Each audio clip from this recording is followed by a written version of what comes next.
Good morning and welcome to Live Now from Fox. I'm Giacomo Luca. We're turning this morning to begin our coverage on the latest and breaking news out of a federal appeals court in New Orleans that has partially overturned a lower court's decision blocking access to a popular abortion drug. That new decision keeps the drug mifepristone available for purchase to consumers with some restrictions. That's the Fifth Circuit U.S. Court of Appeals, again in New Orleans, ruling 2-1 on Wednesday, just before midnight, to keep mifepristone available only to be dispensed up to 7 weeks, not 10, and not by mail. The drug, which is used in combination with a second drug, misoprostol, terminates pregnancies and was approved for use by the Food and Drug Administration more than 2 decades ago. And that suspension of a widely used abortion medication is set to take effect Saturday again unless a higher court intervenes. Now the Biden administration and state officials are scrambling to make sure women have access to abortion. Fox News correspondent Madeline Rivera reports this morning from Washington. Democratic states are stockpiling abortion pills ahead of a potential nationwide ban. In New York, Governor Kathy Hochul has ordered the health department to begin buying 150,000 doses of misoprostol, one of 2 commonly used abortion-inducing drugs. And in Washington, Governor Jay Inslee bought a 3-year supply of mifepristone, another abortion drug. We know it's safe. It's been in the market for 2 decades with tremendous results for women. And we wanted to make sure that we could provide that. Their moves come as a legal fight over abortion medication escalates. Last week, a Texas judge and Trump appointee suspended the FDA's approval of mifepristone, which had been ruled safe to use for more than 2 decades. The Justice Department appealed the ruling, with the White House calling the judge's decision an overreach. A judge who is not a medical professional is making a decision to undo the ruling over 20 years ago of the FDA that declared a specific medication safe and effective for the American people. This indeed is a healthcare crisis in America.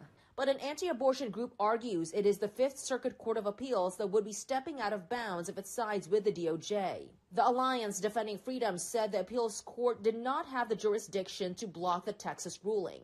Some lawmakers have floated the idea of the FDA ignoring the judge's ruling altogether, a proposal the White House has not publicly supported.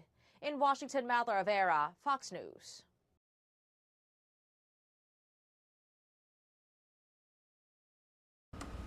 Thank you so much for that reporting, Madeline Rivera, there with Fox News. Continuing on to our coverage this morning of that tragic shooting that happened in Louisville, Kentucky. We've been following this all week.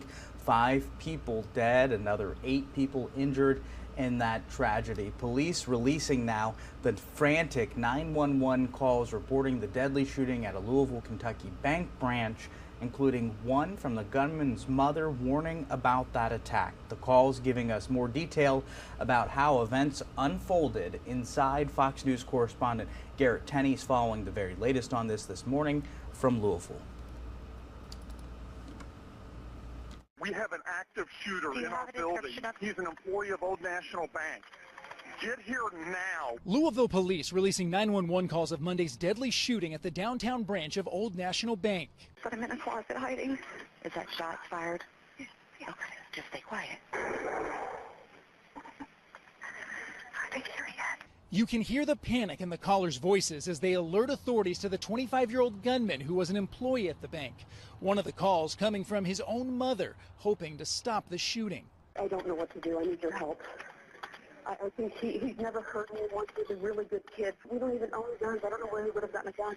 But her call came in too late. Her son had already opened fire inside using an AR-15 rifle to kill multiple co-workers.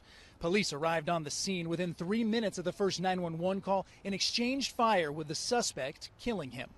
We are hurting, and we're gonna hurt for a while. Meanwhile, the community is already beginning the process of healing. Hundreds attending an interfaith vigil Wednesday night to remember the victims and offer prayers for those injured, including 2 officers who were shot. These were extraordinary people.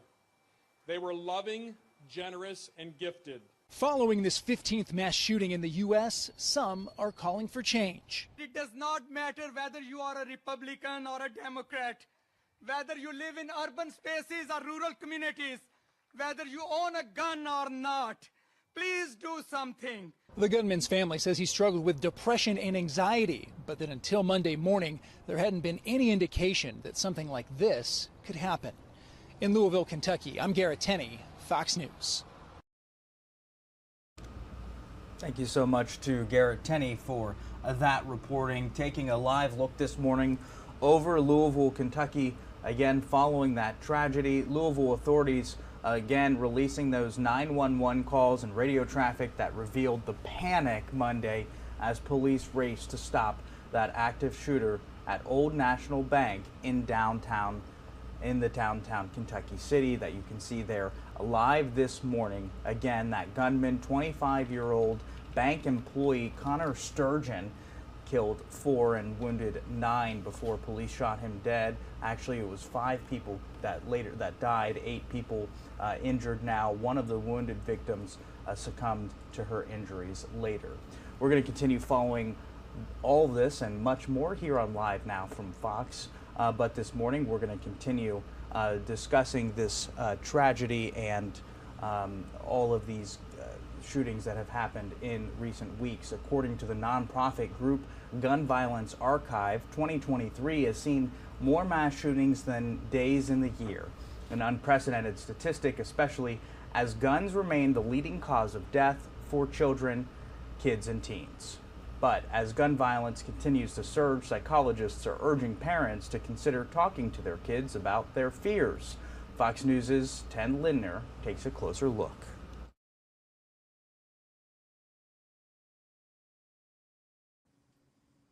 Talking about mass shootings with kids can be scary and difficult. But with guns remaining the leading cause of death for children and teens in the U.S., some psychologists say these conversations are only becoming more critical. Every child is impacted in some way, whether it's our young kids who have experienced active shooter drills or older kids who may have access to their own devices, have certainly seen the headlines. According to the most recent data from the CDC, firearm-related incidents resulted in the deaths of roughly 3,600 children in 2021. That's a death rate of nearly 5 out of every 100,000 kids. Cries for gun reform continue echoing from thousands of kids and teens across the country, like those at the recent protest outside the Tennessee state capitol following last month's deadly mass shooting at a Nashville elementary school. But not every child may be able to vocalize their fear and pain. Think about the overall maturity level of anxiety or depression for your child, and then adjust the amount of information you share.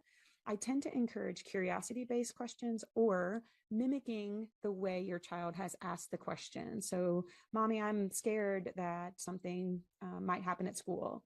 Then reflect back, what is it that you're scared of? Psychologists recommend being honest, but not oversharing, adding timing is vital, and not to engage in gun violence talk before they go to school or right before bedtime. Ted Lindner, Fox News.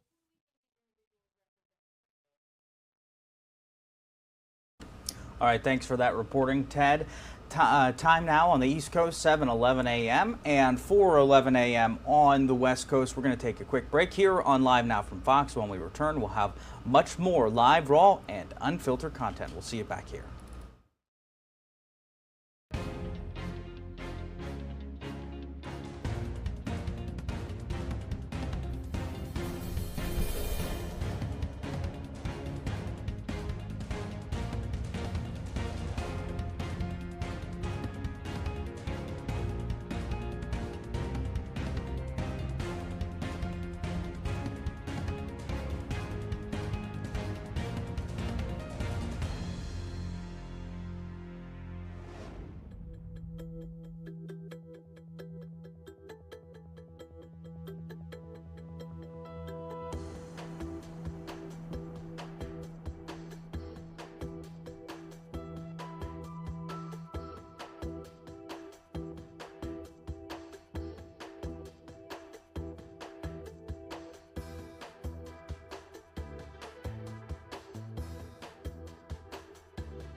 All right, welcome back here to Live Now from Fox. I'm Giacomo Luca. Later today, there will be another deposition.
All right, welcome back here to Live Now from Fox. I'm Giacomo Luca. This morning, later today, there will be another deposition for former President Donald Trump in the business fraud lawsuit brought by New York State.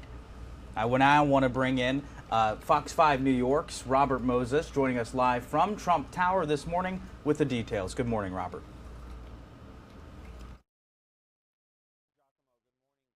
There is a large security presence ringing Trump Tower this morning, which is apropos of the former president's presence here in the city. Now, admittedly, the civil case in which he will be deposed has not drawn near the interest or attention that the recent criminal case against him brought. However, his legal woes continue to mount. This time, the former president is expected to sit for a deposition today in Lower Manhattan at the offices of Attorney General Letitia James, who has sued him, his company, 3 of his children, and others. James alleges the former president deceived banks and associates by providing them with inaccurate financial statements about his net worth and the value of his properties. His first deposition in the case was back in August. Anyone in my position not taking the Fifth Amendment would be a fool, an absolute fool. The former president made good on his promise. I declined to answer the question. And invoked his right against self-incrimination. I declined to answer the question. More than 400 times. I declined to answer the question. It's not clear if he will be any more willing to answer questions today. For her part, yesterday James would not speak about today's deposition at an unrelated event. We're doing on-topic questions for this press conference. Last week, the former president was arraigned on 34 felony counts in a separate criminal case. Manhattan District Attorney Alvin Bragg alleges that he covered up a 2016 hush money payout to porn star Stormy Daniels, who claims that she had an affair with him, which he denies. The case has angered the former president's supporters. Yesterday, a second threatening letter with white powder arrived at Bragg's offices in Lower Manhattan, according to Fox News. Authorities later deemed the powder to be non-hazardous. The former president's longtime fixer, Michael Cohen, first paid Daniels and was later reimbursed by his boss. Cohen is the prosecution's star witness. The former president has now sued Cohen. He's seeking more than $500 million. He accuses Cohen of spreading falsehoods about him. In a statement, Cohen's lawyer, Lanny Davis, said, Mr. Trump appears once again to be using and abusing the judicial system as a form of harassment and intimidation. New York Congressman Dan Goldman, a Democrat who served as lead counsel in the first impeachment of Donald Trump, spoke about his mounting legal headaches on the 6 o'clock news. His politicization of his legal troubles has no place, and he's going to have to deal with the facts and the law in a way that he does not have to in a political process such as impeachment.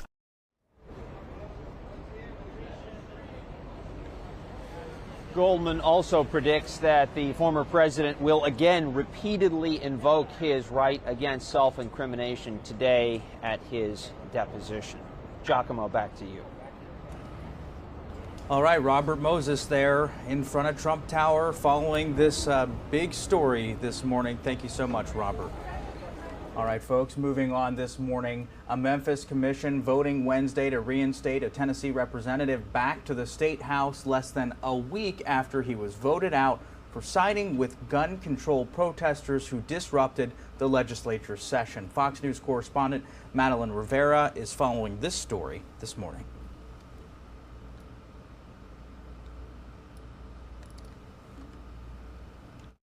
You can't expel hope.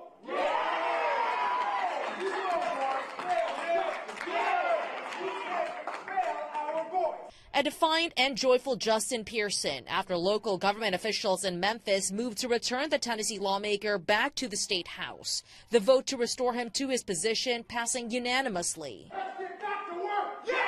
Pearson is one of two black Democrats who were expelled from their seats last week by the Republican-dominated chamber. They were removed for joining with protesters on the House floor to call for gun reform after a mass school shooting in Nashville left 3 adults and 3 children dead. Representative Justin Jones is also back after the Nashville Metropolitan Council voted to reinstate him on Monday. The drama thrust the state into the national spotlight and may have elevated their push for more gun control measures. Tennessee's Republican Governor Bill Lee announced he'd sign an executive order that would in part tighten background checks. He's also asking the state legislature to pass an order of protection law to separate dangerous people from firearms, though he stopped short of calling it a red flag law, a measure some Republicans have been hesitant to endorse. The issue with red flag laws is that the U.S. citizen who somebody thinks might have mental health issues, their property is taken from them, and then they have to go to court to get their property back. The reinstatements are temporary. Both Jones and Pearson will have to run in and win special elections to keep their seats in the coming months. In Washington, Madeline Rivera, Fox News. Thank you this morning for that reporting, Madeline Rivera there with Fox News. I now want to turn to the Republic of Ireland, where President Biden just yesterday had, you can see this live image right now, this morning, the president again in the Republic of Ireland just yesterday. He had visited Northern Ireland for the first time during his presidency on Tuesday to celebrate the 25th anniversary of the Good Friday Agreement, and accompanying him were his son Hunter and sister Valerie Biden Owens. Air Force One landed in the capital of Northern Ireland late Tuesday night, and along with his son and sister, Biden was joined by the U.S. envoy to Northern Ireland. That included Joseph Patrick Kennedy III, a grandnephew of the late President John F. Kennedy. You're taking a look now. You can see just in the corner of your screen, we have Antony Blinken there, and we have some officials walking out. Looks like high security again there at the Republic, in the Republic of Ireland. We know the president is expected to meet with the president of that country later today. When that happens, if the president speaks, we are unsure whether or not they'll be providing us with a 2x2 interview or any type of answering any type of questions from the press. But when that happens, we will make sure to bring it to you as soon as it does here on Live Now from Fox.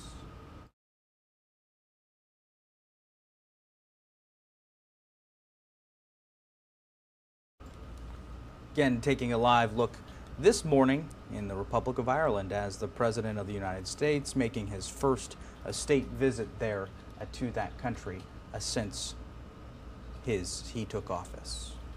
Now, the Biden administration is engaged in full-on damage control following the leak of classified documents from the Pentagon. Harmful information is already out there and more is expected to be released. We're following this story for you this morning. We'll have more on that in just a moment. But by looking at AI's role in the future of your healthcare,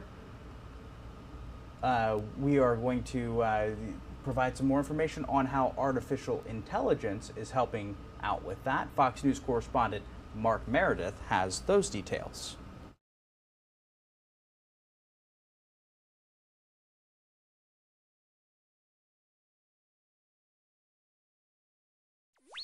It can't wear a lab coat, but artificial intelligence is already debuting at hospitals, clinics, and doctors' offices nationwide.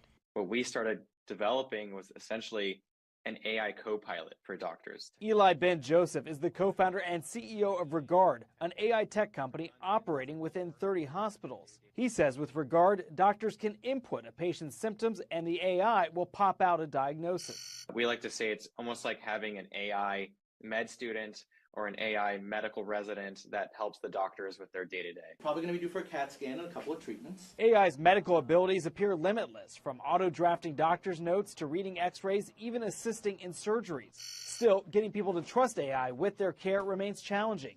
A Pew Research survey finding 60% of people would be uncomfortable if their provider relied on AI for care. Dr. Marty McCary says AI still has limits. Patients simply don't trust a machine over a human being, but they are welcoming of a machine to assist a surgeon or a physician. While some experts believe AI can cut costs for providers and patients, the tech can also make mistakes, leaving others to warn safeguards are needed to ensure humans still call the shots.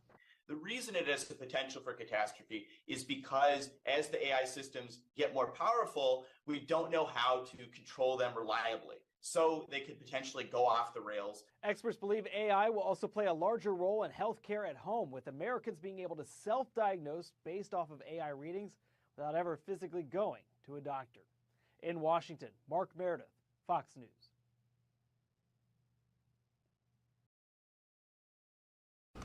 And thank you so much for that reporting, Mark Meredith, there on AI and healthcare. Now, the Biden administration is engaged in full-on damage control following the leak of classified documents from the Pentagon.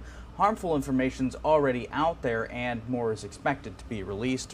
Following that story this morning, we have Doug Luzader with that. I mean, we had members crying. We had people just distraught and sad, and it was almost like seeing a family member pass away. The Washington Post hid the identity of the teen who described the last time his online chat group heard from the man known as OG, infamous now for allegedly disseminating classified documents about the war in Ukraine and other U.S. intelligence operations around the globe. The documents were often listed as Ukraine versus Russia at first. However, it slowly spiraled into just intelligence about everything. Intelligence about everything, and this has roiled the Pentagon and the State Department, which is now trying to mend relations with U.S. allies. Earlier in the day, the chairman of the House Intelligence Committee called the leaker a traitor. Well, this certainly is espionage. We don't know yet if it is an American, and if it is an American, they need to be held to justice. They certainly are a traitor to their country. According to the Post interview, the leaker, who had access to documents through a security clearance, was not a whistleblower and didn't appear to take sides in the Ukraine conflict. The documents were in the private chat room for months before they appeared to a much wider group. We're taking this very, very seriously. The White House may be taking it seriously, but it is alarming that this friend says he has not been interviewed or even contacted by the FBI. But it may be just a matter of time before OG is found. He was a very smart man. There's no way in any world that he would not know that he knew that these were illegal.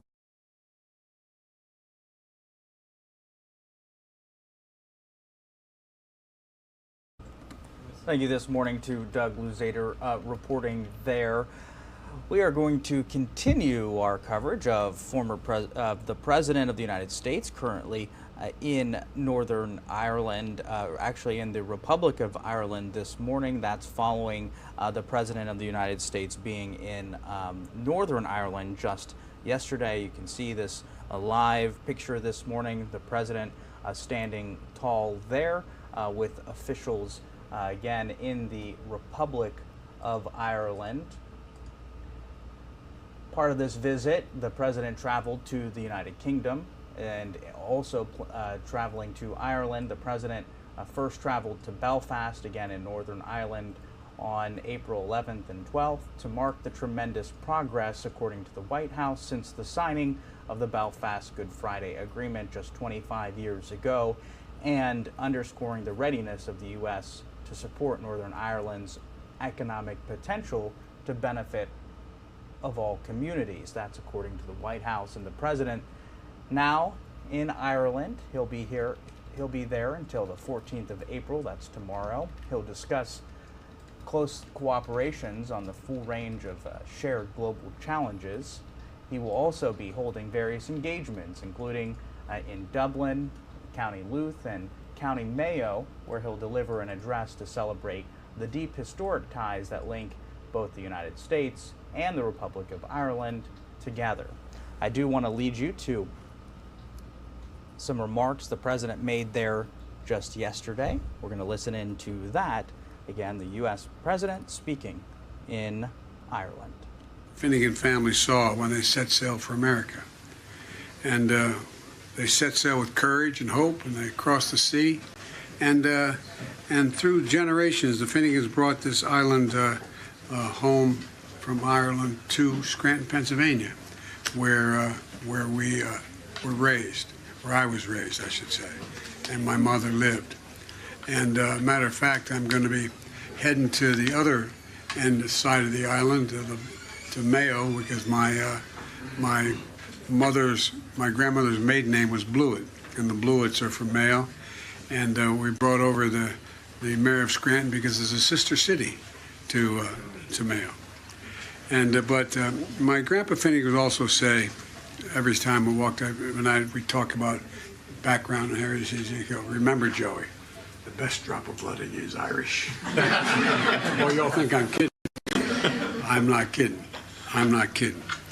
And he'd never been to Ireland, but he raised his family with a fierce pride in our Irish ancestry.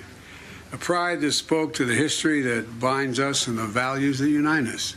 And it's important to remember there's the values that unite us. You know, the values I heard from my mother, she used to say, "Joey, remember, you're defined by your courage. You're defined by your courage, and you're redeemed by your loyalty." That was her code. You're defined by your courage. She's without courage, you could never take a chance on just about anything. And so, you know, the values of my father, whose saving grace was a quarter of his family was Hanafis from Galway. That helped. And, you know, by English, I hate to tell you that. I don't hate it, I'm joking, but it's true. And as a matter of fact, I have a call into the former ambassador from Great Britain to the United States, who became a friend because the British embassy is alongside the fence that separates the vice president's residence from the British embassy. We became friends. We used to always kid him and talk about how, you know, lay off the Irish man, you know, joking with him. And one day he said, "Biden's English." I said, "No, it's Dutch." I was joking with him.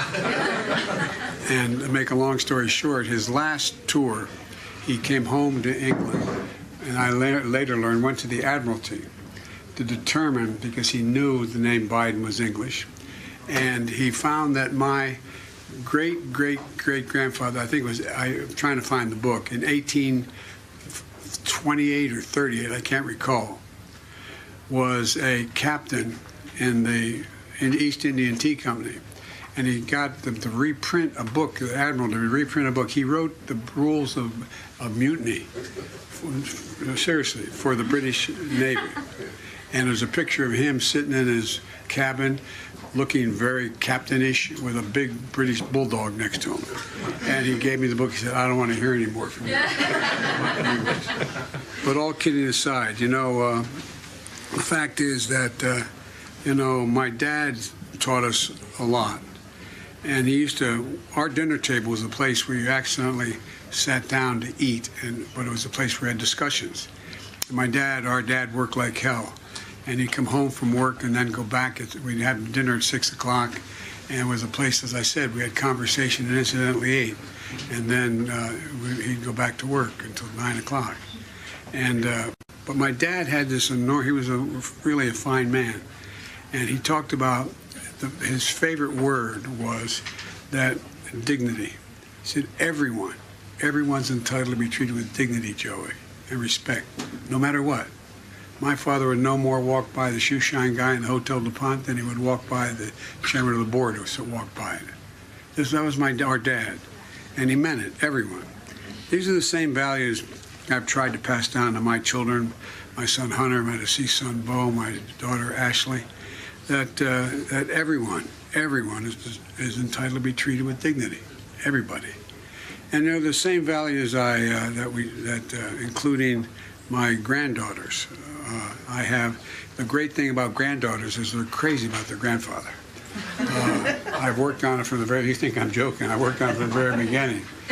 And my number 2 granddaughter, and when I walked in, she was being born and Hunt was there, and I had just been born. We walked into the recovery room, and I said, what are we going to name her?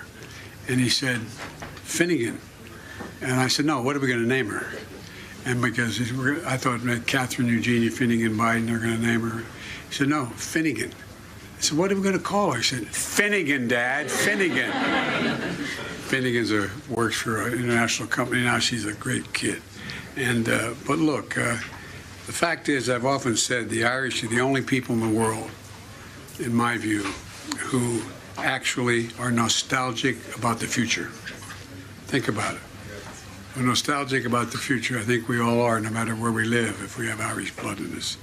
And it's because more than anything in my experience, hope is what beats in the heart of all people, and particularly in the heart of the Irish. Hope. Every action is about hope. We can make things better. And hope that built both our nations and has been passed down generation to generation by our families. And it's hope that continues this day. Nearly 45 years ago, as some of you may remember, none of you women are old enough to know, but some of you men maybe. 45 years ago, Pope John Paul spoke down the road, quoting St. Patrick. And the Pope said, and I quote, I have kept the faith, and it's been the ambition of the Irish down through the centuries to have kept the faith. I think that's what we are. We keep the faith. I'm not talking about religion per se. I'm talking about keeping the faith in who we are, what we believe, what our values are. And so my message to you today is quite simple. We have to continue to keep the faith. Every time I walk out, this is not a joke, walk out of my Grandpa Finnegan's house up in Scranton, Pennsylvania, he'd yell, Joey, keep the faith. And then either my uncle or my grandmother would yell, no, Joey, spread it, spread it. But all together, we have to keep working toward a future that's of greater dignity. And as we face darkness, and there's darkness we have to face, but we must keep marching forward because the world is a greater, the world has such possibilities. I was with Xi Jinping. I've spent more time with him than any world leader has over the last 10 years. And they keep meticulous count, as the former Taoiseach will know, and over now 87 hours worth. And I was in the Tibetan Plateau with him. I traveled 17,000 miles with him in China over 10 years. And he asked me, he said, can you define America for me? And I could say the same of Ireland. I said, yes, I can. I said, in one word, possibilities. We believe anything's possible. Anything's possible. Anything's possible if we set our mind to it. That's who we are. That's what we believe, in my view. So let me close with this. Around the time Owen boarded the brothers bound for the ship, the brothers bound for America, another shoemaker named Joseph Kearney from Moneygall was leaving because my great-great-grandfather was a shoemaker, Owen. And he sailed on the Carolyn Reed and arriving in America just 5 weeks before my great-great-grandfather. And they were both shoemakers. And it's doubtful they knew each other. And they came out of the same port. And but one thing we do know, they left everything behind, but they had faith. They had faith in an uncertain future. And all their dreams, I'm not sure they could have imagined that 175 years later, both their great-great-grandsons would be President of the United States of America, Barack Obama and Joe Biden. But that's what you breed here. just faith in the possibilities that are out there. You know, we come from, Valerie and I come from not poor means, but modest means. We lived in a split-level home and the development of similar homes of 75 homes. It was a nice neighborhood.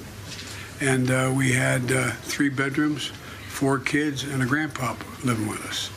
And but it was home. I now look back and wonder how mom and dad did that. But the point is that, you know, we were taught anything's possible. Anything is possible. And so the fact is that I think possibilities are what we have to be focused on. And that's the power of faith. And that's the promise of hope. And so, as my mother would say, that's the Irish of it. That's the Irish of it. Whenever we say something was unusual, she said, Joey, that's the Irish of it. And it is the Irish of it.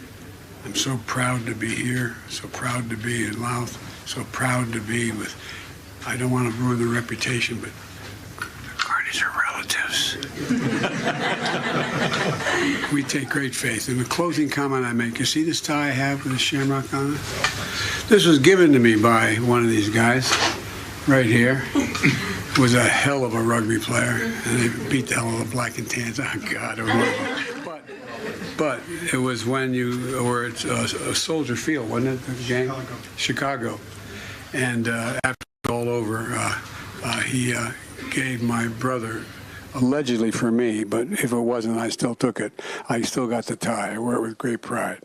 And so thank you all for the coming welcome. The bad news for all of you is we'll be back. There's no way to keep us out, but thank you, thank you, thank you. We love you.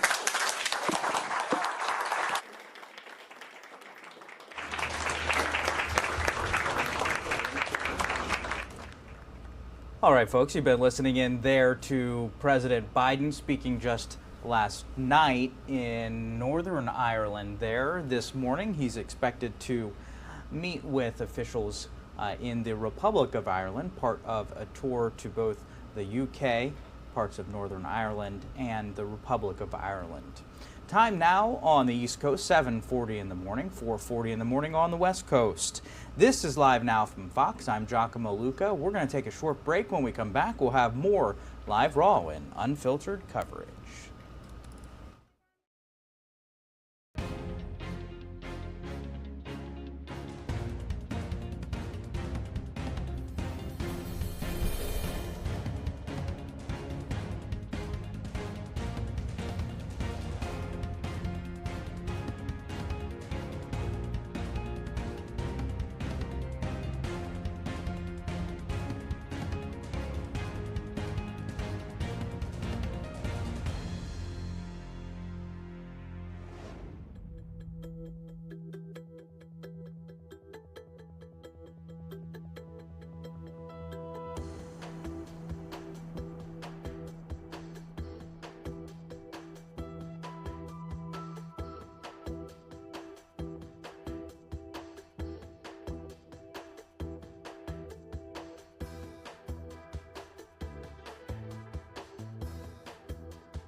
Good morning, folks. Welcome back here to Live Now from Fox. Time now 7:43 on the East Coast, 4:43 on the West Coast. You are taking a live look this morning at a news conference by the Romanian Foreign Minister, Bogdan Arescu. This is on the Black Sea security.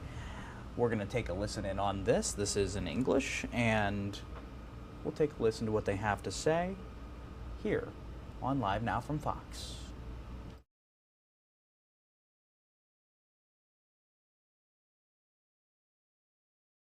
Here on the panel, yes, please.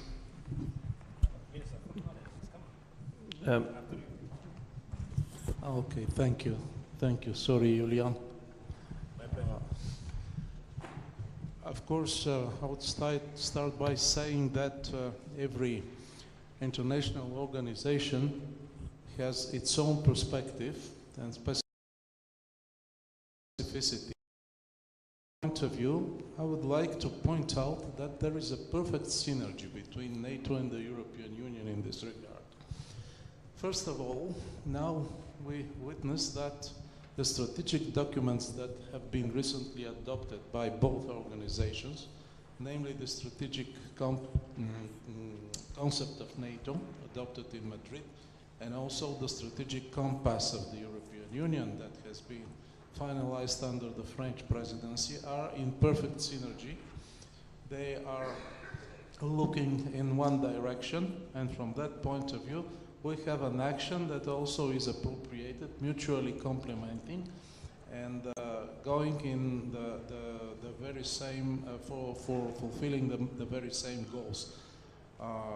Anyhow, the two organizations also have some differences because of the specific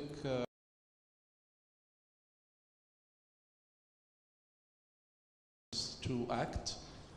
We see that the European Union is engaged in sanctions, and we have very many packages already adopted.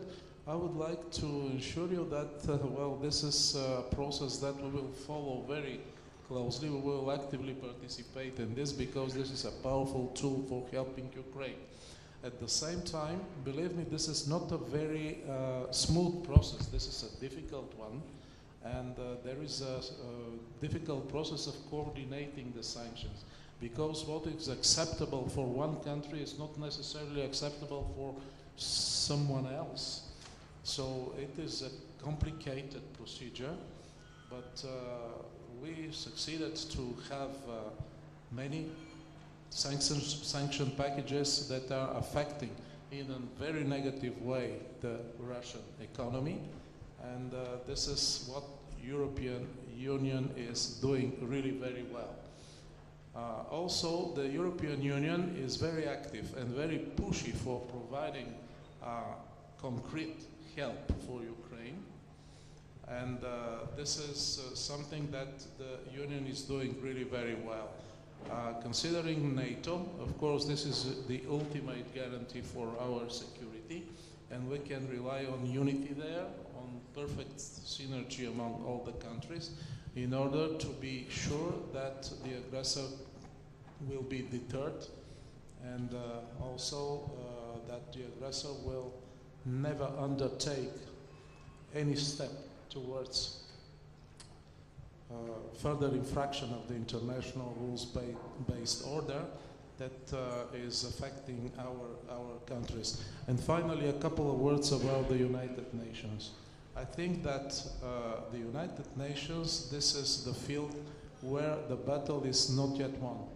This is very important to consider that many UN member countries are not seeing the situation the same way we see that. So this is a huge room for improvement, a huge room for our activity for the future, in order to persuade all of them that the aggressor is Russia, that Ukraine is defending itself, and the international rules-based order made in this very same green hall of the United Nations in New York that all of us we know, is now under threat and is disrupted and dismantled by a permanent member of the Security Council, that the war in Ukraine is not a European war, that is very far from the African countries and from countries from South Asia, Southeast Asia, Latin America or so, that this is not a job that they are not interested in, because all of us, we are suffering, and the very reason this is the Russian aggression and not the war in Ukraine. Put it in this very neutral way, which is really not true. Secretary Fota. You know, I think that from time to time we have to accept the idea that maybe in the past OS collectively made some mistakes. Look at this paradox. Black Sea is the only region in the world where in the last 31 years we had 9 wars. There is no other region in the world where in the last 31 years to be exact, to have so many wars as in the Black Sea. From the artificial war of Russia against Republic of Moldova, the so-called Transnistrian war in 1992, up to the last Russian aggression on Ukraine, starting almost 1 year ago. Why do we, and only in the last few, in fact, only in the last 1 year, you know, taking consideration the NATO summit, you know, the last NATO summit, we in the West speak about the important strategies of the Black Sea, because otherwise individually, including countries like Romania, you know, try to attention on this region for many, many years. Why are we in such a paradoxical situation? Because sometimes I think that in the West we had too much politics and not enough strategy. I think that one thing which we have to take serious consideration is to give more time and more space in our debates to strategic considerations, because I don't think that it will be possible to move forward and to guarantee the interest, the collective interest of the West, our security, our sovereignty, our economic prosperity, without thinking very seriously and very strictly also in a strategic way. And the first condition of any strategy adopted by the West is to help Ukraine with whatever we can to win this huge confrontation, of this huge this war with Russia. Otherwise, any discussion about Western or NATO or a strategy on the Black Sea will make no sense. The second, I think, or the second pillar of a possible future strategy should be addressing, you know, correctly or exactly, you know, the issue of Russia. For me, it's very difficult to understand how Russia, who is definitely the how to say, the source of all our problems, could be considered, you know, or could continue to be considered as a part of the solution too, as it was the case in the past. And thirdly, I totally agree with our Turkish friends. There is no way to marginalize Turkey. There is no way to bypass or to ignore Turkey. Turkey is a country too large, too important. All right, you've been listening in there to members of the Black Sea Conference speaking there in Bucharest, Romania. This conference is part of the challenges and the security in the system of the Black Sea and Azov Sea regions in order to find effective ways to respond to the challenges and provide the opportunities for sustainable development to all peaceful countries of the region, both something Ukraine initiated at the first Black Sea Security Conference just last year. That's going to be held jointly, again, with the nation of Romania today. Now, this event's a part of the International Crimea platform. It's a way that those two countries are aiming at the deoccupation of Crimea and restoration of the Black Sea, European and global security. We're going to take a short break here on Live Now from Fox. We'll be back here in just 2 minutes.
Welcome back here to Live Now from Fox. I'm Giacomo Luca. A federal judge's suspension of a widely used abortion medication is set to take effect Saturday again unless a higher court intervenes. Now the Biden administration and state officials are scrambling to make sure women have access to abortion. Fox News correspondent Madeline Rivera is reporting on this story this morning from Washington.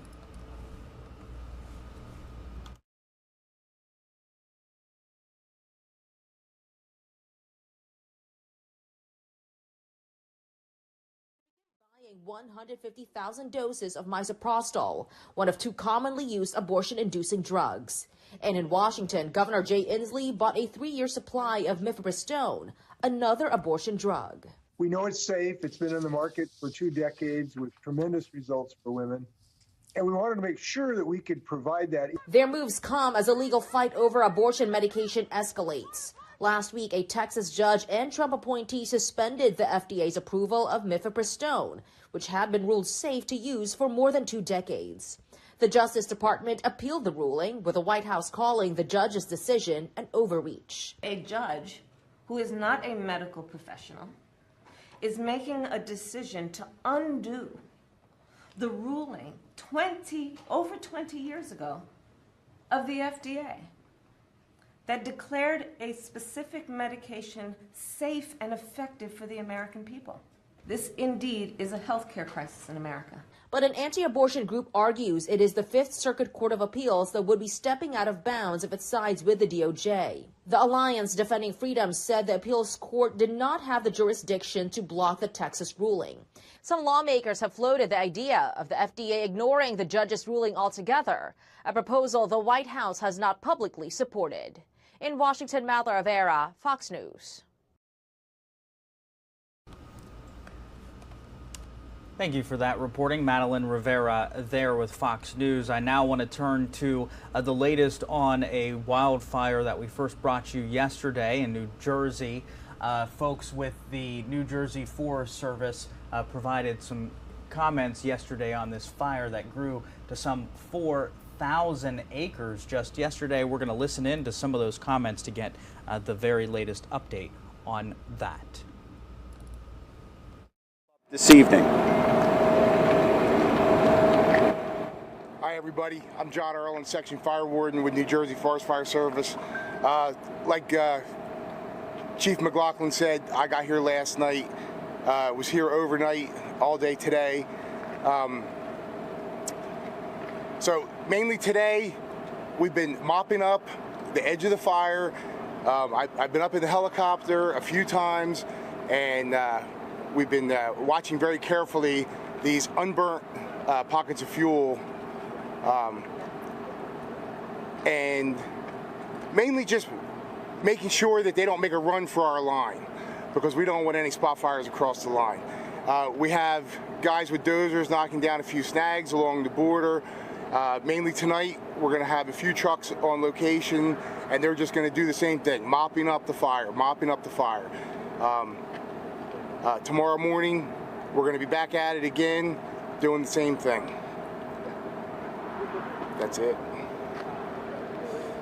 What was your name, sir? Can you spell it? E-A-R-L-I-N. E-A-R-L-I-N? Yes. What's your first name? John. Thank you, John. And you are with? J-O-N. New Jersey Forest Fire Service, J-O-H-N. Good afternoon. My name is Robert Dolan. I'm the Chief of Police for Manchester Township. The goal of my organization, the agency, is just to support the operation of the Forest Fire Service. I drove the perimeter earlier last night with the Forest Fire Warden as they were firing the line, and then I drove it again today, and it looks terrific. I can't say enough about the jobs that the Forest Fire Service and our volunteer fire partners have done in not just controlling the fire, but also protecting the structures over the evening. The progress is great. All the fuel, to me, looks pretty burned out, and I'm optimistic that these gentlemen have done an outstanding job in making sure that we get this under control as quickly as possible. The police department just continues normal operations. We've had minimal calls for service regarding this fire, so we're just doing our own thing, answering calls for service in town unrelated to the fire. Ever since the operations last night of us, assisting with evacuation, we've been in the support role, just supporting traffic and whatever the Forest Fire Service and the volunteer and career fire services needs. I can't say enough that they've done a great job, and the cooperation and the community that has come together. We were just talking inside here. It has been an outpouring of support from the community with donations of food and water to the fire service and the police officers and EMTs who are taking care of this. So thank you everyone in the community, and it's just what I expected of my town of 85 square miles and 45,000 people. Thank you. So John Cecil, Assistant Commissioner for State Parks, Forests, and Historic Sites at the New Jersey Department of Environmental Protection. I would just like to echo the Chief's sentiments of thanks for really the heroes of the Forest Fire Service, local fire departments, volunteer fire departments, emergency management, Joint Base McGuire-Dix, Lakehurst, and all of those that have supported this operation. It really takes all of these coordinated agencies that do a lot of preparation and planning throughout the year. New Jersey Forest Fire Service is working throughout the year, training, preparing equipment, materials, and importantly, undertaking prescribed burning, which we've just concluded here several weeks ago. We go through that process primarily in March, early February, beginning of the year, when the conditions are right to deliberately set fires to the forest, when we can have a good control over how those fires are going to burn through the forest and consume fuels. That gets us ahead of conditions like we've seen over the last 24 hours, where you have very severe conditions and ultimately severe wildfire. We did see severe conditions last night, extreme wildfire conditions with very long flame lengths, fire crowning into the treetops, wind-blown embers, those embers raining down and spotting fires out ahead of us. That put a lot of staff on the ground for us and a lot of running around knocking out those spot fires. But all of the emergency responders did a tremendous job protecting the homes, protecting property, protecting the lives of the people in this community, and importantly, keeping themselves safe as we undertook this operation. So again, a huge thanks to all of those that have responded and to the community for their support and understanding as we've moved through this operation. Thank you. Sir, can you spell your name for us again? Sure, it's John, John, Cecil, Cecil. With the New Jersey Department of Environmental Protection, and that's Assistant Commissioner for State Parks, Forests, and Historic Sites. Thank you, sir. Okay, at this time we can entertain questions, and we can work those again from right to left, if you will. Any? I'll ask you a question. Sure. Can you talk about the back burn that you all did by the Division Street in Lakehurst? I've been talking with a lot of residents. They talked about how they watched them over the fire can go up and down that street. Can you talk about the protection aspects of that? Okay, sure. So last night, as the flaming front, essentially the head fire, was starting to approach that area, the fire was moving very rapidly, 200-foot flame lengths, ember showers, starting new spot fires ahead of the main fire. The fire was traveling at approximately 4.5 miles an hour.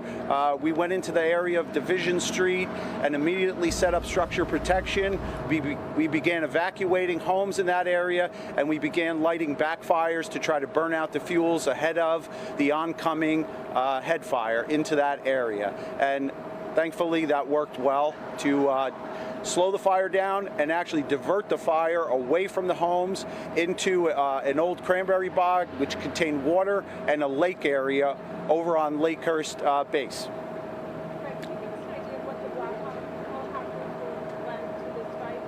Sure. So as we continue to monitor and mop up the fire, and so mopping up is part of a process where we're looking for things that may still be burning, smoldering, that are hot, that could possibly cause a tree to fall over that containment line, and then start a fire on the outside of the containment line. That's a concern for us because we don't want new fire starts outside that containment line.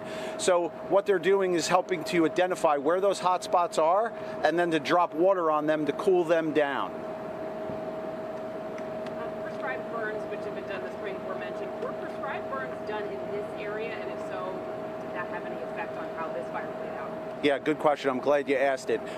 So part of this area where the fire burned here yesterday and last night was treated with prescribed burning approximately 4 years ago. So that was helpful actually in slowing the fire down on the north side of the fire flank when it was traveling very rapidly in that northeast direction. I just want to piggyback on her question. There's areas along Horicon Road where right side of the road as you go west are burned. Not up into the trees, but along the ground. The left side's not. I'm assuming that's a fire break. There were no control burns along there last night in order to contain the fire, and if so, if there were, talk about the role that they played in keeping the perimeter. So, sure, the right side of Horicon Road, as you're going west towards Route 539, that burned area was backing fire. Those were burnout operations coming from Central Avenue towards Route 539 to try to flank off the fire that was traveling in the eastward direction towards Lakehurst. Chief, you're in close proximity to Joint Base FDL, and you talked about those Black Hawks. You know, do you think it worked to your advantage being in such close proximity to Joint Base FDL? Because otherwise, where else would you have pulled resources for water drops? Yeah, definitely. Not only the water drops coming from DOD that were helpful, but also their staff. They have a fire department on base. They provided several engines to us. They actually helped us to run down some spot fires last night. It was a really well orchestrated and coordinated effort to get those spot fires out quickly because they were starting to spread into Lakehurst.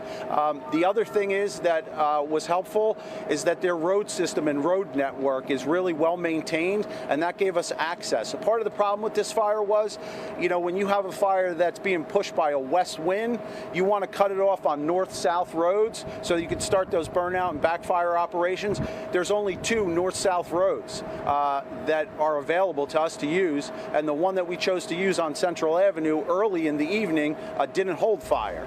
We backed out.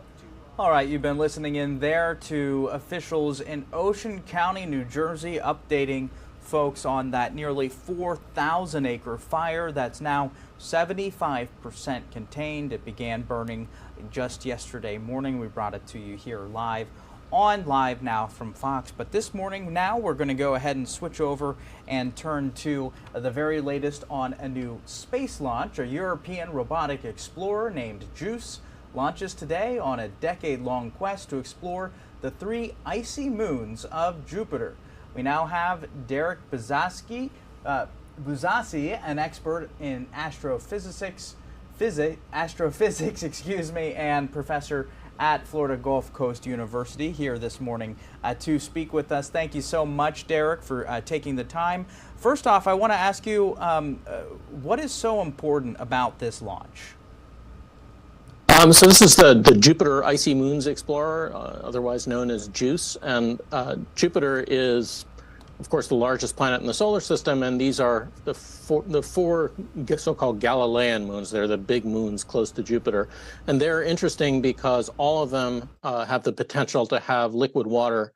In all cases, it's going to be a little bit below the surface, but if you're looking for life, or signs of life in the solar system, Mars is one place we think to look outside of the Earth, but another good candidate are these moons around Jupiter. So they're interesting for that reason, as well as other sort of astrophysical reasons. But I think if you're interested in finding life in the solar system, they are the place to go, particularly Europa. Now tell me, what do you think the outcome is that we can expect from a launch like this, and what do we hope to learn within just the next decade or so?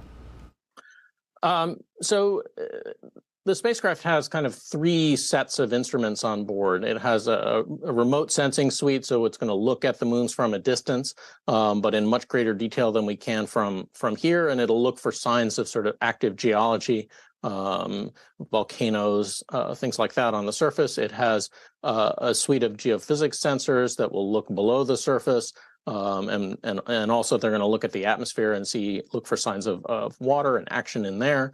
And then it also has a suite of instruments that's going to look at the gravitational fields and the magnetic fields and the particles around these moons. And all of that will tell us kind of whether we're likely to find something if we send a lander. I mean, that's sort of the next stage, right? If you think there's something, a potential for life or something like that on Europa, then you want to determine that from orbit, and then that would justify sending something to go look underneath. I mean, what's interesting about Europa is that it has a, it has a solid crust, but below the crust there seems to be an ocean, and that ocean seems to be made of mostly water. So that's very promising. And even though these moons are a long way from the sun, and so you would normally think they're cold, Jupiter on the outer layers is very cold, but in fact they're tidally squeezed. They're orbiting Jupiter, and they're interacting gravitationally with Jupiter and with one another, and that causes the moons themselves to kind of get crushed and all the time like this as they orbit, and that heats up the interior. So the moons are much warmer on the inside than you would otherwise expect, and so you have liquid water, and you have an environment where you might potentially find living organisms. That must be very exciting to think about the potential for that research, not just finding water on the moon of another planet in our solar system, but also the fact that with water comes life. The potential of what we can learn from this and what we gain from this in terms of better understanding our universe? All the moons are unique in their own way and can teach us something. So Ganymede, which is the largest of these moons, is about 50% bigger than our moon, so it's a huge body. It's the only moon in the solar system which has an iron core, so it's like a miniature planet. All of the moons interact, as I said, with Jupiter, but they also interact with each other. Jupiter has very strong magnetic fields. The magnetic fields kind of help tie the moons together, and there's even material transferred from one to the other. So if you're a geologist or a geophysicist, this is kind of an amazing playground, because all of these things are happening there that either don't happen elsewhere in the solar system or on Earth, or they happen at a greatly accelerated rate. So you can study these kinds of geological and geophysical phenomena without having to, look billions of years back into the past and kind of infer what might have happened. You can see some of these changes happening in real time. So for example, on Europa, there's a geological cycle, the same kind of cycle you'd see on Earth, where you have volcanoes, erupting material, and sort of remaking the surface. But on Europa, it's happening mostly with water. So it's a kind of cryological frozen water, liquid water, steam cycle instead of liquid rock. So as you can imagine, things happen a lot more quickly, and you can learn a lot about how geology works on moons, on places other than the Earth. How exciting is it to be in this somewhat of a golden age of space exploration? I mean, we've seen the number of rockets that are going up in the air. We also know that there's a planned mission to go once around the moon, another mission to go to the moon, and then obviously researchers farther out talking about the possibility of potentially sending people to Mars. Being in this realm during this age and time when we're making new discoveries, what's that like for you? Oh, it's amazing. I mean, we've been waiting, it feels like we've been waiting a very long time, and we have been waiting a very long time. We sent astronauts to the moon with the Apollo program, and then everything kind of paused since then as far as people in space is concerned. But as far as robotic exploration of space, that has never stopped. It is a golden age now because we're able to do things that we weren't able to do before. But even these missions, like to the outer planets, to Jupiter and Saturn, I mean, they go all the way back to the Pioneer series and the Voyager series back in the 1970s. So we've been doing it for a long time, but our instruments get better and better and better, and we're able to learn more and more and more. So in this case, we're sending 11 instruments there. They'll be in the Jupiter system for, we hope, at least 4 years. It's a pretty hostile place, so we'll see how that works. But at least 4 years worth of data out of these, and that's just an amazing thing. I mean, we're still working on bits of data that came back from the Voyager program, decades ago, and so I expect this will keep people busy for a very long time as well. But it is magical, and the magical thing about solar system work compared to other kinds of astronomy is that, if you study stars or quasars or black holes, you do it from a distance. If you study the solar system, we're now in an age where we can actually go there and look in, not in person, but our robotic explorers, can act like our hands and our eyes and reach out to these these really foreign places and tell us what they're like. It's quite amazing to see all of the new discoveries that are coming in, and so much that we can continue to learn from the world around us. And it's also amazing just to think about how expansive this universe is, and how, you know, just our single solar system is not but a grain of sand in the grand scope of the universe. Derek Buzasi, thank you so much for taking the time. Any closing thoughts? You know, I think it's. Let me switch from astronomy for a second and talk a little bit more about the spaceflight aspect of it. You know, this is going on in Ariane 5, which is a European heavy launch vehicle, and the James Webb Space Telescope, which you and your viewers might be familiar with, was launched also on an Ariane 5 back in December 2021. And this is the second to last launch of the Ariane 5 before it's retired. So it has a long history of launching these payloads into space. And the other cool thing about this one is that it's a very much, we talk about it as a European Space Agency project, and it primarily is, but it's an international project. There's participation from all over. The U.S. has participated. We've put an instrument in and parts of other instruments.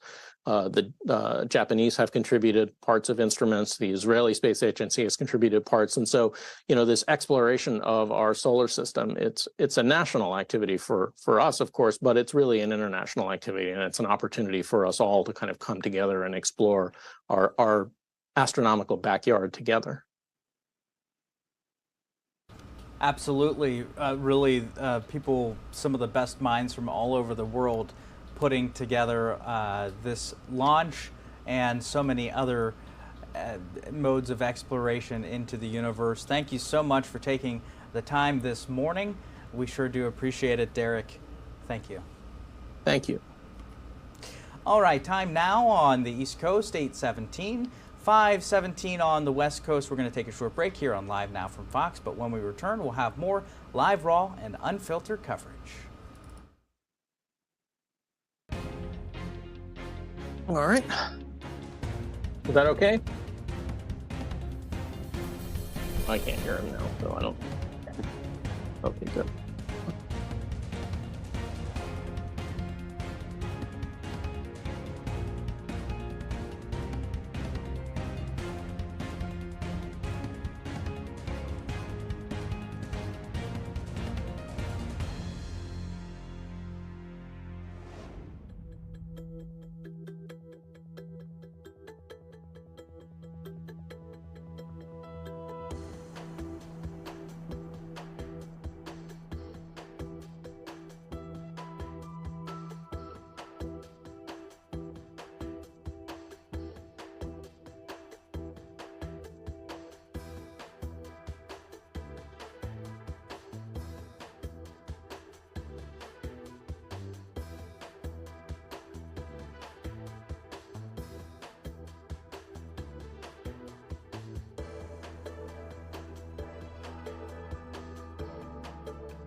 Welcome back here to Live Now from Fox. I'm Giacomo Luca. Police are now releasing the frantic 911 calls reporting the deadly shooting at a Louisville, Kentucky bank branch, including one from the gunman's mother, warning about the attack. The calls giving us more detail about how those events unfolded inside. Fox News correspondent Garrett Tenney, he's been on the ground in Louisville all week, and he has this report for us this morning from Louisville.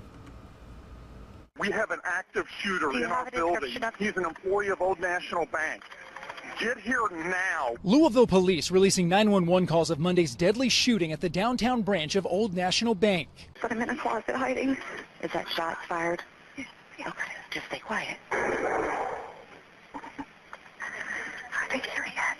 You can hear the panic in the callers' voices as they alert authorities to the 25-year-old gunman who was an employee at the bank. One of the calls coming from his own mother, hoping to stop the shooting. I don't know what to do. I need your help. I think he's never hurt anyone. He's a really good kid. We don't even own guns. I don't know where he would have gotten a gun. But her call came in too late. Her son had already opened fire inside using an AR-15 rifle to kill multiple co-workers. Police arrived on the scene within 3 minutes of the first 911 call and exchanged fire with the suspect, killing him. We are hurting, and we're gonna hurt for a while. Meanwhile, the community is already beginning the process of healing. Hundreds attending an interfaith vigil Wednesday night to remember the victims and offer prayers for those injured, including 2 officers who were shot. These were extraordinary people. They were loving, generous, and gifted. Following this 15th mass shooting in the U.S., some are calling for change. It does not matter whether you are a Republican or a Democrat, whether you live in urban spaces or rural communities, whether you own a gun or not. Please do something. The gunman's family says he struggled with depression and anxiety, but that until Monday morning, there hadn't been any indication that something like this could happen. In Louisville, Kentucky, I'm Garrett Tenney, Fox News.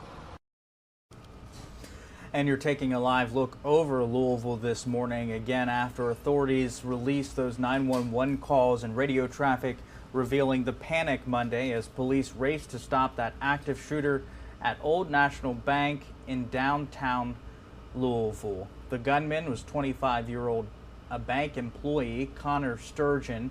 He killed 5 people, wounding 8 others before police shot him dead. One of the calls from the gunman's mother was Lisa Sturgeon.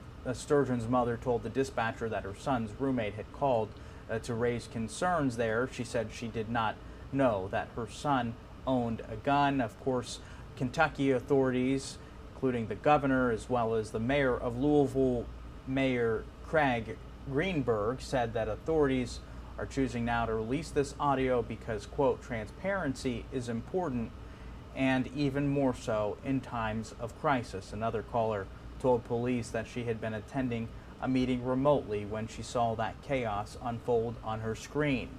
And just yesterday, we got an update from officials on the ground in Louisville, Kentucky, including doctors at the hospital that treated many of those patients. We are going to listen in now on the very latest update from there. What they have to do on the job to when they go home. Well, I think to be honest, we're just now beginning to process all of that. When you're in the moment, your job is to take care of the patient in front of you, and you kind of push all of that to the side. But I will tell you, there's so many people in the community that knew someone involved in this or knew someone who knew someone. And I think that speaks to our Louisville community. So we're just starting this process. The process of healing after this has probably not even begun. And it'll be a long time for our city, for our community, and for our hospital to be able to deal with what happened on Monday.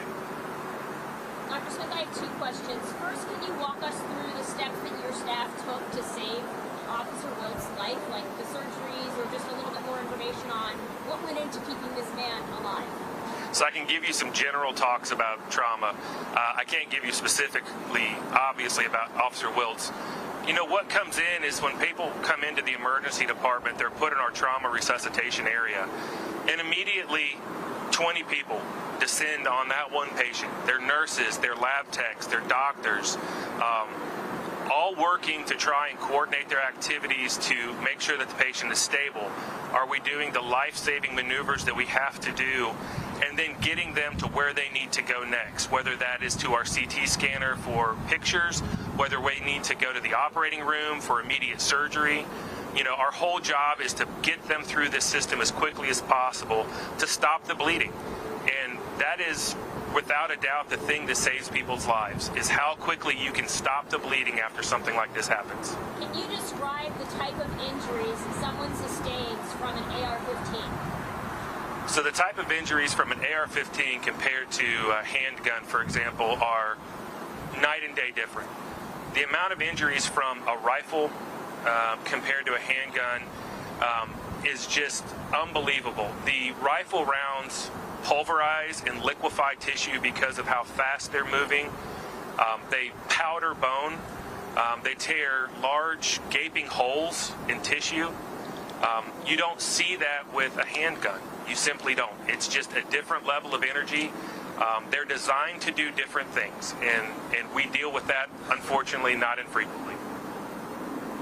Good morning, Dr. Smith. First question for you. Can you take us back to when you got an alert on your phone, or was it a triage nurse that you have a mass shooting? Do you even remember how you processed that, or was that just a blur, or you just threw on scrubs and... To be honest, I got a phone call from my trauma program manager to say, hey, people have started showing up. I was on a phone call that morning. I didn't have my other phone on. I wasn't looking at our alerts, and obviously our alerts went out to let people know what was going on and to prepare our system. But I was on a phone call and didn't notice. And so when I got that phone call from her saying, hey, this is going on, you take a small breath, and then you go over next door and you leave the office and go to the operating room, and where do I need to be? What do I need to do? What's my role? Because we all have different roles during that period of time, and you start to fill in and help wherever you can.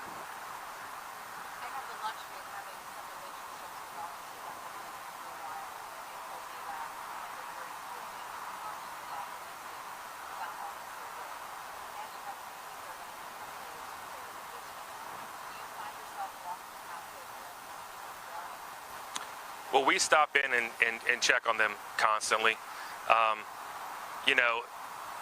You have to remind yourself of when you do well. I think you focus on, and we focus on our failures, and it may or may not be a failure, but it feels like that when you lose someone. And from our standpoint, what we have to do is focus on the people we were able to save, and there were a lot of them. The fact that after this incident, only one person lost their life after they made it to the hospital is a miracle. And I am, again, proud of my team and proud of what they were able to do in the face of this tragedy.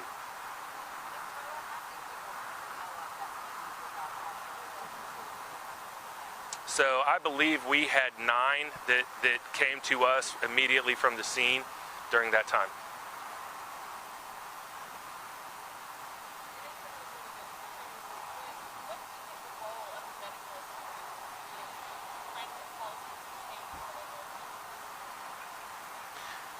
I think the medical establishment needs to speak out about what we're seeing. I don't know the answer, and I've said this before, I don't know what the answer to this question is. I'm not a policymaker, I'm a doctor, but people need to understand what happens when something like this impacts a community. You need to understand what it's like to have to tell someone that they're not coming home. If we don't start speaking out about what we're seeing, there's no other way to let the public know what is happening within the trauma centers and the emergency departments around this country.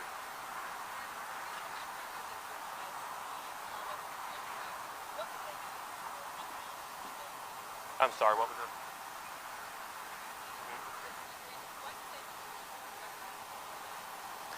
Well, I remind folks that, gun violence is part of what we do, but, there are car accidents, there are people falling downstairs, there are things and accidents that happen around this country every day that trauma systems are dealing with. And on top of that, this level of violence, the number of gunshot wounds, the interpersonal violence, the assaults, the suicides that are coming through our doors are just staggering. And it is impacting, the lives of the people in the hospital. It's impacting the lives of the people that are dealing with that every single day.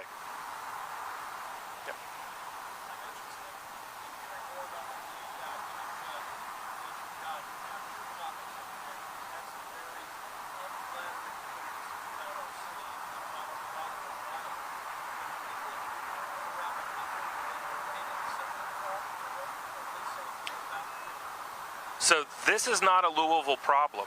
And, you know, it's not unflattering to tell the truth, because this truth is happening in every single city around this country every single day.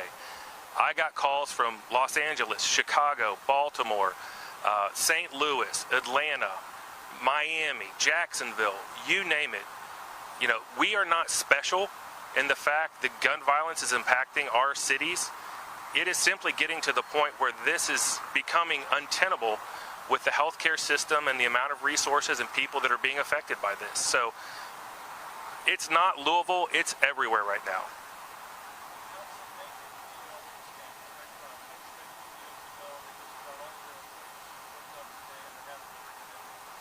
That's fantastic. You know, again, at times like these where people feel that they want to do something to help and they're offering to step up and make a donation, I think that speaks to our community. That speaks to the amount of people in this country that want to do something to help. And I'll tell people, don't lose sight of that. That's what we're here for, and that's what this message is about. I may not have the answers, but if the message is do something and help and come to action about that, then this message is all I'm asking. I sense frustration there, much like frustration during COVID. We're dying, we're not vaccinated. Well, I will be honest, this hits a little closer to home for me. I'm a trauma surgeon, so, you know, I've spent 15 years trying to address this problem and deal with this, and it's only gotten worse. And I think the frustration that you hear in my voice is just 15 years of watching this continue to be an unaddressed problem in our community. And us having to do something for this, you know, whatever that is, let's do something to try and make this better, because I haven't seen that yet. Between this, COVID, and everything else, what do you do? For the people. You know, my wife asked me that question, to be honest with you. And I think she said it best, is like, you know, you're happiest when you're helping take care of these folks. And I know it's difficult, but the days where I'm in the operating room saving someone are my best days. They're some of my worst days too, when I can't do that. But you keep fighting, because someone needs you to fight. And that's what we're here for. That's what U of L Hospital's here for. We stand there and say, no matter who you are, what happened, you come to us and we will take care of you. And that's what we've done for this community, and will continue to do for this community. Yeah. You've been listening in there to doctors in Louisville, Kentucky, providing an update on the survivors of that bank shooting, that tragic bank shooting that happened on Monday, killing 5 people, injuring 8 others. We are going to take a short break here on Live Now from Fox. Second commercial break of the hour. We'll be right back in just 2 minutes.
All right, welcome back here, folks, to Live Now from Fox. I'm Giacomo Luca. Time now 8:35 in the morning on the East Coast, 5:35 in the morning on the West Coast. You are seeing live images there, courtesy of WFOR TV down in southern Florida.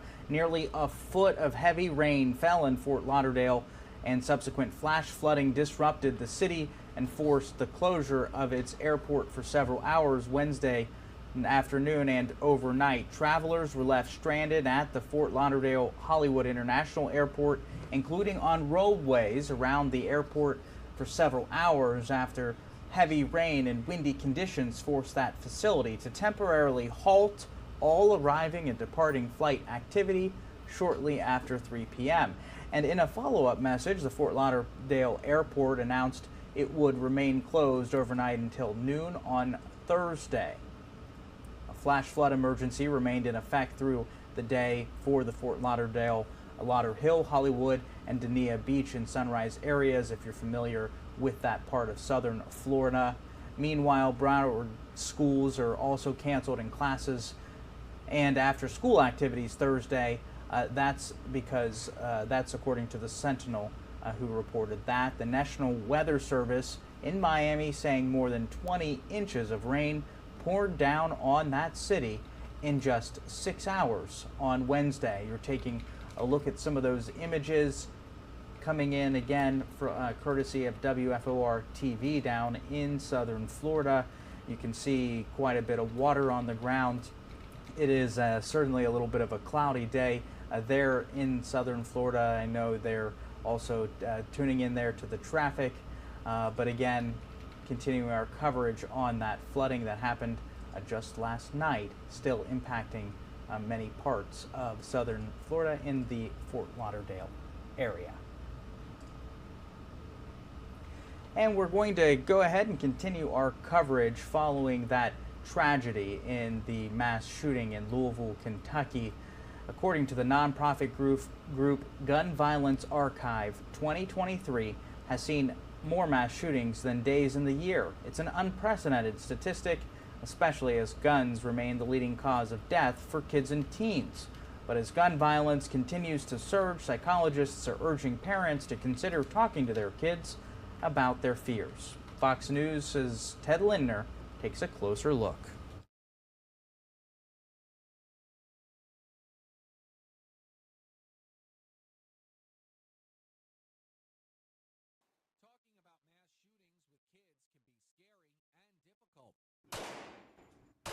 But with guns remaining the leading cause of death for children and teens in the U.S., some psychologists say these conversations are only becoming more critical.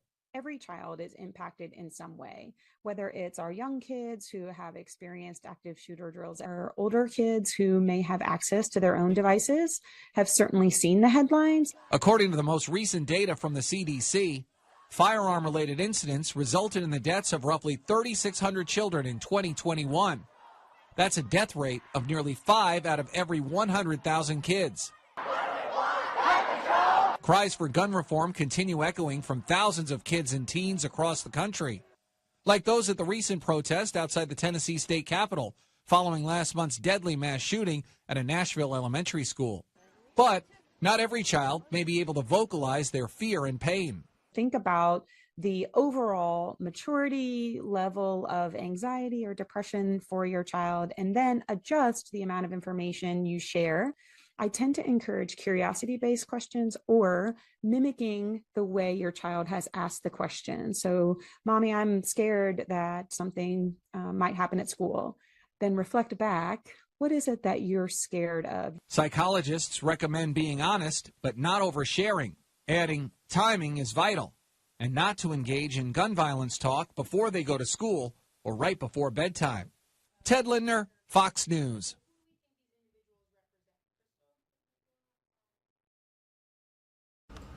Thank you for that reporting. Ted Lindner there with Fox News reporting this morning for us. A Memphis commission voting Wednesday to reinstate a Tennessee representative back to the state house less than a week after he was voted out for siding with gun control protesters who disrupted the legislature session. Fox News correspondent Madeline Rivera is following that story this morning from Washington.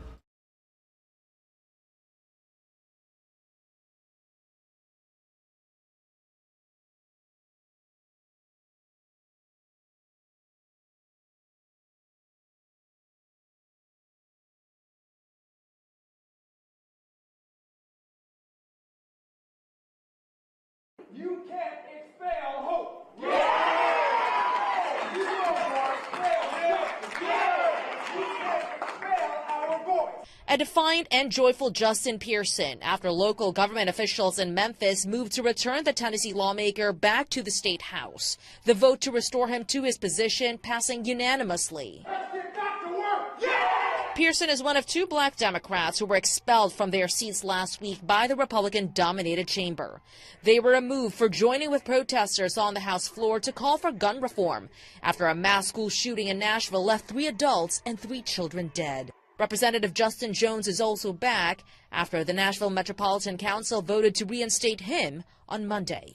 The drama thrust the state into the national spotlight and may have elevated their push for more gun control measures. Tennessee's Republican Governor Bill Lee announced he'd sign an executive order that would in part tighten background checks. He's also asking the state legislature to pass an order of protection law to separate dangerous people from firearms, though he stopped short of calling it a red flag law, a measure some Republicans have been hesitant to endorse. The issue with red flag laws is that the U.S. citizen who somebody thinks might have mental health issues, their property is taken from them, and then they have to go to court to get their property back. The reinstatements are temporary. Both Jones and Pearson will have to run in and win special elections to keep their seats in the coming months. In Washington, Madeline Rivera, Fox News. Thanks for that reporting, Madeline Rivera there with Fox News. We're going to take our 3rd commercial break of the hour. We'll return with more live, raw, and unfiltered coverage here on Live Now from Fox.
All right, welcome back here to Live Now from Fox. I'm Giacomo Luca.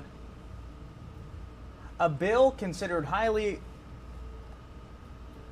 while a ban on abortion, including drug works its way through the federal courts, lawmakers in Florida are debating a 6-week abortion ban for that state. We're now going to Fox 13 Tampa's Matt McClellan joining us more this morning with the details. Good morning, Matt. restrictive because what it would do is outlaw abortions, most of them after 6 weeks of pregnancy.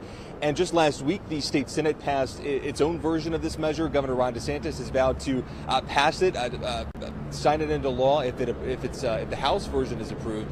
And you can look no further than what I'm about to show you in Tallahassee, the state's capital. Just in the last few days, you've seen pro-choice activists camping out overnight there, just feet away from the Florida state capitol. The Florida Senate earlier this month passing that 6-week abortion bill 26-13 after lengthy discussions and at times lots of interruptions. Not long after the Senate's vote, Tallahassee police officers arresting protesters accused of trespassing after authorities had asked them to leave. Florida Democratic Party Chair Nikki Fried is one of them. Right now there is a 15-week abortion ban in the Sunshine State. DeSantis signed it into law last year. The current law does not make exceptions to the ban for rape or incest. The governor is saying the measure represents, quote, the most significant protections for life that have been enacted in this state in a generation. House Speaker Paul Renner supports the bill, accusing state Democrats of supporting abortion on demand. Meanwhile, Democrats argue Republicans are ignoring the rights of countless Floridians. Moving to a 6-week abortion limit, though, would depend on the Florida Supreme Court effectively upholding last year's 15-week law. It's unclear when the court will rule on this matter, when they will take this up and make a decision on that challenge. That's something we're going to be watching for. Likely will not happen, as I send it back to you, until after the current legislative session, which ends in early May. Today is day 38 of the legislative session. We are going to be watching as the session gets underway this morning at 9 o'clock, and we'll be following this. This is something that we have not heard the end of. Of course, Matt. Yeah, and with all that's going on right now, both at the state and federal levels, we're seeing a number of challenges really across the board. So certainly going to be in tune to that. Matt McClellan, thank you so much for that reporting. All right, folks, we're going to take our final commercial break of the hour here on Live Now from Fox. Time now 8:47 on the East Coast, 5:47 on the West Coast. We'll see you back here in just 2 minutes.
Welcome back to Live Now from Fox. I'm Giacomo Luca. The state of New York will get $112 million over the next 8 years after New York Attorney General Letitia James announced a nearly $500 million multi-state settlement with the vaping company Juul Labs Incorporated. This is the company who has been accused of marketing practices that are unlawful towards children for their practices marketing towards children for again, e-cigarettes and vaping products. We're going to listen into the press conference held by several attorney generals with states across the United States. Part of that settlement, there's Letitia James there, the New York Attorney General speaking. We're going to dip into that content so you can get a listen on what this settlement is and how it will be impacting the rest of those states. Contained less nicotine. However, just one pod of Juul contains as much nicotine as a whole pack of cigarettes. Juul targeted youth by glamorizing vaping with colorful ads featuring young models at flashy parties in New York City and the Hamptons, all while downplaying the harmful effects of vaping. In at least one New York City school, a Juul representative falsely told high school freshmen that its products were safer than cigarettes. Juul's lies led to a nationwide public health crisis and put addictive products in the hands of minors who thought they were doing something harmless. E-cigarette use amongst middle and high school students more than doubled after Juul was first introduced in 2015. The latest CDC data from 2022 shows that nationwide, minors and youth adults still have the highest e-cigarette usage rates of any age group. The CDC reports that nationwide, 1 in 7 high school students have used e-cigarettes in the last 30 days. Here in New York, almost 1 in 4 high school students reported vaping nicotine in 2020. In schoolyards, basketball courts, near neighborhood bodegas, teenagers can be seen passing e-cigarettes to each other. We know the dangers of nicotine, and we know that this habit can be carried into adulthood and has serious health effects. There is no doubt that Juul played a central role in the youth vaping epidemic. Today, Juul is paying for the widespread harm it caused and will undergo severe restrictions on its marketing and sales practices. Today's agreement requires Juul to pay $460 million to 6 states and the District of Columbia. New York will receive $112.7 million over an 8-year period, with $14 million in the next 90 days, the vast majority of which will fund programs that help young New Yorkers struggling to quit finally put their vapes down and prevent youth vaping and educate individuals about the harms of vaping. Our agreement also includes some of the toughest marketing and sales restrictions on the company. Juul cannot directly or indirectly target youth in its marketing, fund or operate youth education and prevention programs, and portray anyone under the age of 35 in its promotional materials. The agreement also requires Juul to take a number of measures to secure products behind store counters and verify the ages of individuals buying its products. This agreement also places the same restrictions on Juul's former top directors, executives, and any business they own or operate that sells nicotine products. New Yorkers' safety and well-being will always be my top priority, and companies that hurt New Yorkers and harm our children will be held accountable. This agreement will protect our kids and help future generations understand the harms of vaping and nicotine and foster healthier and thriving communities in New York and across the country.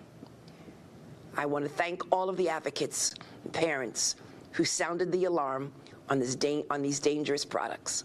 And now I'd like to introduce my colleague, California Attorney General Rob Bonta. Thank you, AG James, for your friendship, your leadership, your partnership on this issue and so many others. I want to thank everyone here for joining us today. And I want to start by expressing my gratitude to everyone who made this historic $462 million settlement with Juul possible. We don't get to a place like this alone. It's through collaboration and partnership and teaming up that we get here. I want to thank the County of Los Angeles and Los Angeles District Attorney who joined us in our lawsuit, the 6 states who are our partners in negotiations, Colorado, the District of Columbia, Illinois, Massachusetts, New Mexico, and New York. My predecessor and the current Secretary of the Department of Health and Human Services, Javier Becerra, who kicked off this effort during his time as Attorney General, and of course my incredible team at the California Department of Justice, who has worked tirelessly for this victory. Today, I'm here as California's Attorney General, but I'm also here as a father of three, a father who is disgusted that where I see my son and daughters, Jewel, simply saw dollars.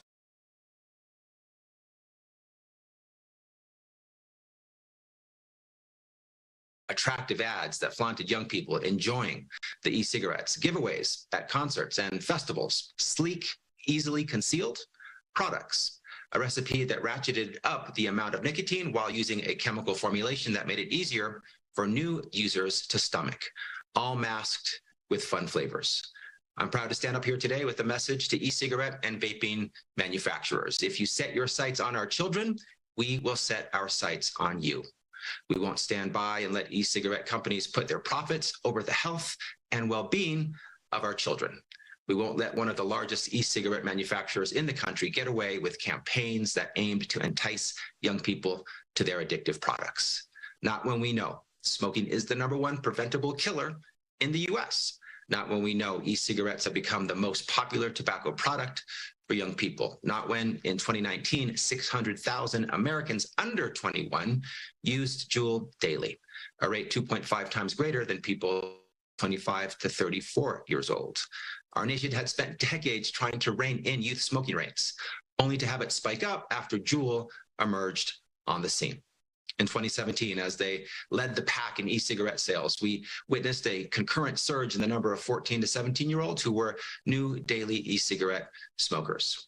By sidestepping age verification procedures, sending promotional emails to customers they knew were underage, operating without tobacco licenses required by California, and using smoke and mirror tricks to deceive consumers. Juul reignited an epidemic of youth nicotine use. It was under control until Juul resparked it. They didn't just take a page out of Big Tobacco's playbook, they took the whole thing. Today's $462 million settlement is a step forward in bringing Juul to justice, in holding the company accountable for breaking laws and taking advantage of an entire generation. With this agreement, California will receive $175.8 million for e-cigarette research, education, and enforcement, the biggest state settlement yet reached with Juul. Funding that'll help our state heal from harm done and prevent more young people from starting down a path of addiction that can take a lifetime to end. This settlement also prohibits Juul from targeting our youth in future advertising and promotional campaigns, putting an end to harmful business practices that lure in our children to better their bottom line. Today, we're turning the page and making it clear that in California, young people will always come before corporate profits. I want to thank again our many partners in this fight. Thank you for sharing our dedication to keeping young people safe and keeping harmful corporations in check. To parents in California and across the nation, hear this. We won't let e-cigarette companies hook our children with their dangerous marketing strategies and get away with it. The declining health and well-being of millions of teens and young adults will not be a footnote in Juul's business plans. Thank you all. And now I'd like to turn it over to my colleague from Illinois, Attorney General Kwame Raoul. Thank you, General Bonta, and thank you, General James, for convening us. This settlement is a culmination of several years of focused efforts in our respective states to hold Juul accountable for its leading role in youth vaping epidemic. For me, it's quite personal because the product had entered my own home because of my teenagers. So directing my consumer division to initiate an investigation into Juul was a day one priority for me after I was sworn in January of 2019. Within months of taking office, we served an extensive civil investigative demand on the company, and before the end of 2019, we had filed suit. We've been aggressively litigating against them in Illinois since. From litigating within Illinois to working collaboratively with my fellow AGs, particularly on working on the important justice terms. I want to thank my staff for all of their efforts. As important as money is to hold bad actors accountable, and $67.6 million will be coming to the state of Illinois, changing conduct is more so, particularly with this industry.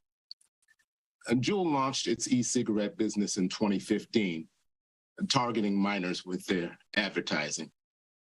By the end of 2018, Juul was so dominant that it held more than 75% of the share of the market. Juul's marketing to youth, unfortunately, was very successful. Multiple studies demonstrate how Juul dramatically increased youth e-cigarette usage after they entered the market. In 2019, nearly half, 49.2% of Illinois high school students reported having used an electronic vapor product. Claims of e-cigarettes being a smoking cessation device are false, particularly with regards to our youth. After decades of successful work in reducing youth cigarette usage, Juul's products and practices led to e-cigarettes becoming a gateway to traditional combustible cigarette use for unsuspecting youth. By 2017, e-cigarettes became the most common first tobacco product used by youth. One 2018 study specific to Juul users found that 63% of 15 to 24-year-olds did not know that nicotine was present in Juul products. The percentage of adolescents reporting using an e-cigarette as their first tobacco product increased from 27.2% in 2014, before Juul entered the market, to 78.3% in 2019. A 2016 study showed that among youth who had never smoked a cigarette by 12th grade, recent vapors were 4 times more likely to report cigarette smoking a year later. Our efforts, culminating in a settlement announced today, are one step in fighting the epidemic of youth vaping. Both the injunctive terms and the money Juul must pay will help these states combat the pernicious problem which Juul largely helped create. At this point, I want to pass it on to my colleague in the District of Columbia, Attorney General Brian Schwab. Thank you, General Raoul. I'm grateful to be here with my friends and colleagues from New York, California, Illinois, and Massachusetts. Thank you in particular to AG James for convening us and for your leadership. One of my top priorities as the Attorney General for the District of Columbia is making sure young people here in the nation's capital grow up healthy and hopeful about their futures. The District of Columbia is fortunate to have some of the strongest consumer protection laws in the country. And when companies like Juul prey on and manipulate the district's residents, and in particular our children, all in furtherance of profit, my office will use every legal tool available to hold them accountable. Clearly, this is a national issue, and district kids deserve to be safe like kids across the country. They deserve the same rights and the same opportunities as children across the country. This is only going to be fully possible when the District of Columbia is recognized as a state, like the other states in this country. But in the meantime, the district residents and the Office of Attorney General is going to stand shoulder to shoulder with other states and other state AGs to take on issues that impact Americans and district residents. Juul's actions were a replay of the big tobacco playbook that state AGs took on in the 90s and put an end to, a concerted industry-wide effort to manipulate for sales the buying practices of consumers. The AG's efforts back then led to years of public health success in driving down tobacco use by young people. But just as tobacco used Joe Camel and other tools to make smoking look cool, Juul came along in 2015 and targeted kids with deceptive, manipulative social media marketing designed to make its e-cigarettes seem trendy and cool and to get children highly addicted to a dangerous product. Juul made its products easy for teenagers to buy online. And if you are just joining us here on Live Now from Fox, we're listening in to the settlement that Juul reached there. So that's an update out of New York. And actually some other folks were looped into this as well. But this is not live right now, but something we wanted to put up just to kind of get you that information about that settlement. But I'm seeing some pretty interesting video here I want to get right to here. Let's take a look at this. This is from WFRI WFOR. That's out of Miami, but they've got some aerial shots here in Fort Lauderdale where they're seeing some really intense flooding, to say the least. And you see on your screen there, it is in fact turning roads to rivers and boats in places where maybe they shouldn't be typically. I'm not sure specifically where they're at right now, but that's what they're dealing with. You see folks on boats. You've actually, well, there's a tractor right there. I saw a monster truck looking type thing, a very raised truck, just kind of cruising through all of this, maybe rescuing people, picking folks up. Pretty intense situation there. So we will have a live report on this later on in this hour. As a matter of fact, we'll talk with our Fox weather folks around 9:45 and get the latest on the ground there. But I've been perusing social media, looking at a lot of the videos people are posting from this area, and that's kind of what you're seeing. In fact, right what you're seeing there is not even the worst of it. In some places I've seen vehicles almost completely submerged in water. So very intense, a lot of water, a lot of rain, a lot of flooding there. So like I said, we'll have a report on that coming up from Fox Weather around 9:45 this morning. But let's take this opportunity to take a commercial break. We'll be right back with more coverage on this and even more here on Live Now from Fox.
Good morning and welcome to Live Now from Fox. I'm your host, Zach Horner. It's 9:08 on the East Coast, 6:08 in the morning over on the West Coast.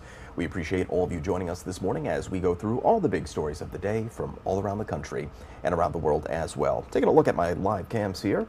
There it is. That's the flag of Ireland right there. And of course, President Joe Biden is still in Ireland right now. That's pretty interesting. They kind of just dissolved that into a wider shot. So look at that. You can see the full exterior there. That looks like there's the beast that the president drives around in, that armored vehicle there.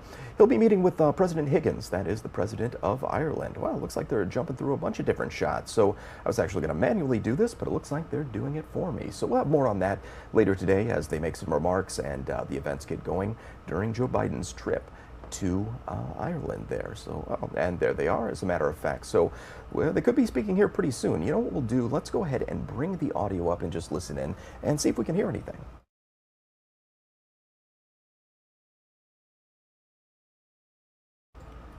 Well, it looks like there is no audio right now. I'll wait for that to come up because I brought the levels up on that, but I'm not seeing it. Let's try something else here to see if we can hear if they're talking about anything. It's wonderful to have you back in Ireland. And, there we go. Let's listen in. I think the visit's been going extremely well, and you very much grace us with your presence, and look forward to the meeting later on. Well, it was great to see you in St. Patrick's Day. It was great to see you in Washington. You know, I think there is a there really is an opportunity to make serious progress, not just because of the accords that were signed 25 years ago, but I mean just in terms of the way you're leading Ireland. Ireland is moving in a way that is taking its place in the world. It's working on helping countries around the world that are dealing with starvation, the way you've welcomed, and I know it's not easy, you welcome Ukrainians here, and the leadership you've shown. And I just think that it feels so good to be able to have this emerging and stronger relationship between the United States and Ireland. I think our values are the same, and I think our concerns are the same. So I'm really looking forward to continuing to work with you. Thank you. And look forward later on to hearing about your visit to Belfast and your meeting with the party leaders. We're very keen to see the Good Friday Agreement institutions functioning again, and Prime Minister Sunak and I are going to be working together on that. But really want to thank you and your administration and your country's leadership when it comes to Ukraine, because I never thought in my lifetime that we'd see a war of this nature happen in Europe again. And democracy and liberty and the things that we believe in are on retreat, or in retreat in large parts of the world. And if it wasn't for American leadership, and if it wasn't for America and Europe working together, I don't know what kind of world we live in. So we really do appreciate your leadership and your personal leadership, both in terms of securing peace in Ireland, but also in trying to protect democracy and liberty here in Europe. Well, I think what you and Prime Minister Sunak worked out in terms of the other accords was very valuable as well. So I'm looking forward to talking to you about a lot of this in detail. Thank you. Thanks, everyone.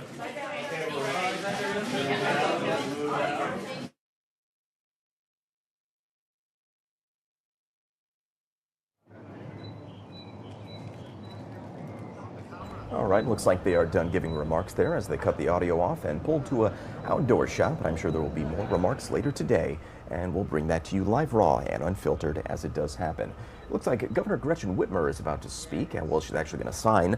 This morning, Governor Whitmer will sign a historic legislation that will implement universal background checks and have safe storage laws in the state of Michigan for guns there. This comes on the heels of that tragic MSU shooting. So let's go ahead and pull that up real quick here. Take a listen.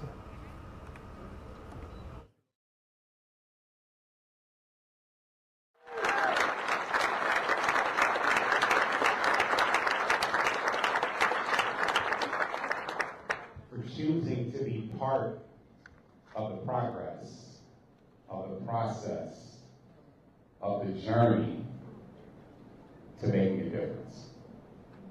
I want to thank every Michigander and every American, all of us who have, and it's sad, but all of us have a personal story and have been personally touched by the scourge of completely preventable gun violence. 8 weeks ago, we gathered here on this campus to grieve and mourn the tragedy that took the lives of 3 Spartans. We also grieved in Michigan a year before that for the tragedy that happened at Oxford High School. And Michiganders shed tears every day when they lose loved ones to gun violence. So as we prepare now to take this step of progress, I do want to ask everyone under the sound of my voice to join me in a moment of silence and remembrance and reflection for those to whom we said goodbye.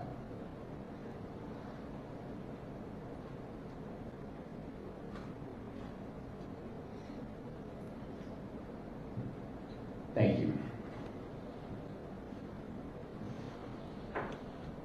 Out of that silence comes action. Out of our determination collectively comes action. And that is what's going to happen today.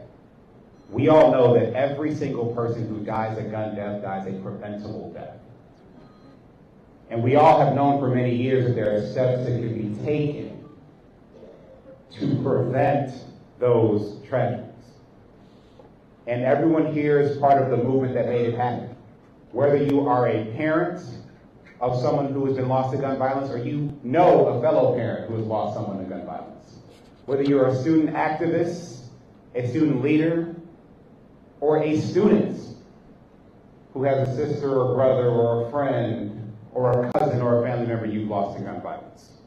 Whether you are a community leader, a business owner, or a gun owner, we all recognize the role that we can play in making a difference in saving lives. Today is not the culmination of that movement, but the continuation of it. We stand up because we know that we can build safer communities, safer schools, safer universities, and safer streets. We can choose hope with the confidence of action. Hope comes from making progress. Hope comes from knowing that a new future is possible. And so I want to thank all of you for being part of that future, for being part of that story.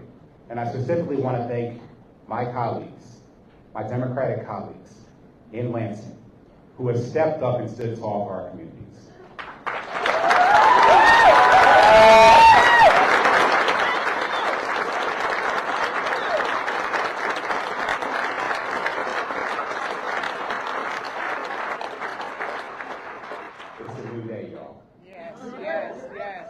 And so I want to welcome to the podium Representative Ranjit Puri to talk about how this legislature is doing something different for our communities to make all of us safer. Representative.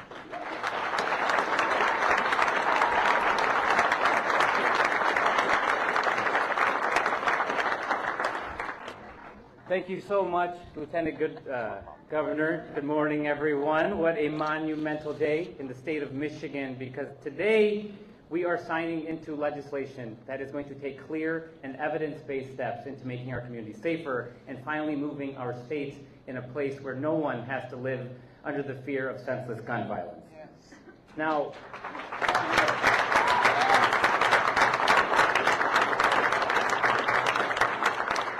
today's conversation has been years in the making, and we want to thank so many state and federal partners. Every town, all these moms demanding action.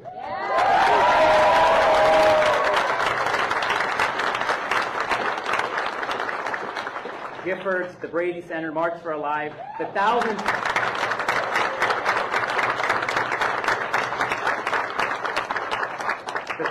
of students who were forced to march on our Capitol to demand action, and the tens of thousands of volunteers across the state that have been fighting for years. Thank you. This would not have been done without all of you. Now, this issue is personal to Michigan, as our state has fallen victim to multiple mass shootings, and just on this campus two months ago. This issue is personal to me, as my family's former place of worship fell victim to a mass shooter in 2012, losing 6 innocent lives that day and sparking me to run for office one day. And so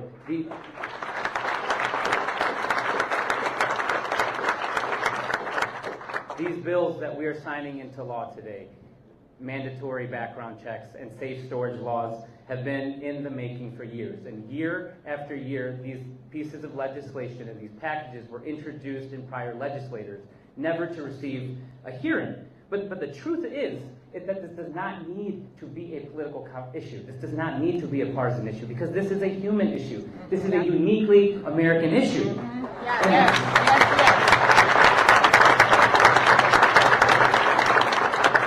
The harsh reality is that every time one of these shootings occur, a family is left grieving, a community is left picking up pieces.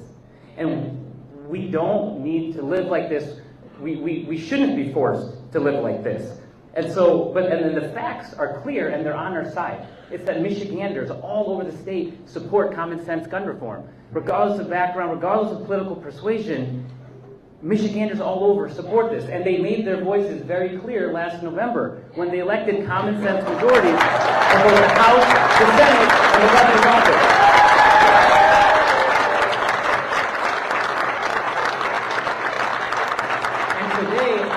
proud to stand with that leadership team in from Lansing, delivering for the people of Michigan to make sure that we are enacting laws that are common sense and making Michigan a safer place.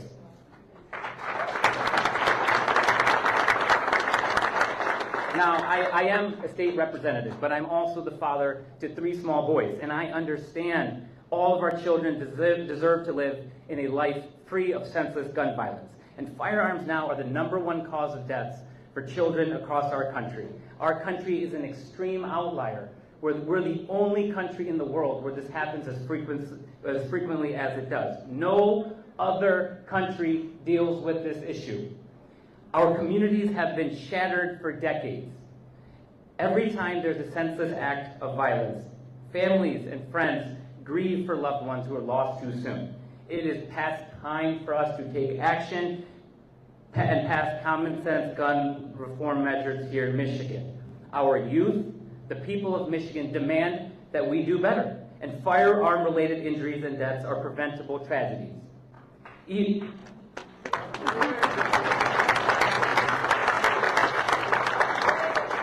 Even today, under the strong leadership of the House, we hope to pass more common sense legislation out of the Michigan House today.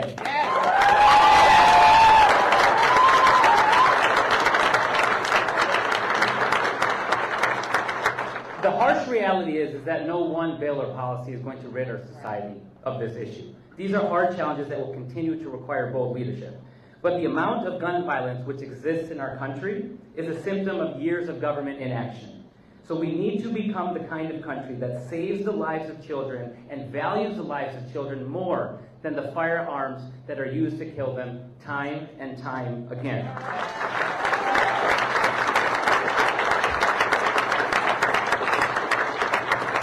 Now, I want to be explicitly clear. Forcing people to pick between gun ownership and a safe Michigan is a false choice, okay? But forcing people to pick between the lives of our children and irresponsible gun owners is an easy decision. And so I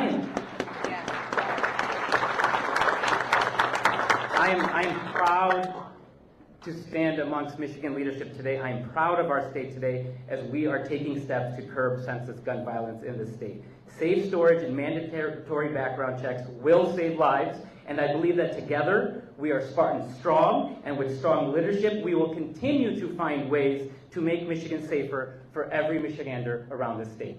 Yes.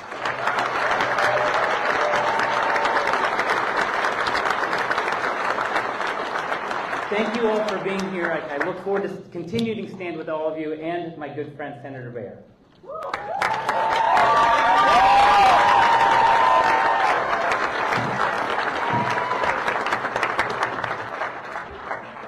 Finally!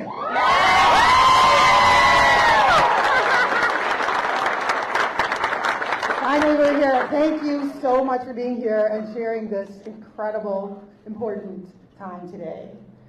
I am State Senator Baer, and I am thrilled that we're here today to finally take this first step forward to address this horrible epidemic that we have, gun violence in Michigan, that's taking away our friends and our family members and our children.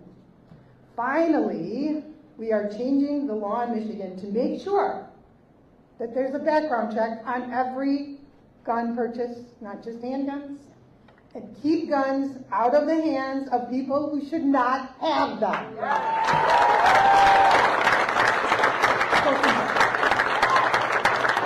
And finally, we're changing the laws to make sure that kids can't get access to guns and shoot themselves and the people around them.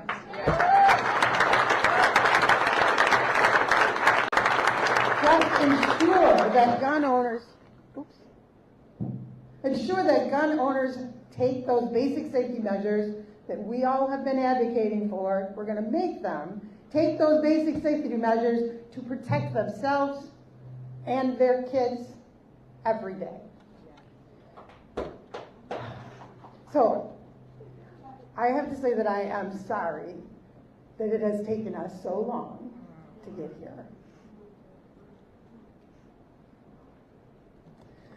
My heart was broken, and broken again, over firearm deaths in my life, in my family.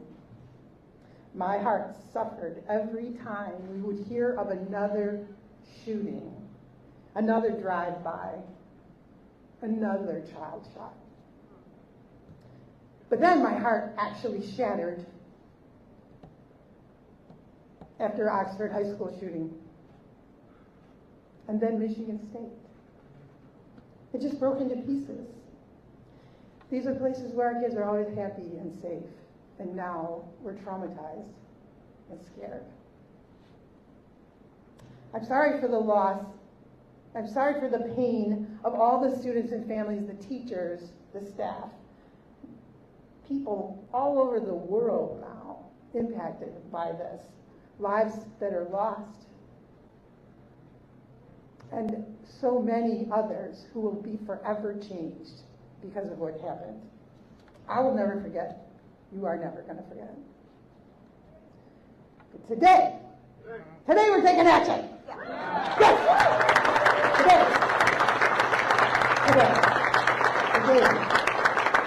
We're taking that very first little bit of medicine to start to heal the broken hearts. Maybe. Because of the work of so many for so long, I'm not going to do the list of everybody again, but because of legislators, because of our 10 years of work in the legislature, our colleagues, our teams, our policy teams, the national groups that we already talked about, just amazing amounts of support from everyone, our powerful Attorney General, our amazing Governor,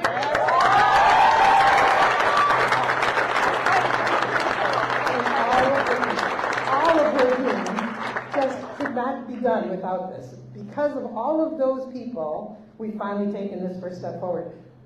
But in front of us, behind us, always around us, are so many of you who have been fighting for this for a very long time. Advocating, pushing, pulling, coercing, dragging, whatever it takes, right? To move this cause forward, to raise the visibility and the criticality of this issue for our kids, for the people of our state. You guys. We would never be here without you. You are the team that we needed, demanding action, taking action. You are the ones who got us there. And by the way, you are the team that we still need, because as you know, this is a huge step forward. It's the first step forward. Many more steps to take.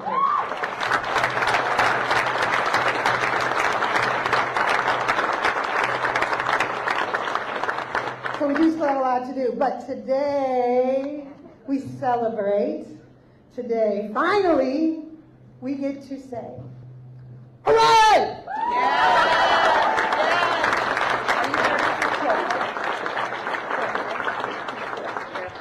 And I thank you very much again for being here. Thank you for supporting me. Now I'll introduce Sheriff Ford from Kalamazoo.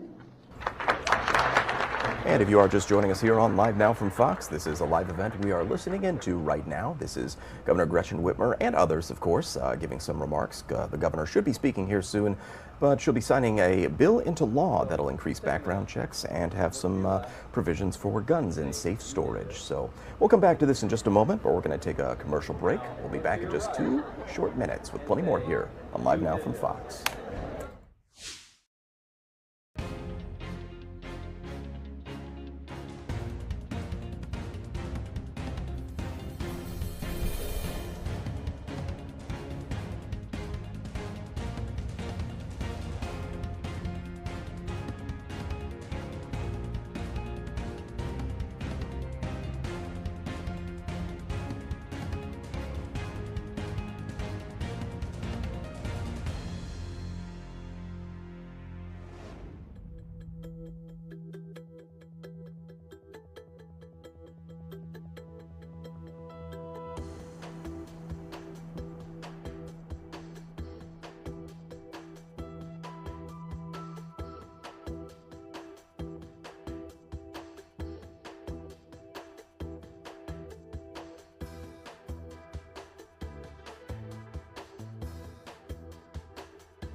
Welcome back to Live Now from Fox. As we're listening in here, this is happening live. Michigan Governor Gretchen Whitmer, she's going to be signing a new gun bill into law here. We'll also have some new requirements for gun storage as well. So let's go ahead and pull the audio up and listen in. Senior Vice President Angela Farrell Zabala.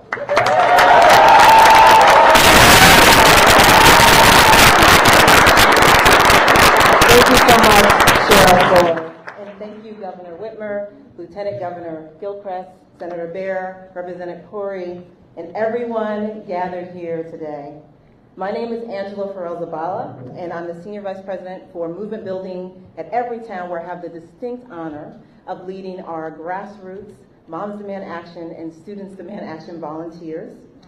We're gathered here today to celebrate historic progress that will help us save lives from senseless gun violence. We're also here to honor the survivors. We're here to support communities that are forever impacted and traumatized because of this senseless violence. And we're here to never forget the lives that were stolen from us. From Michigan State University to Oxford High School to the countless incidents of daily gun violence that plague our communities that don't even make the front pages. Today, we're honoring them with action. Thanks to the tireless efforts of the grassroots gun violence prevention movement, from our Moms Demand Action and Students Demand Action volunteers and survivors to our community partners, and of course, our gun sense champion lawmakers, universal background checks and secure storage will now be the law of the land in Michigan.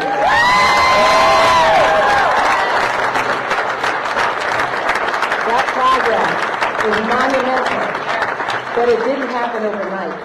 In many ways, Michigan serves as a blueprint for how the gun violence prevention movement has turned the calculus on this issue, has turned the tide on this issue.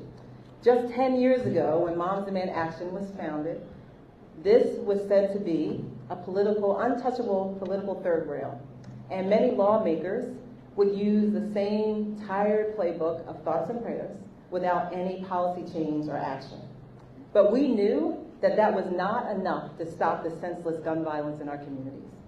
And countless mothers and others beyond assembled from all across the country and right here within Michigan to begin demanding action and real life-saving policies from our lawmakers. Year after year, Moms Demand Action and Students Demand Action volunteers have showed up the State House at gun bill hearings right here in Lansing, going toe-to-toe with some of our gun extremists, armed extremists, in fact. And we never backed down.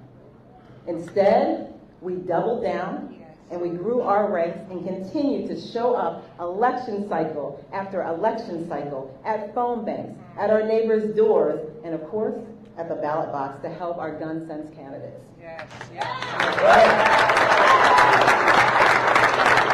And in 2018, we were proud to help elect Governor Whitmer and Lieutenant Governor Gilchrist, who have been stalwart champions taking executive action where possible.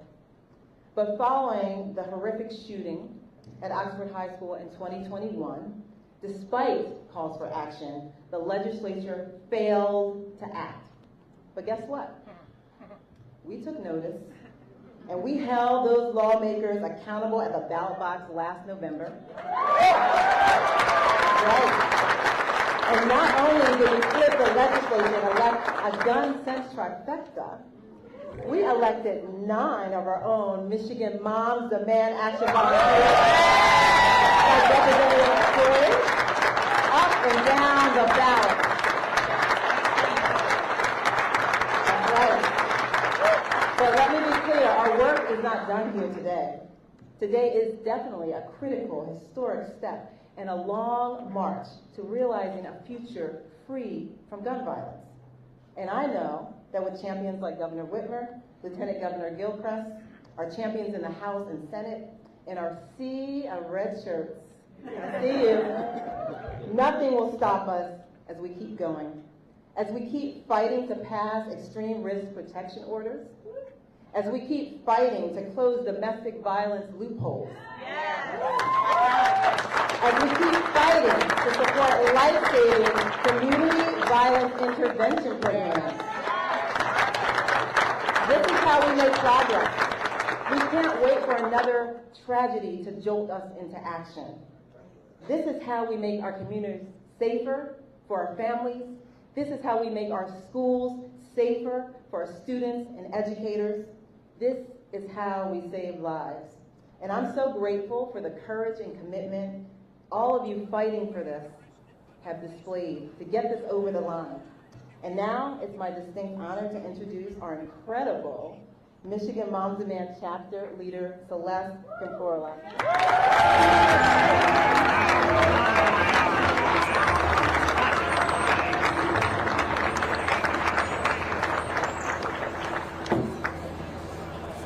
As I look out today, it's nation time.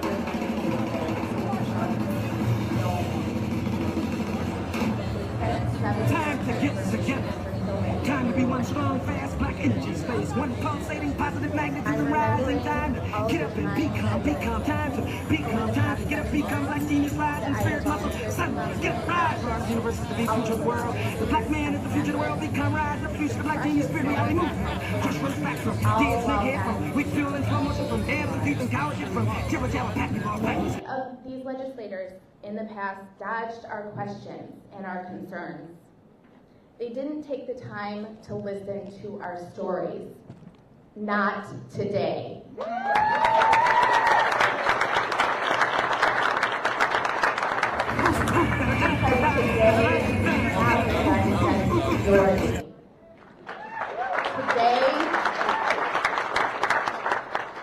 Today, we are getting it done. Thanks to our legislators and our governor.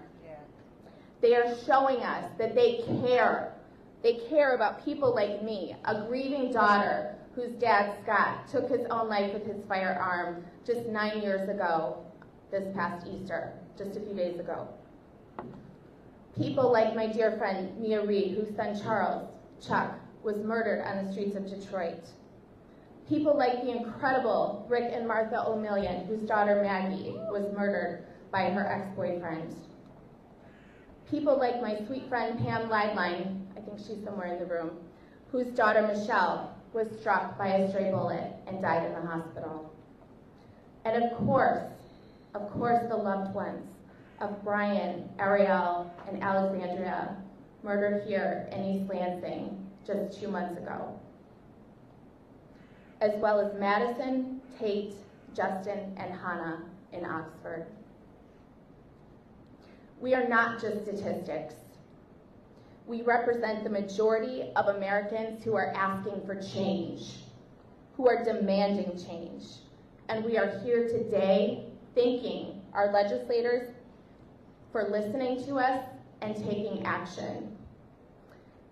And I just have one ask of all of you, and that is to be bold, be brave, because if you don't do something, who will? Thank you.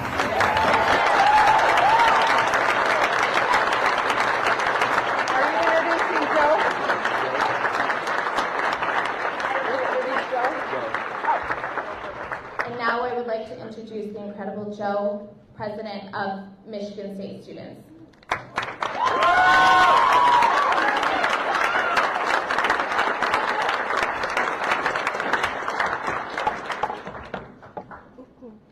Hi everyone, I'm sorry, I'm doing this speech from my phone because if you're a Spartan, you know that the Wi-Fi doesn't work in Spartan Stadium. Hi everyone, my name is Joe Kovach and I'm the student body president here at Michigan State University. In my capacity, I represent the 40,000 undergraduate students who call MSU our home. Michigan State is our home. Welcome to our home. A home whose safety and security was taken from us the night of February 13th, 2023, just 2 months ago to the day, when a person with no ties to our university did the unimaginable by bringing a gun onto our campus while we all sat away in dark rooms waiting for information about our friends, our classmates. Check. We spent hours preparing ourselves to run, hide, and fight for our lives if need be, something many of us have been preparing to do almost our entire lives. You can prepare for something your whole life, but the soul-crushing fear of every sound you hear possibly being the one that you're hoping it won't be is something that stays with you forever. That night we lost Alex Berner, an extremely kind-hearted and talented student who was a vital member of her community and uplifted others wherever she went. We also lost Arielle Diamond Anderson, an extremely hardworking and caring person on her way to becoming a pediatrician so that she could care for others for the rest of her life. And we lost Brian Frazier, the president of Phi Delta Theta at MSU, as only a sophomore. He was a compassionate leader who made sure everyone around him always felt welcomed and had a smile on their face. All 40,000 of us back down the front of the house. And many of us are still trying to figure out what that means. Okay, 1, 2, 1, 2, 3, 4, 1, 2. That cleared it up in the live. Is everybody still good on their cameras? We still got a good feed all the way around. All right, good deal. Thank you. Are you good? With legislators and giving testimonies at the Michigan House and Senate hearings, and doing absolutely everything they can to make these bills a reality. We wouldn't be here today without the tireless work of Oxford High School students. No future without today. Moms and students demand action. March for our lives, and many others.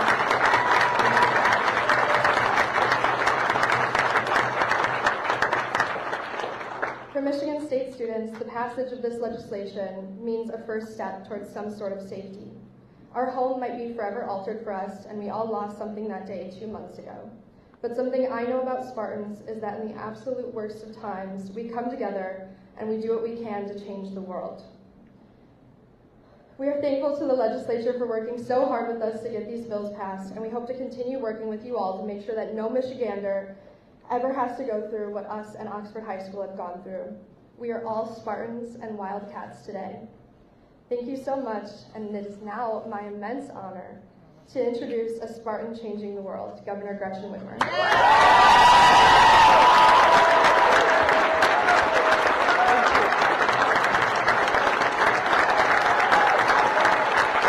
Thank you.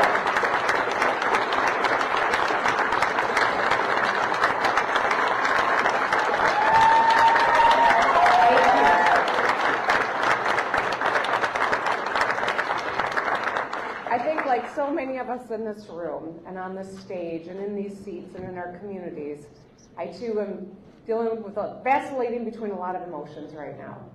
Between grief for those that we've lost and those that continue to live with the trauma inflicted on the daily gun violence that plays out in this country and in our state. Gratitude that we are actually finally taking some steps, and the grit and determination to continue moving forward together.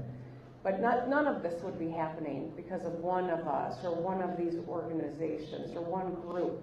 We did this work together, and so I thank you for making your voices heard, for getting organized, for making sure that we elected people that are serious about solving problems, especially a problem as important as this one. I know that we've acknowledged a lot of the organizations, but I got to acknowledge that, I don't know if you guys are the is-zone here in this building or not, but the students who made their voices heard.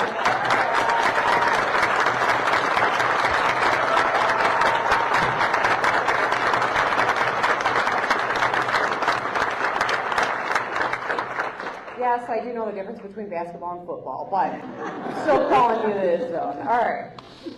Today we're taking common sense gun action to reduce violence and save lives. Soon I'm going to be signing legislation to establish universal background checks for all gun sales in Michigan.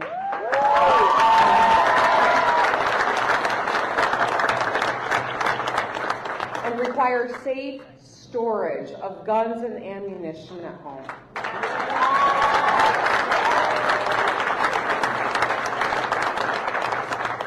Universal background checks will help keep guns out of the hands of violent criminals, domestic abusers, and people on terrorism watch lists and no-fly lists.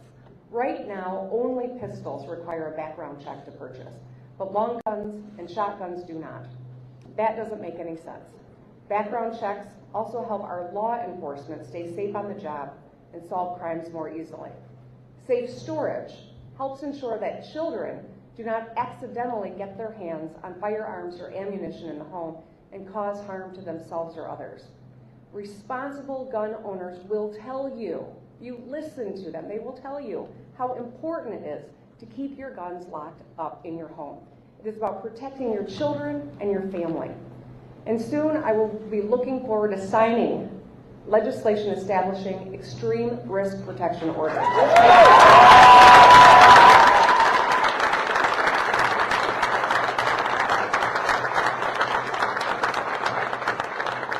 These are measures which will allow family and friends and law enforcement who are concerned about someone who's seeking to harm themselves or others to seek a court order or temporarily confiscate those firearms.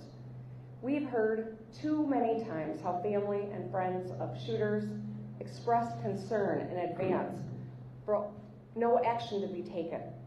When someone is a proven danger to themselves or to others, law enforcement should be able to step in and stop them from committing domestic violence or another crime. All of these initiatives are supported by a majority of Michiganders. I've gotten letters from all across our state asking for us to get this done. Michael, a gun owner and Republican from Eaton County, wrote in support of all three bills. Juanita and her husband Jeff, an avid hunter from LiveNOW, wrote about how gun violence is a top priority for them. They urged us to take this action. And we heard from so many parents, including Kaylee from Berry County, who worries about sending her kids to school every day like so many parents do when they go to drop off and hope to be at pickup. The broader context of this moment is not lost on any of us. We're on Michigan State University's campus, my alma mater, where just 8 weeks ago we lost 3 students. A number of students were injured, and of course, we know that the whole community was terrorized. We're reminded of the shooting at Oxford High School in late 2021, where we lost 4 students. A number of students were injured and teachers, and a community traumatized. I'll never forget being at the vigil in Oxford when someone was having a health event and everyone panicked because they thought that it was more gun violence. That's what trauma looks like. That's why today's actions are so important. We saw it in Tennessee last week, in Kentucky this week. We can all recall shootings at grocery stores and restaurants and dance halls and places of worship or parades. We see horrific, I gotta figure out this mic. Okay, that's better. We can all recall these shootings. We see the horrific impacts of gun violence. And if you are just joining us here on Live Now from Fox, we're listening in to Michigan Governor Gretchen Whitmer. She's speaking right now, as a matter of fact, but she'll be signing a new gun law, or gun bill, into law that'll change some things with regard to how people have to store their guns, and also implementing stronger background checks there. We do need to take a commercial break. We'll be right back in just 2 short minutes. Stay with us.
And welcome back to Live Now from Fox. This is that bill, actually, that Governor Whitmer in Michigan was actually talking about. She is now signing that, so let's listen in.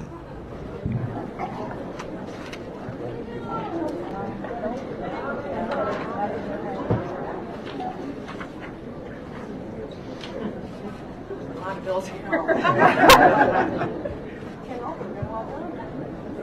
Yeah, that's true. Timer from my lungs. I'm still looking at it. Nobody knows.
And right now you are watching Michigan Governor Gretchen Whitmer signing that new gun bill into law there. So they were giving remarks earlier on this, and now they are in fact signing it. But I wanted to dip in and interrupt for just a moment because we actually do need to take our last commercial break of the hour. But don't go anywhere. We have plenty more to get into here on Live Now from Fox.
And welcome back to Live Now from Fox. This is Vice President Kamala Harris. She was speaking on reproductive rights, which is a big issue right now, especially with all the debate around the abortion pill. So let's listen to this. Amanda, who talked with me, I met with she and her husband, about how when she was pregnant, she then had suffered a miscarriage. And 3 times went to seek medical care and was denied because of the healthcare providers' fear that they would be prosecuted or in some way penalized for helping her through her miscarriage, and only helped her when she got to the point where she had sepsis, a life-threatening situation. I have met with and talked with doctors who are in fear of losing their license, of being prosecuted, and of this situation actually having an impact on the relationships of trust that they have with their patients. This indeed is a healthcare crisis in America, and we have to acknowledge and understand it to be just that. And then 5 days ago, a district court in the state of Texas ruled to block access to abortion medication in every state in the country. In effect, if this ruling stands, creating what could very righteously be considered a nationwide ban, at least as it relates to what we believe to be half of the women who, when seeking abortion care, receive it through abortion medication. So we have, in effect, a situation where politicians and politics have driven lawyers to go to a court of law where a judge, who is not a medical professional, is making a decision to undo the ruling over 20 years ago of the FDA that declared a specific medication safe and effective for the American people. So one must appreciate that when we think about the integrity of our healthcare delivery systems and attacking the very credibility of the FDA on this one matter for the sake of politics and a political agenda, the wide sweeping ramifications this can have. And I'd ask every person who is aware of this to understand the implications of this ruling by just opening your medicine cabinet. Because it is very likely that you rely on some type of medication prescribed by a doctor approved by the FDA to alleviate your health concerns and to improve your condition in life. So the ramifications of this decision 5 days ago are wide sweeping, and for that reason require, we do believe, a very serious response. And again, I will state that our administration and our President Joe Biden has been very clear that we will stand to protect the integrity of the healthcare system in America, and we will stand to protect those who have a right to be able to make decisions about their own body and their own life. Also on this issue is the real risk of damage to and attacks on patient privacy. So let's think about that. 26 years ago, in 1996, our country agreed that we needed this thing called HIPAA, because we all agreed that when it comes to our medical records, there are just certain things that should be private. If you choose to share it, you can, but it's your private business. It's the business between you and your healthcare provider, and nobody else's business. So we passed HIPAA to say that medical records would be private. There was an exception in HIPAA that said that if law enforcement needs it in pursuit of a criminal matter, an investigation, if they had a court order, they may have access to those records. Well, what's the connection between that and where we are now? Since the Dobbs decision in particular, many states have proposed and passed laws that are now going to criminalize. And right now we are listening in to Vice President Kamala Harris. She's speaking about reproductive rights, also talking about the abortion pill debate that is still working its way through the legal system. So we'll learn more about that today and certainly into next week. But it's actually Sexual Assault Awareness Month. We're going to switch gears here for a little bit and talk about that and highlight why it's important, and also talk about the problem of human trafficking. We do have Ed Gilbert. He's board chairman of the Lifeboat Project, an organization that helps to combat against human trafficking. Ed, thank you so much for joining us this morning. We do appreciate it. Thank you. Thanks for having me. Absolutely. Well, let's start real general. Why is it important to talk about something like sexual assault awareness? Well, you know, Florida as a state is the third worst state in the United States for human trafficking. I think that's a critical factor in today's world. Second is Central Florida is the third worst area in the United States for human trafficking. And I think that's a major concern and should be for parents, grandparents, kids, and obviously sexual assault is a big part of human trafficking. Now, keeping in mind that sexual assault is only one part of trafficking in general. There's also labor trafficking and there is sexual trafficking. But, you know, today it's a big topic, and because of our location in the country, our location in Florida, it's just sadly, it's a big topic here in Central Florida, and it's become a big topic nationally and globally. It's a $150 billion business, which is even sad to talk about. And of course, human trafficking has been a problem for quite some time. I'm interested in your insight on this. Has it gotten worse, or is it about the same? Has it improved, or are we still seeing that just the same problems with human trafficking across the United States, not just in Florida? Well, unfortunately, it's growing at a rate of about 20% a year. And I would tell you, as much as I'd like to say that I think we can rid ourselves of human trafficking, I think the answer is probably not. In the last 2 years, human trafficking became the second worst illegal activity in the world. It surpassed illegal gun sales. Now the only thing above us is drugs. So now you have drugs, you've got human trafficking, and you've got illegal gun sales. And I think it's something that unfortunately is going to be with us for a very long time. And I think what would shock many people is it was only in the year 2000 that human trafficking was a law passed by Congress. Think about that. Only 23 years ago was it against the law to illegally traffic another human being, 23 years ago. So all we can do is be vigilant. All we can do is continue to educate. And all we can do is continue to try to help those that are survivors of human trafficking on a daily basis. And are there signs that somebody is a victim of human trafficking? And how do we get these people help? Well, that's a great question. And I'll start it with kind of a see something, say something, and think about this. You're at an airport, you're in a mall, you're at a hotel, and you see older people with younger kids.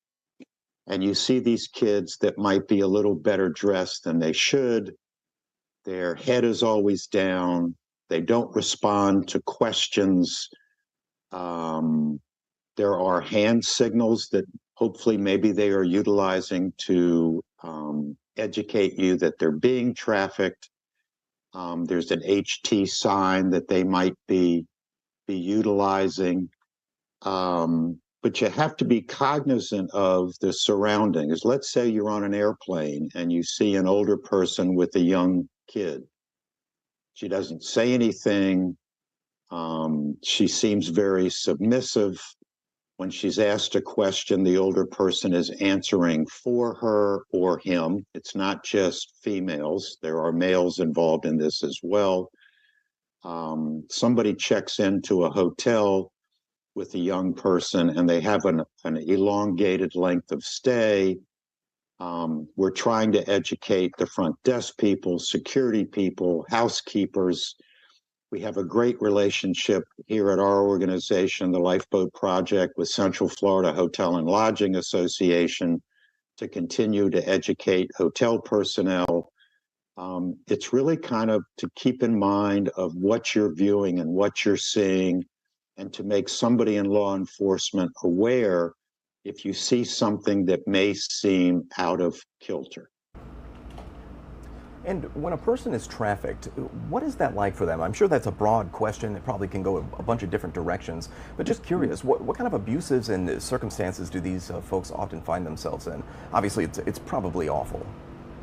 Well, I'm not sure some of it you actually want to talk about on screen, but sure. Think about this.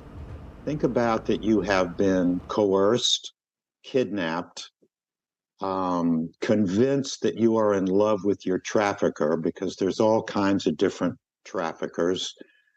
Let's say you are the Romeo type and you meet this person online and you've groomed him over a series of months off the internet, and you finally meet, and this kid has low self-esteem or comes from a broken home or has aged out of foster care, and here's someone that's paying them a lot of attention, tells them how beautiful they are, and let me buy you clothes, and I love you, and you can imagine where this is going, because these traffickers are major manipulators. They are incredibly smart at manipulating others.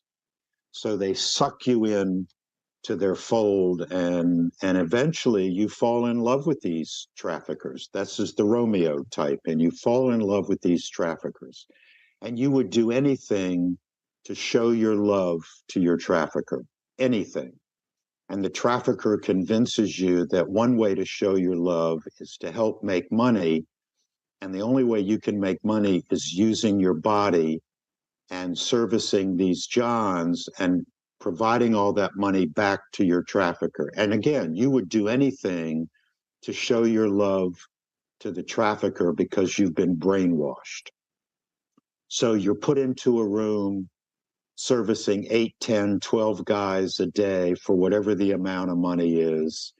And after you've done that, maybe you're moved to another city, and this continues on and on and on and on. And we have had victims who became survivors with us that over a course of 7, 8, or 9 months may have been forced or coerced or convinced they needed to sleep with 240 different customers to prove their love to this trafficker. Their body is shot.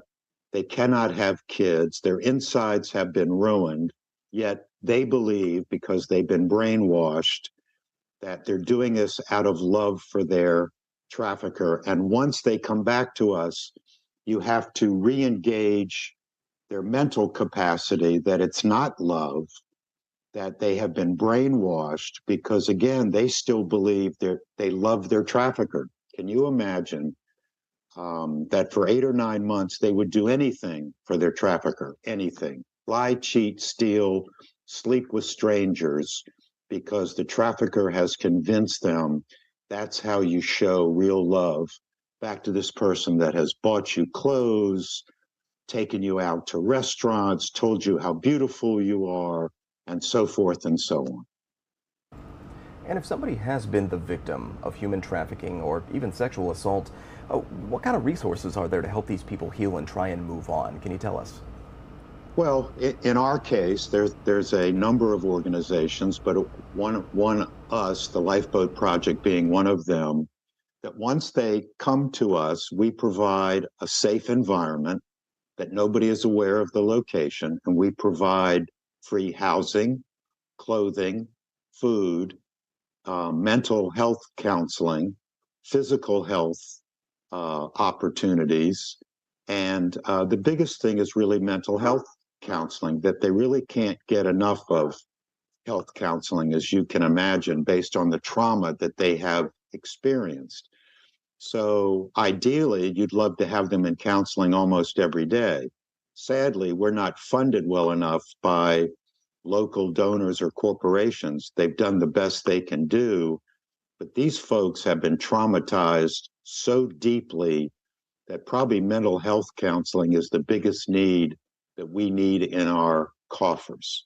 So we also get them back into educational opportunities. We have a relationship with Valencia State College if they want to get back to school. From there, we try to help them with job placement. But first and foremost, you want to give them a safe environment where they believe they're not going to be trafficked.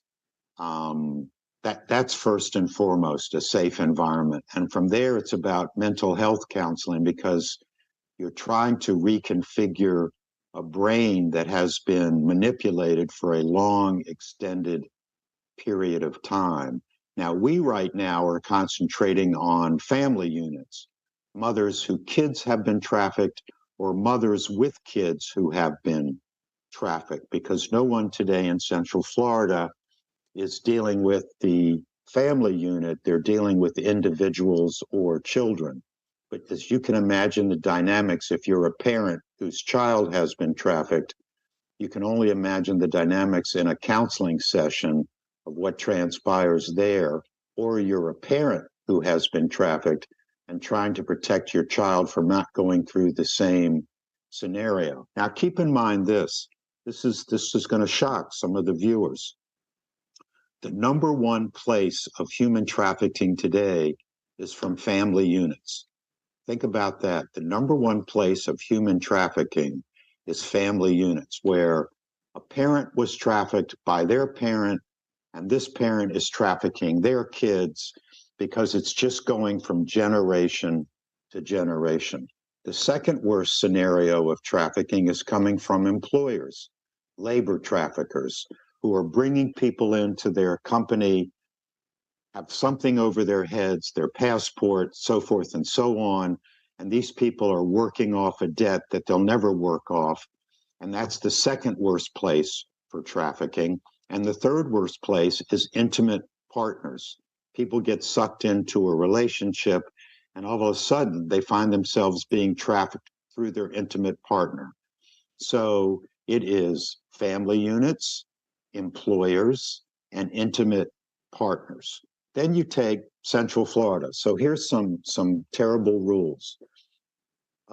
Foster care in Central Florida represents 22% of all victims of human trafficking today in Central Florida. We have a very broken foster care system for human trafficking.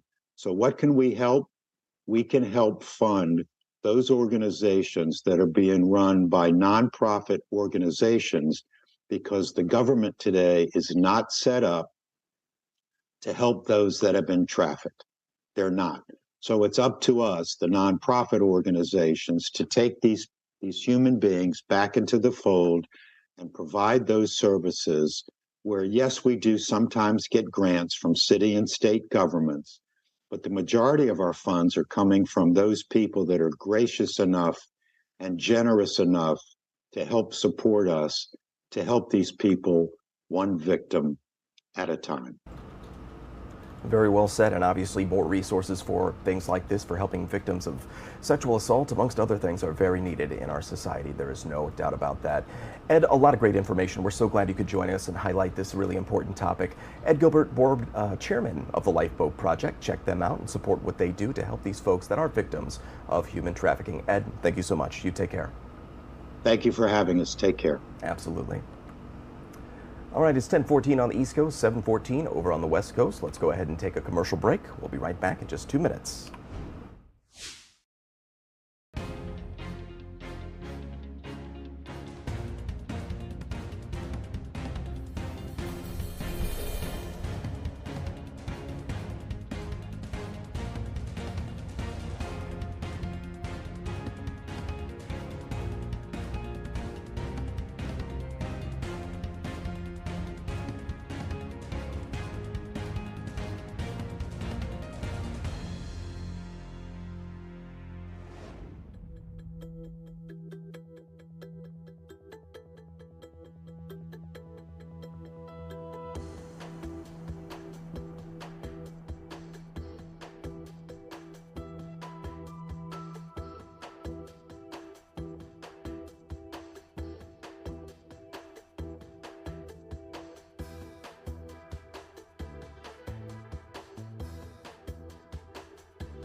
And welcome back to Live Now from Fox as we take a live look outside there. This is in Ireland, where the president is right now. He's meeting with Irish President Higgins there, so we'll have more coverage on that as the day goes on. We assume the president should be speaking at some point, and we'll bring that to you live, raw, and unfiltered.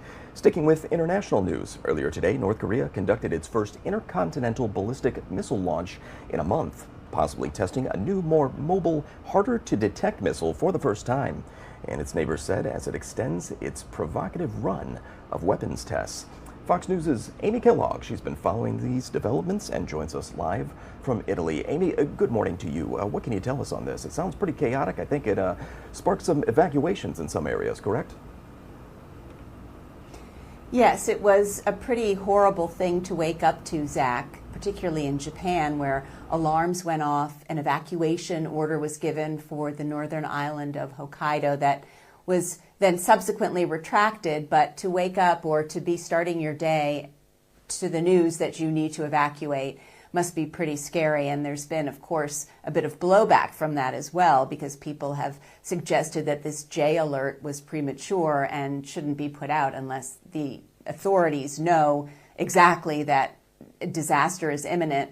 But honestly, you can imagine the situation the government's in, trying to protect people. Train travel was snarled up in the city of Sapporo, I understand.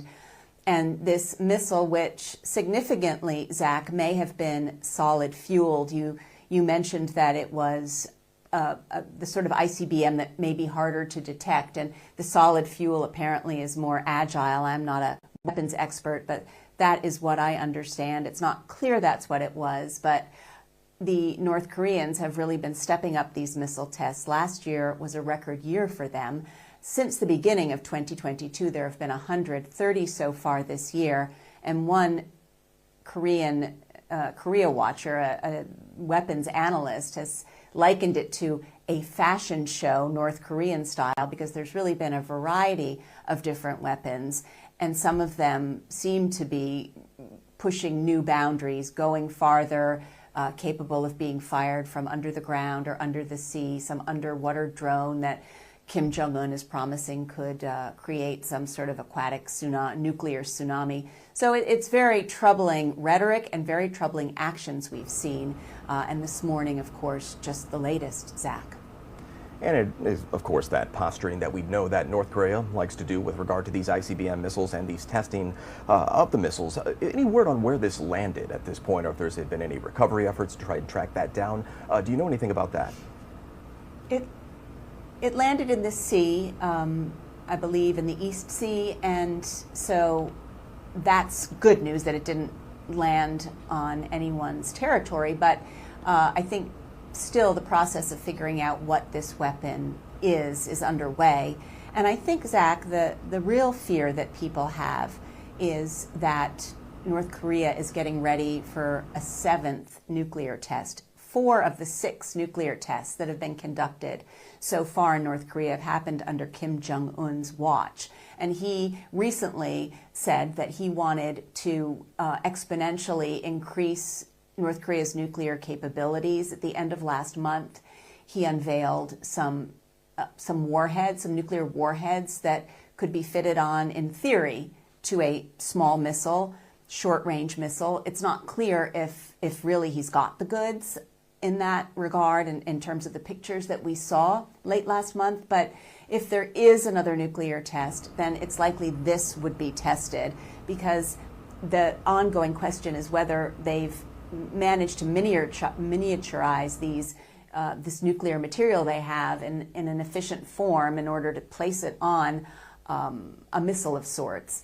So that is something that people are worried about, especially because there's been noted, Zach, some activity around nuclear sites in North Korea. So it seems they're gearing up towards that. It seems also, given that Kim Jong-un said recently he wants to make more practical and offensive North Korea's deterrent posture, a lot of this in response to some very robust military exercises between the South Koreans and the U.S. last month, biggest ones we've seen in years. But still, the U.S. and South Korea will say these were defensive in nature, and certainly what North Korea is doing seems to be looking almost more offensive in nature. Zach. Absolutely. We'll keep an eye on it and see if they do end up proceeding with that nuclear test. With everything going on in the world, just another thing we got to keep an eye on right now. Of course, North Korea. Amy Kellogg with Fox News with us this morning with the latest on that test out of North Korea. Amy, thank you so much. We appreciate your time. Thank you. Take care. All right, it's 10:21 on the East Coast. It's 7:21 over on the West Coast. We've got plenty more to get into here on Live Now from Fox. Today's top stories from all around the country and around the world as well. We'll be right back in just 2 short minutes.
And welcome back to Live Now from Fox. This is a live look at Justin Pearson. He's one of those representatives from the Tennessee State House there that was expelled, now reinstated. He's giving remarks right now. Let's listen in.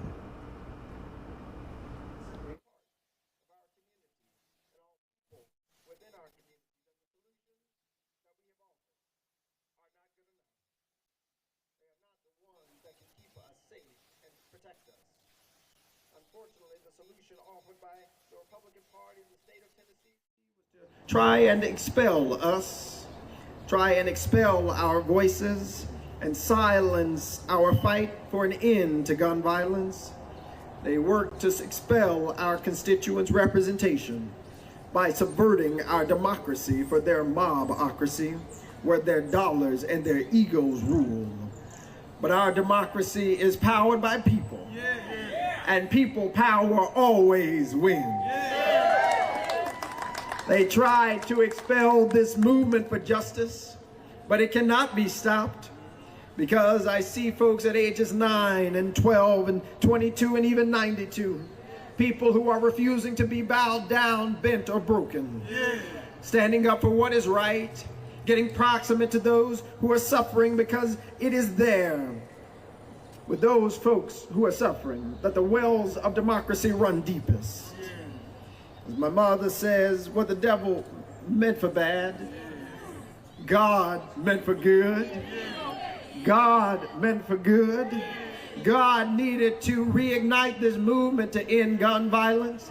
God needed to catalyze the conversation about anti-democratic behavior of the Republican Party in the state of Tennessee. God needed to wake us up to the reality of this moment, that we've got a new generation and new ideas and new beliefs in order to guide us into the future. And so what Cameron Sexton meant for bad, God has turned into good. We realize that there are already more mass shootings than days in this country. We realize that the challenges of gun violence and its pervasiveness we see every day. In communities like ours in Memphis and Shelby County, we see this too often. because there's a proliferation of bad and poor policies coming out of this state legislature. They don't realize that these bullets are doing more than hurting just people. They're shattering communities. At the grocery store, on your walks, at the bank. It is the proliferation of guns, the legislation that removed the need to have permits, that have been a disaster for our communities. Our law enforcement, which many people praise, are being forced to go to war when they just are going to work. Kids are told to go to fortresses instead of to go to school and places of learning. We're told to go to church carrying the status quo's thoughts and prayers, while we must be in fear that somebody will walk in with an assault weapon. Because they're in the hands of ordinary citizens, we've got better solutions to these very challenging and troubling problems. And it's about time that we implement those solutions in the state of Tennessee. And we right now are showing Tennessee and the country that there's only one way forward. That the principalities and the wickedness in high places is not the way. That there will be a new building of this building with a foundation built on love, with pillars of justice rising up, with rafters of courage covering us, with doors that are open to everybody in the state of Tennessee, not just rich somebodies, but everybody, not just straight somebodies, but everybody's, not just Republican somebodies, but everybody. We are showing this state and the country the only way forward. And I got to tell you that good news. We're going to win. I got to tell you, we're going to win. This has been a difficult legislative session if you watch anything. You've seen bills passed against drag shows. You've seen transgender children lose health care. You've seen talk about retaining third graders from school, disproportionately hurting black and brown children. You've seen some terrible things that have happened, and you might wonder, how is it that we can still in this moment, after we've just been expelled, but we're back? How we can still have courage and hope and faith in this democracy in Tennessee. Well, I believe William Cullen Bryant is right, that truth crushed to earth will rise again. I believe James Russell Lowell is right, because truth forever on the scaffold, wrong forever on the throne. Yet that scaffold sways the future, and behind the dim unknown standeth God within the shadow, keeping watch above his own. Yes, our democracy is not their mobocracy. Mob rule will never defeat people rule. We will never defeat the people's voice. We will never defeat people's First Amendment right to speak for what they know in their heart, their body, and their soul to be right. We will win because we will never quit. And if we never quit, even in a place like Tennessee, we'll see days of justice spring forth. If we never quit, we'll see the governor signing executive orders to expand universal background checks. If we never quit, we'll see a governor named Pilot demanding just legislation for red flag laws. If we never quit, I assure you we will win, because we'll always center the voices of the marginalized. We'll always center the voices of the poor. We'll always center queer folks. We'll always center marginalized folks. We'll always center excluded folks. We'll always move people who've been pushed to the periphery, to the center of the conversation, to lead the march toward justice. And I know that when young people and older people, when rich people and poor people build Heather McGhee's solidarity dividend, justice will roll down like waters and righteousness like an ever-flowing stream. Well, Representative Pearson, how do you know? Because it was just 1 week ago that we sat in the State House on the well of democracy and were persecuted. We're called out of our names. We're talked down to and talked about. We're told we didn't understand democracy. We didn't understand our responsibility. Told we didn't belong here. But today, just a week later, there's resurrection that's been promised to a persecuted people. There's a resurrection that's been promised to a persecuted people. And so for each and every one of us, we've got good news. That resurrection is promised to persecuted people. We've got news of a resurrection of hope, of a resurrection of justice, of a resurrection of faith, even in Tennessee. And I'm so glad so glad to be fighting with you, to be marching with you, because victory is ours. Hallelujah. Hallelujah. Hallelujah. Power to the people. Power to the people. Power to the people. Power to the people.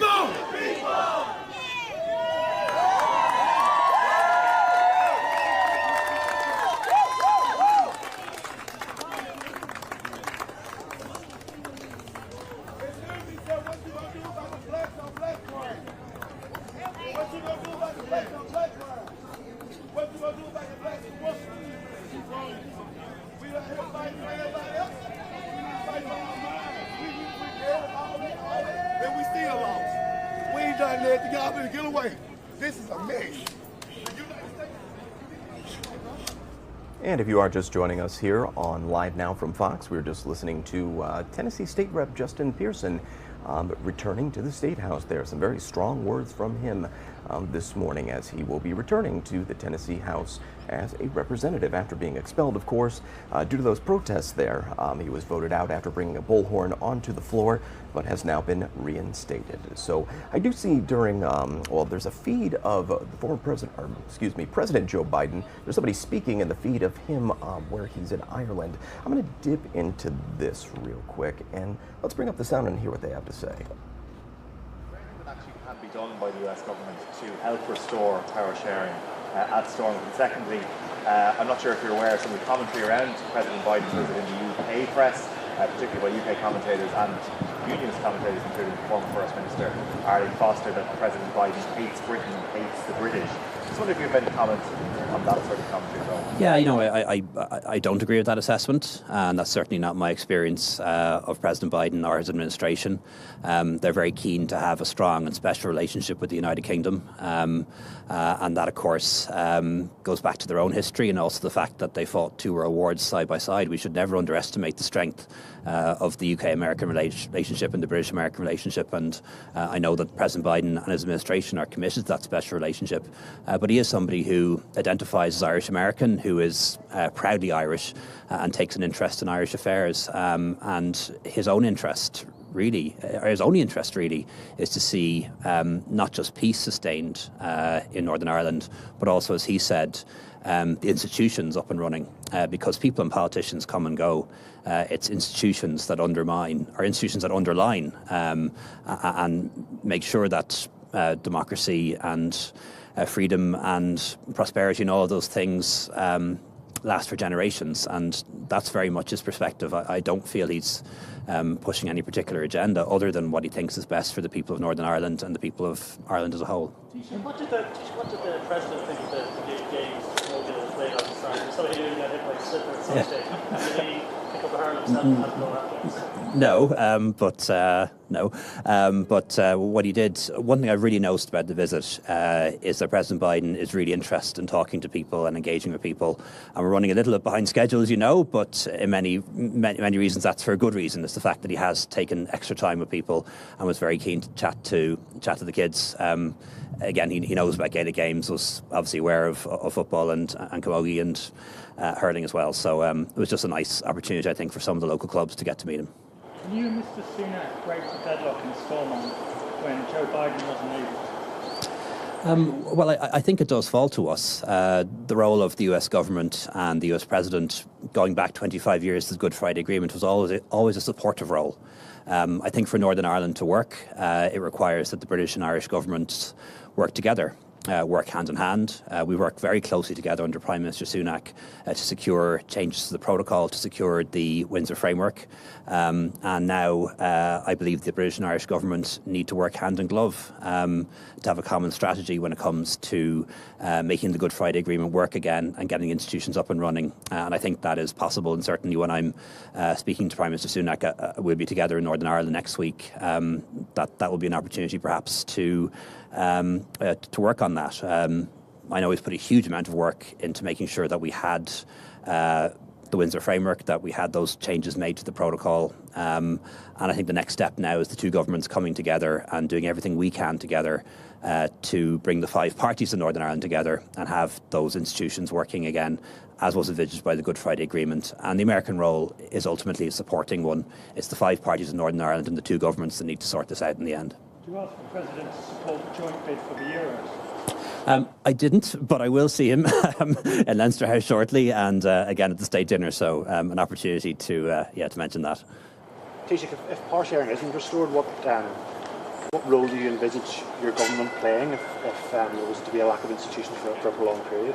Yeah, that's a very valid question, but probably not one for today. Definitely something that I need to speak to the Prime Minister about before speaking in public. But Plan A is the only plan we have at the moment, and that is to get the Good Friday Agreement working as envisaged, have the 5 parties form an executive. 4 of them want to, 1 doesn't. I think it is possible to get the DUP on board, and then not only crucially have the power sharing institutions up and running in Northern Ireland, but also the North-South bodies, which are very important too.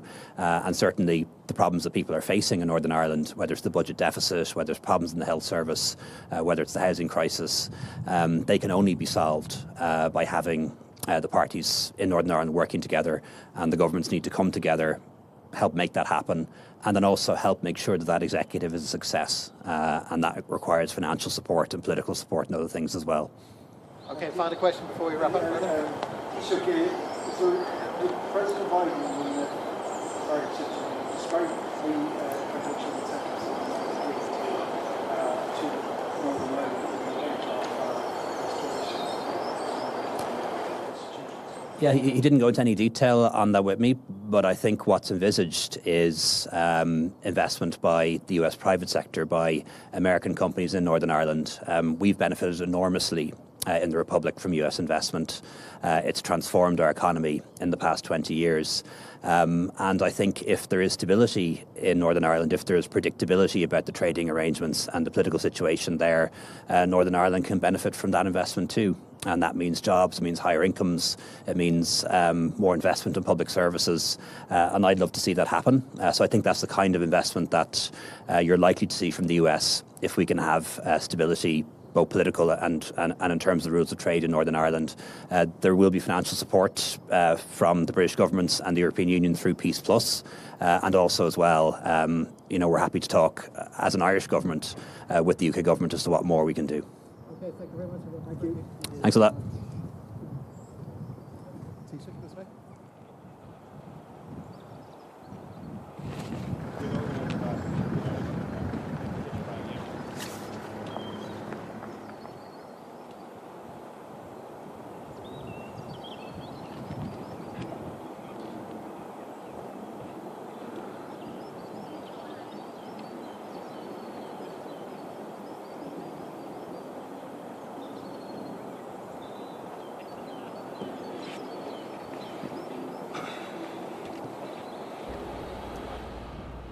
And the Prime Minister of Ireland was taking some questions there. For some reason, the shot abruptly cut out of that. But you did hear some good stuff there, talking about President Biden's visit and the meetings that they are having there.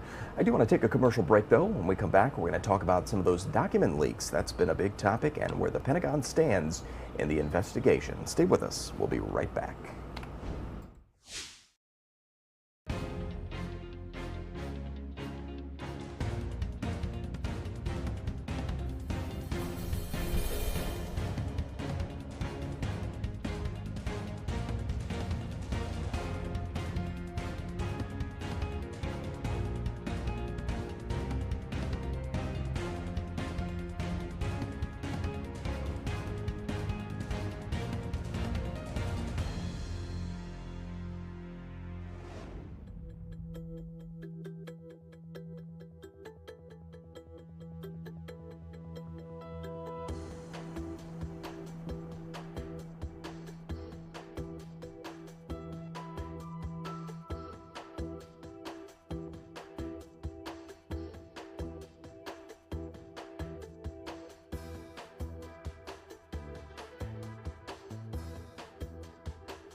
Welcome back to Live Now from Fox. I'm your host, Zach Horner. It's 10:43 on the East Coast, 7:43 in the morning over on the West Coast.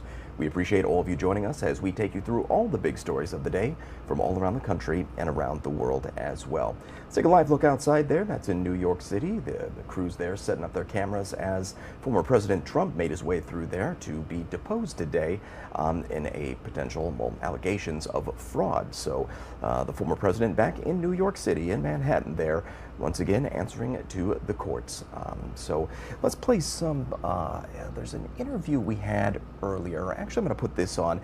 This is Kamala Harris. She had actually given some remarks on reproductive rights, which of course is a hot button issue as people are debating whether that abortion pill or the 2 abortion medications should still be available to people. So let's listen into that. And worse, even being prosecuted and criminalized for the work that they do that is about providing health care for people in our country. I have met, for example, with a woman by the name of Amanda who talked with me. I met with she and her husband about how when she was pregnant, she then had suffered a miscarriage and 3 times went to seek medical care and was denied because of the health care providers' fear that they would be prosecuted or in some way penalized for helping her through her miscarriage, and only helped her when she got to the point where she had sepsis, a life-threatening situation. I have met with and talked with doctors who are in fear of losing their license, of being prosecuted, and of this situation actually having an impact on the relationships of trust that they have with their patients. This indeed is a healthcare crisis in America, and we have to acknowledge and understand it to be just that. And then 5 days ago, a district court in the state of Texas ruled to block access to abortion medication in every state in the country. In effect, if this ruling stands, creating what could very righteously be considered a nationwide ban, at least as it relates to what we believe to be half of the women who, when seeking abortion care, receive it through abortion medication. So we have, in effect, a situation where politicians and politics have driven lawyers to go to a court of law where a judge, who is not a medical professional, is making a decision to undo the ruling over 20 years ago of the FDA that declared a specific medication safe and effective for the American people.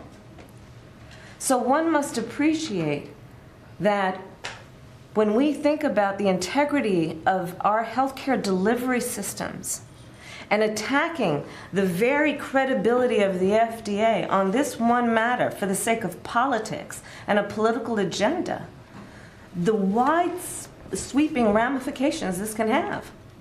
And I'd ask every person who is aware of this to understand the implications of this ruling by just opening your medicine cabinet.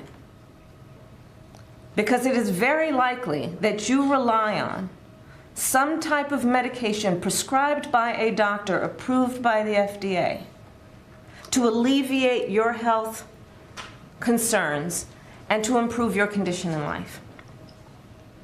So the ramifications of this decision 5 days ago are wide sweeping, and for that reason require, we do believe, a very serious response. And again, I will state that our administration. And if you are just joining us here, of course, we're listening into Vice President Kamala Harris. She's speaking about reproductive issues and, of course, talking about those abortion pills, those medications that are at the center of debate right now, and we'll see if they remain available for folks. We'll bring you that information later, but we do want to switch gears here and talk about the latest on that investigation into those leaked documents. Now, the Pentagon is probing, trying to figure out who is behind all those big leaks. We do have Jennifer Griffin with Fox News. She is at the Pentagon with us, for us right now, with the latest details on this. And Jennifer, where does this investigation stand right now? Have they gotten any closer to finding who are the group of people that might have released these? Well, it's really interesting, Zach. The Washington Post certainly has gotten a lot closer to the leaker and those in the chat room that he was leaking these classified documents to over the past 6 to 8 months. The Washington Post, Shane Harris, interviewed a young under 18-year-old teenager who had known this leaker, who he called OG. That was the online name he used in the Discord chat room where these gamers met for the last 4 years. There are about 20 to 24 people who are in this chat group sharing this one leaker who worked at a military facility. We've learned from the Washington Post reporting that he was sharing these documents, originally typing them all up, and then when he wasn't getting enough attention, he started posting screen photos of the folded documents that he was printing out at work, again working on this military facility. It's not clear whether he was a contractor or whether he was in the military, but he does appear to be in his mid to early 20s, according to the teenager that the Washington Post interviewed. The FBI is in the lead, so people here at the Pentagon are kind of in the dark about where the investigation stands. The FBI says they have narrowed down the focus. It's clear that this was a somewhat amateurish attempt to show off in this chat room, and the leaker left behind a lot of digital footprint that investigators are going to be able to build a pretty strong case against him. There are a lot of witnesses. And what is also interesting that we're learning is that it doesn't seem like he was a whistleblower or somebody moved by ideology. He was really showing off what he knew, what he had access to, and that this group who during COVID had formed of teenagers and boys who liked to game together, it was really a way of showing off and seeing what the government did. The leaker, according to this teenager, didn't want the information to get out. He was not pro-Russian or pro-Ukrainian or working for the Chinese. That, according to this teenager who knew him very well, he said that when the gaming group realized that the gig was up and that the OG, if you will, the leaker, was going to have to disband the group and the chat room, there was crying just 2 days ago as he said goodbye to this group. So the real question is now, when will the FBI move in? How quickly? They clearly, I would guess, are watching this group and their communications pretty closely right now. Zach? And it's funny they mentioned that it's an amateur move, because if it is an amateur that made this and made all these mistakes, this is an amateur move that could have major consequences. And I suppose we'll see where the investigation goes and what consequences these folks or person might face. Jennifer Griffin, she is at the Pentagon for us on this story. Jennifer, thank you so much for your time. We do appreciate it. Thanks, Zach. Take care. All right, it's 10:50 on the East Coast, 7:50 over on the West Coast. Let's go ahead and take our last commercial break of the hour, but don't go anywhere. We've got plenty more to get into here on Live Now from Fox.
And welcome back to Live Now from Fox. We're taking a live look here at a press conference that looks like it's about to start at some point. They're getting all the cameras and everybody ready there, and then the shot just switched. So that press conference has disappeared, and now you are looking live at the Empire State Building in New York City. We'll see if that press conference does pop back up, and if it does, we'll of course dip into that live raw and unfiltered for you.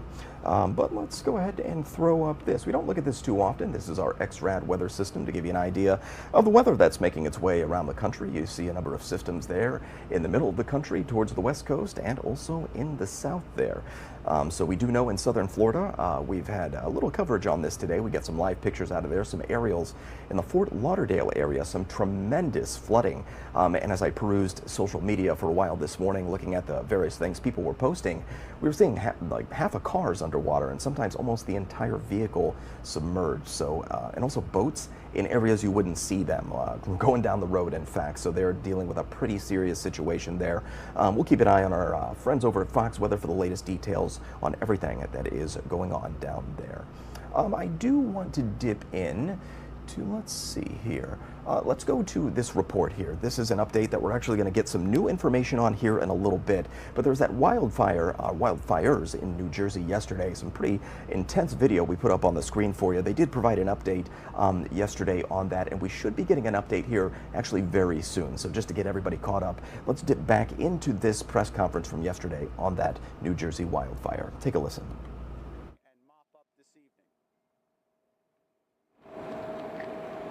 Hi everybody, I'm John Earl, Section Fire Warden with New Jersey Forest Fire Service. Like Chief McLaughlin said, I got here last night, was here overnight, all day today. So mainly today, we've been mopping up the edge of the fire. I've been up in the helicopter a few times, and we've been watching very carefully these unburnt pockets of fuel. And mainly just making sure that they don't make a run for our line, because we don't want any spot fires across the line. We have guys with dozers knocking down a few snags along the border. Mainly tonight, we're going to have a few trucks on location, and they're just going to do the same thing, mopping up the fire, mopping up the fire. Tomorrow morning, we're going to be back at it again, doing the same thing. That's it. What was your name, sir? Can you spell it? E-A-R-L-I-N. E-A-R-L-I-N? Yes. Your first name? John. Thank you, John. And you are with? New Jersey Forest Fire Service, J-O-H-N. Good afternoon. My name is Robert Dolan. I'm the Chief of Police for Manchester Township. The goal of my organization, the agency, is just to support the operations of the Forest Fire Service. I drove the perimeter earlier last night with the Forest Fire Warden as they were firing the line, and then I drove it again today, and it looks terrific. I can't say enough about the jobs that the Forest Fire Service and our volunteer fire partners have done, and not just controlling the fire, but also protecting the structures over the evening. The progress is great. All the fuel, to me, looks pretty burned out, and I'm optimistic that these gentlemen have done an outstanding job in making sure that we get this under control as quickly as possible. The police department just continues normal operations. We've had minimal calls for service regarding this fire, so we're just doing our own thing, answering calls for service in town unrelated to the fire. Ever since the operations last night of us, assisting with evacuation, we've been in the support role, just supporting traffic and whatever the Forest Fire Service and the volunteer and career fire services needs. I can't say enough that they've done a great job, and the cooperation and the community that has come together. We were just talking inside here. It has been an outpouring of support from the community with donations of food and water to the fire service and the police officers and EMTs who are taking care of this. So thank you everyone in the community, and it's just what I expected of my town of 85 square miles and 45,000 people. Thank you. So John Cecil, Assistant Commissioner for State Parks, Forests, and Historic Sites at the New Jersey Department of Environmental Protection. I would just like to echo the Chief's sentiments of thanks for really the heroes of the Forest Fire Service, local fire departments, volunteer fire departments, emergency management, Joint Base McGuire, Dix, Lakehurst, and all of those that have supported this operation. It really takes all of these coordinated agencies that do a lot of preparation and planning throughout the year. New Jersey Forest Fire Service is working throughout the year, training, preparing equipment, materials, and importantly, undertaking prescribed burning, which we've just concluded here several weeks ago. We go through that process primarily in March, early February, beginning of the year, when the conditions are right to deliberately set fires to the forest, when we can have a good control over how those fires are going to burn through the forest and consume fuels. That gets us ahead of conditions like we've seen over the last 24 hours, where you have very severe conditions and ultimately severe wildfire. We did see severe conditions last night, extreme wildfire conditions with very long flame lengths, fire crowning into the treetops, wind-blown embers, those embers raining down and spotting fires out ahead of us. That put a lot of staff on the ground for us and a lot of running around knocking out those spot fires. But all of the emergency responders did a tremendous job protecting the homes, protecting property, protecting the lives of the people in this community, and importantly, keeping themselves safe as we undertook this operation. So again, a huge thanks to all of those that have responded and to the community for their support and understanding as we've moved through this operation. Thank you. Sir, can you spell your name for us again? Sure, it's John, John, Cecil, Cecil. With the New Jersey Department of Environmental Protection, and that's Assistant Commissioner for State Parks, Forests, and Historic Sites. Okay, at this time we can entertain questions, and we can work those again from right to left, if you will. Any? I'll ask you a question. Sure. Can you talk about the backburn that you all did by the Division Street in Lakehurst? I've been talking with a lot of residents. They talked about how they watched them over the fire can go up and down that street. Can you talk about the protection aspects of that? Okay, sure. So last night, as the flaming front, essentially the head fire, was starting to approach that area, the fire was moving very rapidly. 200-foot flame lengths, ember showers, starting new spot fires ahead of the main fire. The fire was traveling at approximately 4.5 miles an hour. We went into the area of Division Street and immediately set up structure protection. We began evacuating homes in that area, and we began lighting backfires to try to burn out the fuels ahead of the oncoming head fire into that area. And thankfully that worked well to slow the fire down and actually divert the fire away from the homes into an old cranberry bog, which contained water, and a lake area over on Lakehurst base.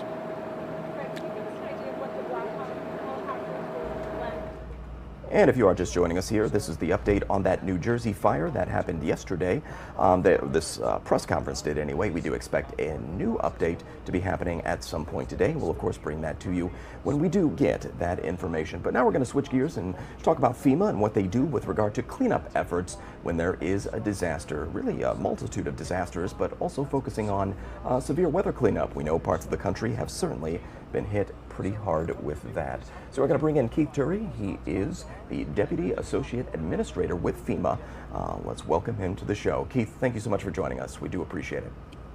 Thanks for having me. Absolutely. Let's start real general. I know the answer to this, but just for our viewers, tell us about FEMA. What does the organization do? What's kind of the mission? Sure. Thanks for the opportunity to talk about the great work that FEMA does every day. Our mission is to help people before, during, and after disasters. We have a staff of about 20,000 dedicated employees that work on that mission each and every day. We are geographically dispersed across the nation in our 10 regional offices, and we work closely with the state and local governments to ensure that we can support them in any response and recovery needs that they may have. And we also have a mission of helping ensure that we're reducing the risk of disasters. So we have a focus area in grant funding and in technical assistance for building back better, building back safer, reducing the risk of disasters in the future. So let's talk about when a disaster happens, or let's talk about the tornadoes, really. One of those tornadoes that hit the South that has happened in the past month. When you see something like that happen, you see all the devastation, what is the process of deciding, okay, we need to go to this area and we need to clean up in this manner here, or rebuild this, or move this? What is that planning like for FEMA? Yeah, so we are always connected with our state and local partners on a day-to-day basis, monitoring anything that may be occurring. Generally, how the process works is that all responses start at the local level and at the state level. And so there are thousands of responses that are happening each and every year that occur at the state and local level. When those needs exceed the capacity of a state and when they need assistance from the federal government, that's when they'll reach to FEMA. And that's where we can come in and support. If that raises to the level in which the state requires additional financial assistance, they can request a major disaster declaration that the president can approve. And that turns on a variety of types of assistance from FEMA, housing assistance, support to individual survivors, also support to local communities that have been impacted. And one of the primary roles that FEMA plays is a coordinator. So we will bring together our partners across the federal government to help with their potential assistance to make sure it's a holistic federal support. And in terms of response for natural disasters and for FEMA, have you seen an increase in the need for response from FEMA? I guess more natural disasters. Has there been an increase, or does it stay about the same year to year for FEMA? Yeah, well, it's always, each year is a little different, but we definitely have seen over the last number of years an uptick in the number of natural disasters. They are becoming more frequent, they are becoming more intense, and that is requiring additional support from FEMA. One of the things that when we talk about that question, we always like to talk about the fact that all the responding to these disasters is always a whole community type of effort. It's a partnership between state and locals and individuals. And the key thing is to be prepared. One of the things that we like to talk about is that preparedness is everyone's responsibility, even the individuals. And so for those of you watching, encourage you to download the FEMA app, to go to ready.gov and look for the things that you can do to be prepared if a disaster were to unfortunately impact your area. And I know, let's just throw this example out. So we're in Orlando, Florida. Let's say all the power here where we're at right now goes out. And I know a lot of times crews will bring in different power companies from different states to come in and assist those power companies that are in that area, in this case, maybe Orlando. Is it the same for FEMA? When you go into an area to do that disaster response, do you also try to bring in other organizations, maybe public, private, whatever they could be, to assist in FEMA responding to a disaster? Absolutely. The response to a disaster is as I said, a whole community effort. That means a variety of resources at the federal level, at the state level, and of course, the private sector, and probably most importantly, some of the volunteer agencies and organizations that will respond. There are many great organizations out there with volunteers that also help respond to disasters. So at FEMA, we have a coordinating role. Our job is not only to help provide direct assistance, but to help coordinate all of those efforts across the federal government. We do that in context, in partnership with our state partners, whatever state that might be, and our local partners. But one of the biggest things we do is help to align all of those different resources and all of those different entities to make sure that we're supporting as quickly and efficiently as we can. And I know this will be really early on in the process, but I just thought I should probably ask, since I have someone from FEMA on right now. Looking at all that flooding in southern Florida right now in the Fort Lauderdale area, do you think that's going to be an area where FEMA might have to go in at some point, or is that still kind of in the assessment phase? Yeah, definitely still in the assessment phase. We're tracking that very closely. Obviously, we're watching that with our state and local partners. Initial reports this morning are, for the most part, within local capability, but we'll watch that really closely. And if anything changes and the state needs any assistance, we'll be ready to work with them. Gotcha. A lot of great insight. Do appreciate that. That's kind of all the questions I had for you. But as I do, I want to turn it over to you. Is there anything I missed or anything you want to add before we disconnect? Yeah, just want to acknowledge, obviously, first and foremost, that the impacts that the disasters have on individuals. As you mentioned, there are a number of states that have been impacted by tornadoes this year. Our hearts go out to those individuals that have been impacted. We have been leaning forward in those responses and able to provide assistance. We provided over $20 million of assistance to individuals that have been impacted by those tornadoes.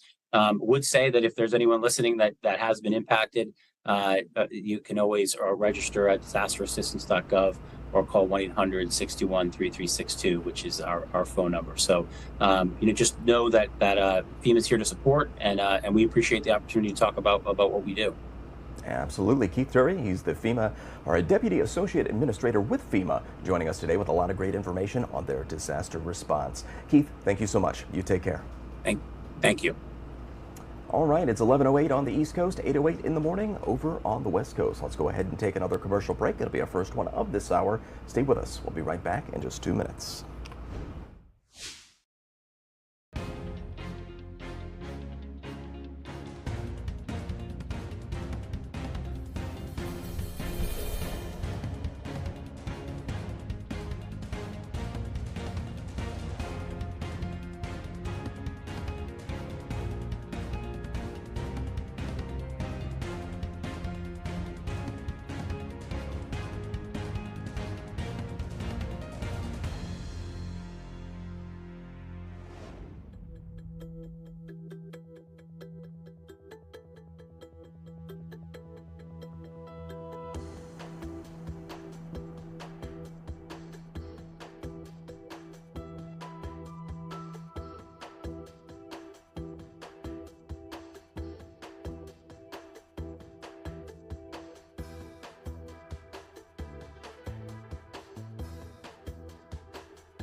And welcome back to Live Now from Fox. Getting into a little bit of breaking news here. This is from KTVU, our friends over at the Fox station in San Francisco. San Francisco police have arrested a man in connection with the stabbing death of Cash App tech founder Bob Lee, and that's according to his ex-wife. In an interview on Thursday morning, Krista Lee confirmed that police arrested an Emeryville man in connection with her husband's stabbing. She provided the name of the man, but KTVU, as well as us, we're not naming him because there is no official account of that person's arrest.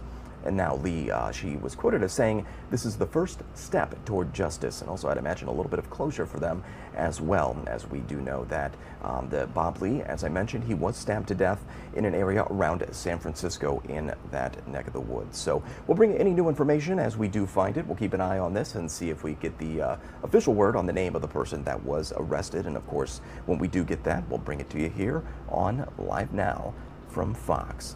And let's switch gears and go to some of the news of the day here. We did just talk to Jennifer Griffin about this from the Pentagon a little bit ago, but Doug Luzader has more information on this document leak situation. So we do know the Pentagon is probing, trying to figure out who the person is responsible for that document leak. And Jennifer Griffin, as I said, she's in the Pentagon and has a number of sources there. And she said that people there were talking about it being an amateur leak and that this person had left a number of clues as to who they might be, and I guess kind of a trail of crumbs, if you will, that might lead it back to them. So this is Doug Luzader. He's got the latest on this for us this morning on that document leak from the Pentagon. Take a listen. According to the Washington Post, this leaker may have worked at a U.S. military base. We don't have a name yet, but this interview with a teenager who claims to know the leaker could provide some valuable information to law enforcement as this manhunt continues. I mean, we had members crying. We had people just distraught and sad, and it was almost like seeing a family member pass away. The Washington Post hid the identity of the teen who described the last time his online chat group heard from the man known as OG, infamous now for allegedly disseminating classified documents about the war in Ukraine and other U.S. intelligence operations around the globe. The documents were often listed as Ukraine versus Russia at first. However, it slowly spiraled into just intelligence about everything. Intelligence about everything, and this has roiled the Pentagon and the State Department, which is now trying to mend relations with U.S. allies.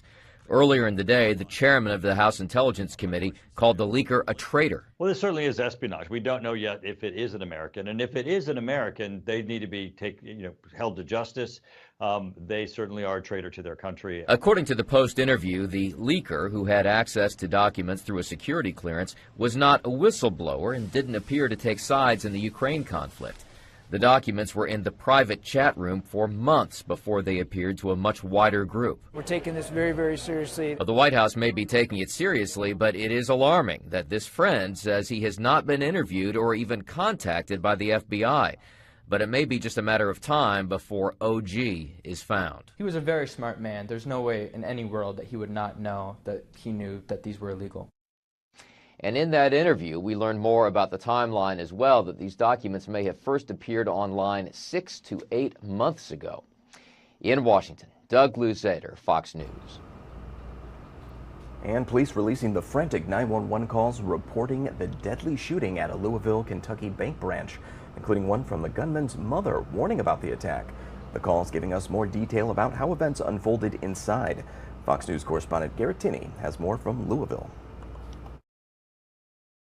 We have an active shooter in our building. He's an employee of Old National Bank.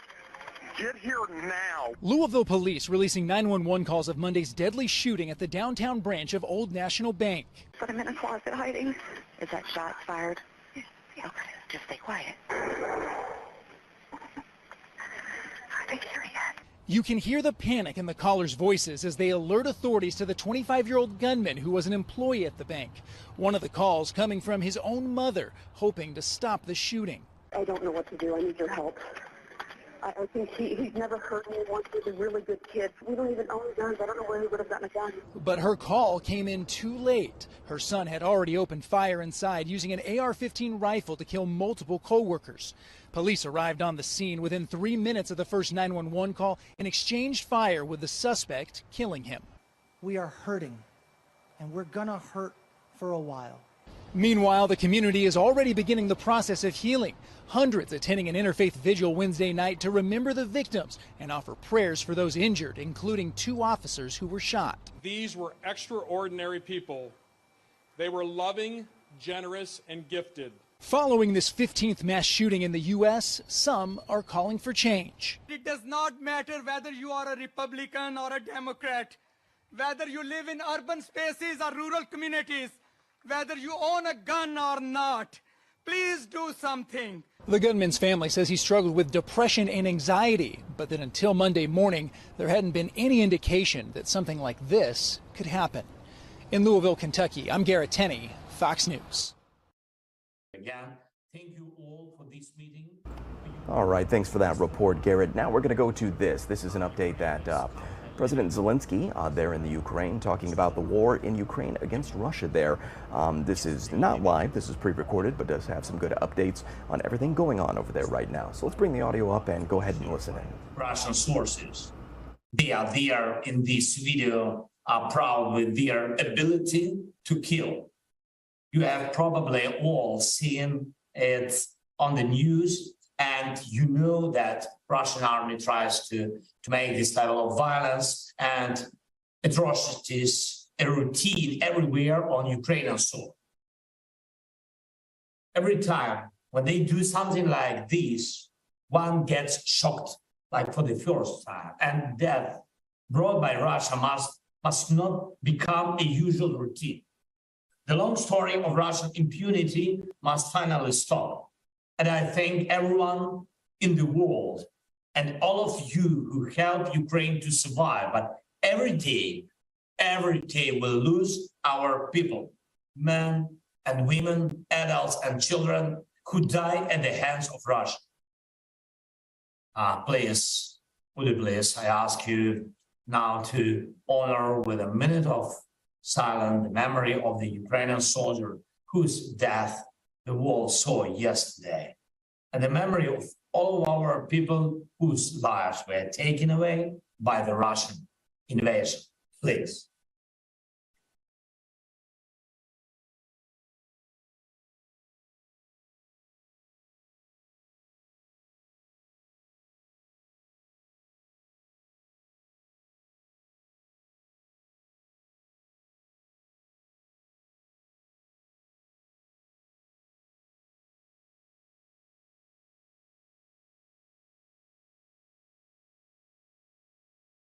Thank you so much. Yes, thank you. Very important for all of us. Dear participants of this meeting, Ukraine will prevail in this war. It is only a matter of time when Russian aggression is defeated, but the evil state should not have any chance to win with ruins. What is always the goal of a terrorist? To break life. If not to kill, then damage. If not to destroy, then to make suffer. Any aggressor who hates life, whether he acts at a state like Russia or within a terrorist group or a single degraded individual, any aggressor always enjoys when he destroys and when the ruins have to be repaired for decades. Thousands and thousands of facilities in Ukraine have been ruined thanks to the partners. Most of the expenses for maintaining a normal life have been secured for this year.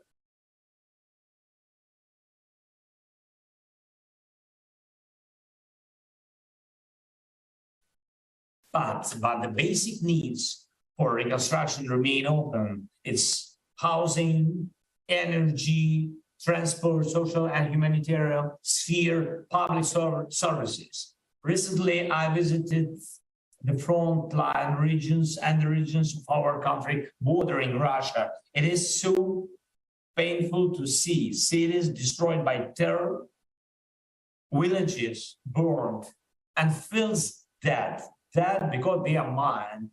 That's why supporting fast recovery is a part of counter-terrorism work. By rebuilding what has been ruined, we defeat the main goal of terror. We return their normal life.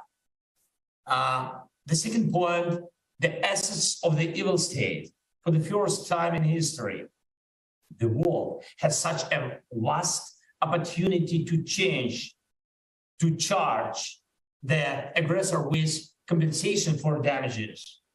The one who is guilty of the unprovoked and illegal war. For example, the World Bank provided a new assessment of the losses and needs of Ukraine. $411 billion.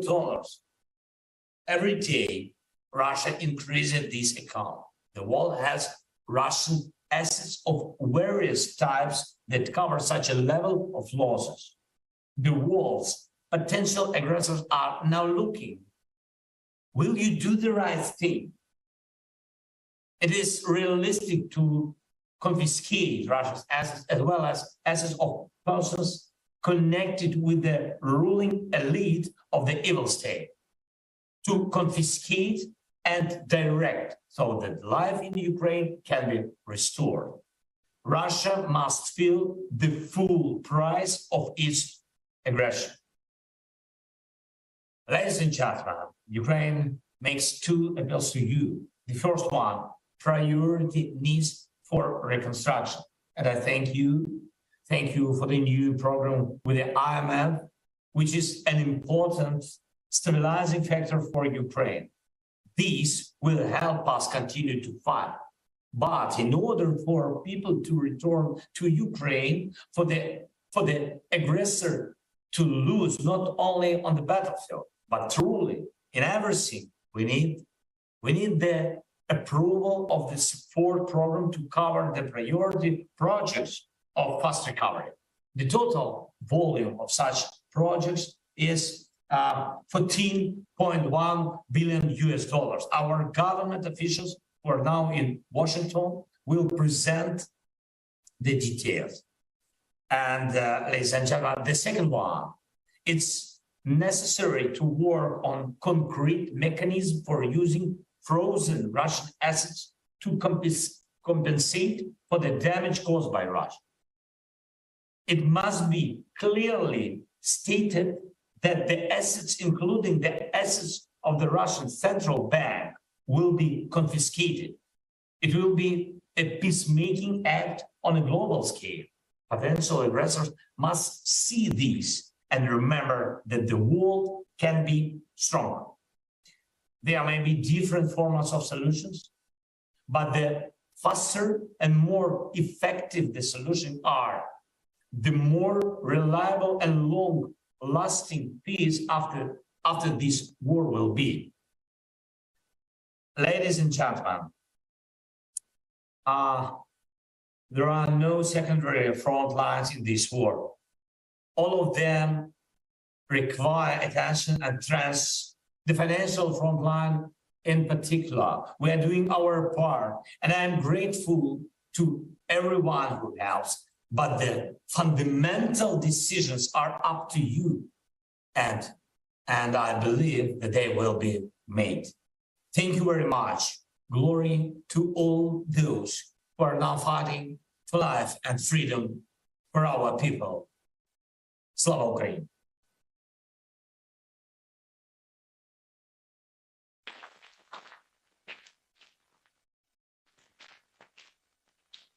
Thank you very much, President Zelensky, and to Prime Minister Shmyhal and Minister Marchenko. We are very pleased to have you here today, and it's always a pleasure to be with Kristalina Georgieva, Managing Director of the IMF, and I have the World Bank team that's been so involved with the support effort here with me. The Russian invasion of Ukraine has entered its second year and continues to cause immense human and economic suffering, and to have devastating repercussions for the global economy. As the president mentioned, the damage assessment that we've done shows $411 billion over the next 10 years of needs. It's important that we focus on what Ukraine needs now. We estimate that for 2023, it is facing an additional funding gap of $11 billion for critical economic and capital expenditures. To date, the World Bank has mobilized over $23 billion for Ukraine in emergency financing, of which $20 billion has been dispersed. This includes grants, guarantees, and linked parallel financing from many of you here today, from the United States, the United Kingdom, the European countries, and Japan. This financing benefits from robust supervision mechanisms to see that the money is spent where it is intended. Some donor funds are being channeled through the Ukraine Relief, Recovery, Reconstruction, and Reform Trust Fund. That's a facility established to mobilize additional support.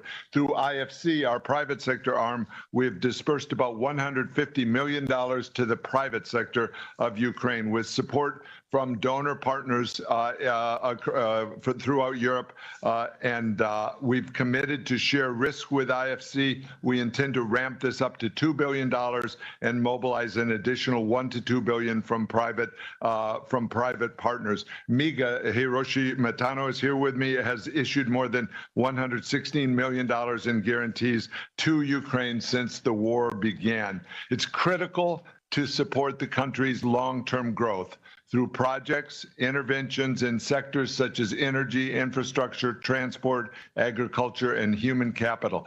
Our investments will be accompanied by advice on policies and reforms and structuring viable projects which can mobilize private capital to help Ukraine on its path to a sustainable future. So, President Zelensky, our resolve to support you and the brave people of Ukraine remains unwavering. I now turn to Prime Minister Shmyhal. Prime Minister, welcome. Thank you so much, dear Mr. President, dear Mr. President of World Bank, dear David, dear Madam Managing Director of IMF, dear Kristalina, dear Madam Secretary, dear Janet, dear dear Mr. Vice President of European Commission, dear Valdis, dear friends from IMF team, distinguished Vice Prime Ministers, Ministers, CEO, Presidents, Vice Presidents, dear friends, colleagues, dear partners. Dear ladies and gentlemen, I want to thank all of our partner countries and international financial institutions who not only in word, but also in deed prove their full support for Ukraine and give a decisive response to Russia's military invasion. We are grateful to our international partners for the already provided assistance and support to Ukraine in these difficult times. This assistance is unprecedented, and we greatly appreciate it. But Ukraine's losses and expenses are unprecedented too. Due to martial law and heavy hostilities, we have a significant state budget deficit. We still need external support, both to cover the deficit of the state budget and for the subsequent recovery of the economy and reconstruction of our war-ravaged country with the support of our international partners and donors. In this context, we are sincerely grateful to the team of the World Bank and the European Commission for the second edition of the Rapid Damage and Needs Assessment of Ukraine. Thank you for this. According to the second report, Ukraine's long-term needs for the reconstruction and restoration of the consequences of the first year of the war are estimated at US dollars 411 billion, as Mr. President said. Ukraine needs to attract urgently donor aid in the amount of 14 billions by the end of 2023. If international partners support the initiative of the World Bank, the European Commission and the UN and are able to allocate these funds in a timely manner by the end of June 2023, in this context, I'm glad to note the fateful decision of the International Monetary Fund for Ukraine to approval on the 31st of March 2023 on a new 4-year extended financing program, EFF, for our country with a total amount of 15.6 billion US dollars. Thank you for this, and I also thanks to G7 countries who support long-term program of support Ukraine in amount $115 billion for the next year. All right, you are listening to a meeting there, a roundtable that took place yesterday on the war in Ukraine. You did hear from Volodymyr Zelensky there, as well as others, again, discussing the war in Ukraine. I do want to get to some of the other stories that we have been covering throughout the morning here on Live Now from Fox. Take a look at this video right here. Former President Trump visited the offices of New York's Attorney General today for his second deposition in a legal battle over his company's business practices. Trump met with the AG's lawyers. She sued Trump last year, claiming that the former president and his family misled banks and business associates by giving them false information about his net worth and the value of assets like hotels and golf courses. Another story we talked about yesterday, Trump suing his former attorney Michael Cohen, saying that he breached attorney-client privilege when he spread falsehoods about Trump, breaching contractual terms of a confidentiality agreement that he signed. I do want to talk more about this, so let's bring in Bennett Gershman, an a professor at Elizabeth Haub School of Law at Pace University. Thank you so much for taking the time to join us here. Glad to be here with you, Josh. Of course. So first off, your thoughts here on this lawsuit that has now been filed by former President Trump against Michael Cohen. My immediate reaction is that this lawsuit is meritless, it's frivolous, and I think the lawyers here have to be very careful because they could be cited for an ethical violation for bringing a frivolous lawsuit. It's happened many times before with Trump lawyers. A Trump lawyer recently was fined $1 million by a judge for bringing a frivolous lawsuit when Trump sued Hillary Clinton. So this lawsuit is something that is going to be another one of those kinds of cases, I think. I mean, Trump is a prolific litigator, and he brings cases against people who irked him, who bothered him, seeks revenge against political adversaries. I think this is a very dangerous case for a lawyer to get involved in. That's my sense. What exactly is attorney-client privilege? Break that down for me from a legal perspective. Let me try. The attorney-client privilege is the strongest privilege that we have in our law. What it basically says is that we want clients to be able to talk to their lawyers in confidence, knowing that the lawyer will not reveal what the client says. For example, if you go to a lawyer, you say to the lawyer, I just killed somebody. I think it was an accident, but they might charge me with murder. You wouldn't say that to the lawyer if the lawyer would be forced to reveal that. So the public policy is to protect these confidential communications from a client to a lawyer, to enable the lawyer to be an effective advocate for the client. But one thing is very clear. The attorney-client privilege doesn't protect false, lies, untruthful statements to the lawyer. There'd be no public policy to do that. So the attorney-client privilege protects you from talking to a lawyer and making truthful statements. So the attorney-client privilege doesn't even apply here because Trump is claiming that everything Cohn has said is a lie. So how can the attorney-client privilege cover lies? And furthermore, you know, there is something we call the crime exception to the attorney-client privilege. Even if there was a privilege, the privilege wouldn't protect Trump from talking to his lawyer about committing a crime. And the crime that we know about, where Cohn is the chief witness, is the recent charges involving election fraud, where Trump is charged with filing 34 false documents in order to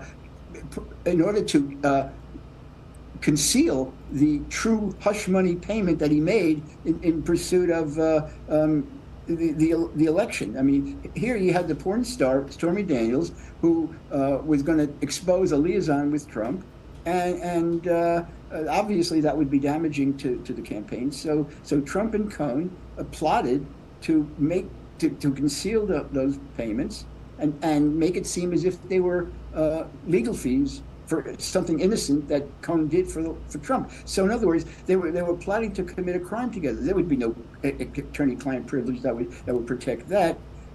So you know, and it's kind of interesting. Trump never brought a lawsuit against Cohn for the last 5 years. He could have. Why did he suddenly decide to bring a lawsuit after the Manhattan DA brings criminal charges against Trump and Michael Cohn is the chief witness?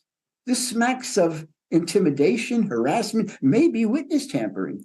I think there's a plausible argument that Trump bringing this case right now in order to try to harass or intimidate or prevent Cohn from testifying as the key witness for the prosecutor. So the whole thing just reeks with it leaves a bad taste because again we're seeing Trump get, you know, he sued the Attorney General twice already. Letitia James, he sued her already for whatever, I don't know. So you know, over 20 lawyers, over 20 Trump lawyers, believe this or not, over 20 Trump lawyers have already been sanctioned, punished by the courts. In Watergate, you had maybe 5 or 6 lawyers. Over 20 lawyers have already been disciplined by the courts in their representation of Donald Trump. That's amazing. That's just remarkable to have to say that about the bar, the lawyers here.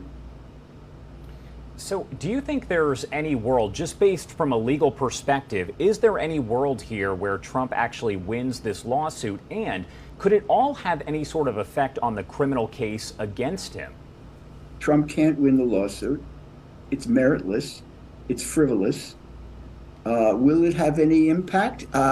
You know, again, Trump could be seen as obstructing justice, as tampering with a witness. I think it could seriously backfire against Mr. Trump. I don't know what motivated him to do this at this time, especially just after he's been indicted and the case is now in litigation. I haven't ever heard of a defendant in a criminal case suing the government's chief witness while the trial is about to start. I mean, it's just something that's totally unprecedented. But we know that Trump does all sorts of unprecedented things. So this is something that's maybe par for the course for him.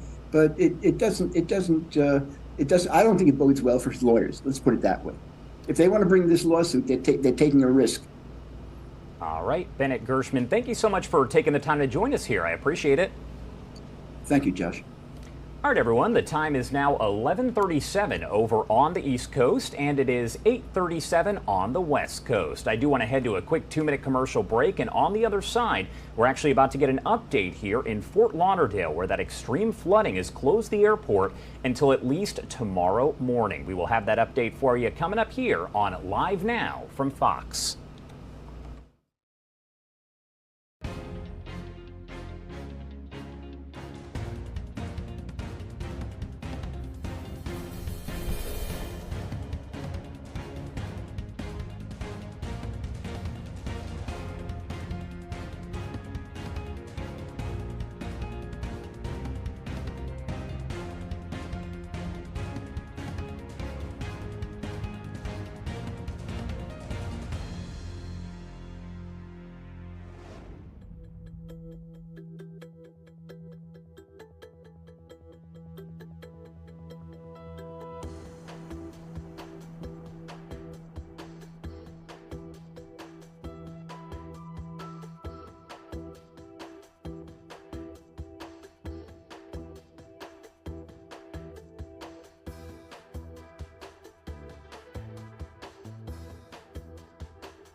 Welcome back here on Live Now from Fox. The time 11:40 on the East Coast and 8:40 over on the West Coast. Nearly a foot of rain fell in a matter of hours there in South Florida. Take a look at this video here, causing widespread flooding in the Fort Lauderdale area, closing the airport until at least tomorrow and turning roads and highways into rivers. A state of emergency issued there in Fort Lauderdale as that flooding persisted all throughout the city there. Emergency crews worked through the night as rescue calls came in. There are no immediate reports so far of any injuries or deaths as a result, but as you can see, a lot of high water. I do want to send it over to a news conference now underway with officials there in Fort Lauderdale briefing us on the flooding situation. Through the coming hours and have seen improvements in certain areas. Most areas will need to drain naturally just because of the extreme amount of water. But we are strategically using vacuum trucks in certain areas. The Red Cross arrived earlier this morning to assist with a staging site at Winn-Dixie near State Road 84 and 9th Avenue. Individuals impacted by the flooding have been taken to the staging area and have been provided with blankets and coffee. We've established a reunification center at Holiday Park, and that's for the community to use. That's at the recreation center in Holiday Park. Today we are beginning to assess the damage and will continue to connect with emergency management leaders on the federal and state levels for assistance if it's deemed necessary. I want to thank the offices of Senator Marco Rubio, the White House, and Broward Sheriff's Office, all of whom contacted me personally to see if they could lend assistance for this emergency that we are now suffering through. We appreciate their concerns and outreach and has already concern from these governments, and we appreciate that. City facilities will be closed to the public today as we will be focusing on emergency operations and recovery. There may be delays for trash pickup, and the Circuit and Lauderdale Go shuttle services will also be delayed as certain roads are impassable. Parking enforcement is suspended. This storm has highlighted the importance of continuing our municipal efforts to address climate resiliency and upgrade critical infrastructure. The city has been investing heavily in raising seawalls and improving stormwater and flood control systems in low-lying areas. As it happens, we are in the midst of a 5-year, $200 million plan to alleviate these vulnerabilities, focusing on our most flood-prone areas. We're installing more tidal control valves and drainage pipes, building new outfall connections and drainage structures, creating new catch basins, rebuilding swales, and constructing stormwater reserves. This represents the largest investment in city history in stormwater and flood control. This administration and this City Commission is wholeheartedly committed to continuing and expanding this work. The City Manager and his team are now available to answer any specific questions, and I thank you for your being here. Any questions? Yes, sir. Yes, Mayor Dean. People feel like this really caught everybody off guard, as I was in it myself, actually. And do you think that there could be any drainage? It didn't seem like the drainage was working really the way it should. I know this was unprecedented, but could this be possibly due to things like overdevelopment? The development and stormwater are two separate issues altogether. What we're seeing here is a 1,000-year incident. No city could have planned for this. No weather forecasting service could have warned us of this. The point is that this city is continuing and committed to making sure that we are the most sustainable and resilient city in Florida. Let's face it. Fort Lauderdale is a flat city. It's sea level, perhaps in the highest areas is maybe 10 feet. And when you're surrounded by water, with the Venice of America, we're going to continue to be challenged by water impact such as these. So development and stormwater drainage are two entirely different subjects. Thank you. Mayor, when we're talking about people trying to get where they need to go, obviously there are some roads that are taking more precedent over others in terms of the amount of flooding that we're seeing. What are some of those areas that you guys are really focused on in terms of the main arteries that we're just not seeing that water receding the way maybe you'd want it to and we would want it to? So I will say this, I've driven around the city and there's not one area of the city that has not been impacted. Last night especially, there were roads, almost every part of the city has been impacted. This morning, driving around the city again, we find that a lot of the waters have receded, but there are certain areas that the water is just not draining as quickly. We anticipate that will eventually happen, but in the meantime, there are people whose living rooms who got flooded. There are people who can't even walk out their front door because the water's up to their front door. And we will, but that's the whole point of our program. The program to spend money on stormwater resiliency is part of a 5-year program that we're going to make sure that we move ahead quickly in trying to ensure the safety and well-being of our community. So I know many of us obviously got this emergency alert, some of them pretty alarming, saying, you know, calling this life-threatening, saying to seek shelter. I'm not sure if someone can speak to this. I know, you know, earlier we had you on this call saying that there may have been injuries to some folks. Do you know if there were any deaths or anything like that? I know we saw 2 ME vans near Davie Boulevard and Southwest 9th Avenue. I'm not sure if we could speak to that at all. Our fire chief is here. I don't think there were any deaths. There were just people who were challenged in their particular circumstances, trying to get out of the way, trying to ensure that you know, that their families were together and that they were able to return home from work, from school, and from wherever they happened to be at the time that the storm really hit us in our community. But our hats off to the police and fire departments for their heroic efforts in pulling together not just their agencies, but collaborating with other local agencies, including the Broward Sheriff's Office, to ensure that we had all of our resources. The state offices providing airboats. I mean, driving down airboats in the middle of our streets, kind of an interesting phenomena. But the point is that this was a very rare event, and I think the city has responded heroically in trying to respond to everybody's needs. Any other questions? I also saw that the Roman sewage treatment plant posted a notice saying that there were untreated affluent into the intercoastal. Do you know if there's an overflow of non-treated water going back into our environment at all? There was a discharge from the treatment plant, but it was all treated water. Never was there ever untreated water discharged into the waterways. Have you spoken with Governor DeSantis?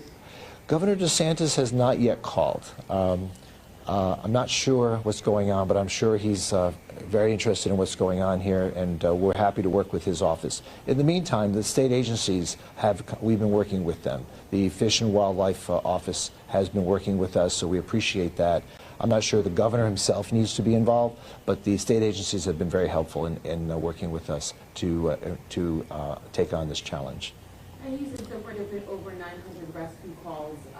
What do you have to say to people that are trapped in their homes, maybe in some places maybe without power, some of the safety that they need to make? All right, so if somebody is in a really bad emergency, of course, dial 911. They're there to respond. If it's a situation that the city can correct that's not an emergency, then they can call our central number, which is 954-828-8000. That's 954-828-8000 for non-emergency situations. Otherwise, we will try to address everything that we can, neighborhood by neighborhood. Because it's our neighbors are the most important people in our community, and we need to make sure that folks can get in and out of their homes, that they can get to and from work, that their children are safe, and that their families are together. Yes, ma'am. So I know that we're obviously here in Fort Lauderdale Police Department. Some official spots are open. The city hall is not open. I know it's flooded. From my understanding, there's no power. Do we have any estimate on that? And can you speak to what exactly happened there? Well, what happened is that when the building was built, it was built with a basement, and all the mechanicals are in the basement. So our air conditioning system is out, our generators are out, so it's going to be some time before we're able to return to a functioning building. Any update on the airport, when that'll be open again? As you know, that's a county facility. I'm not sure what their plans are. I know that they're running some flights there, but I know quite a few flights have been canceled. Are we good? All right, thank you so much. All right, that was a briefing held just moments ago there in Fort Lauderdale, Florida, as they are updating us on the flooding situation. Now, I do want to remind you that coming up here shortly, we are going to speak with the National Weather Service. They will join us to provide an update on the situation there. It is now 11:50 on the East Coast, and it is 8:50 on the West Coast. My name is Josh Breslow, and I'm here to bring you all of your top stories from across the country and across the world. I do want to head to this breaking news that we are following here. Take a look at your screen, as this is a live image. Now, at this point, we don't have a lot of information coming in just yet, but this is over in South Jersey. It's Hamilton, New Jersey, and it is from our Fox Philadelphia station. They do have Sky Fox right above this bad crash over on Black Horse Pike, if you are familiar with that area. And it does appear that this could potentially involve a New Jersey state trooper. Again, not a lot of information released just yet, but we will bring it to you here as we do get more details. Let's head to our final commercial break of the hour, and on the other side, a lot going on, so we will get right to it here. You're watching Live Now from Fox.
I want to get to some breaking news here on Live Now from Fox. Former Nickelodeon actor Drake Bell has been reported missing in Florida and is considered to be endangered. That is according to police.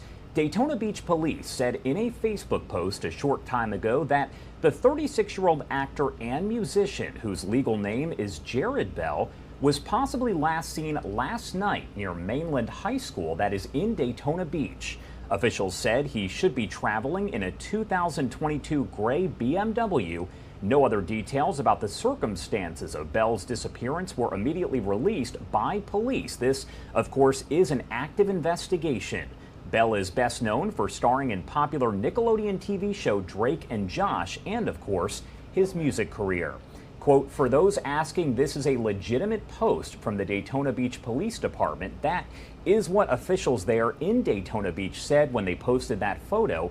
If you see him or have any information about his whereabouts, you are urged to contact Daytona Beach Police at 386-671-5207 or Wallace Jason, that is Jayson, at dbpd.us. We will post all of that information at livenowfox.com. Important to note that in 2021, Bell did plead guilty in an Ohio courtroom to 1 count of disseminating matter harmful to juveniles and 1 count of attempted endangering children. So again here, actor Drake Bell has been reported missing there in Daytona Beach, Florida. We will continue to follow this and bring you updates as we do get them.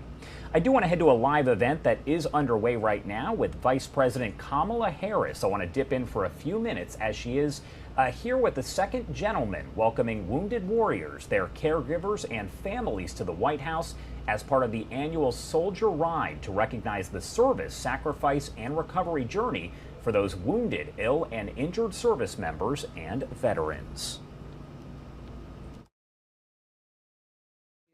Their best, but you know that they're always with you because they've always been with you.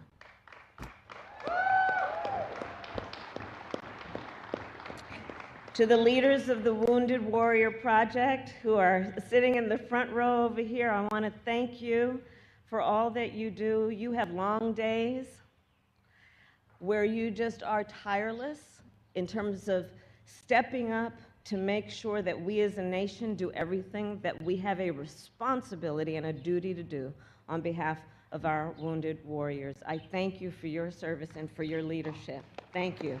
And CEO Mike Whittington, thank you. And Mike, I have to say you're a real partner to our administration. We will talk a bit from time to time about the importance of what happened in terms of the passage of the PACT Act.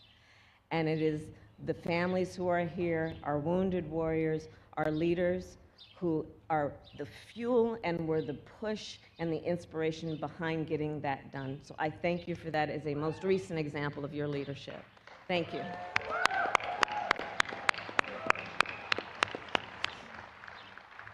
So to our wounded warriors and to our riders, you represent the best of who we are.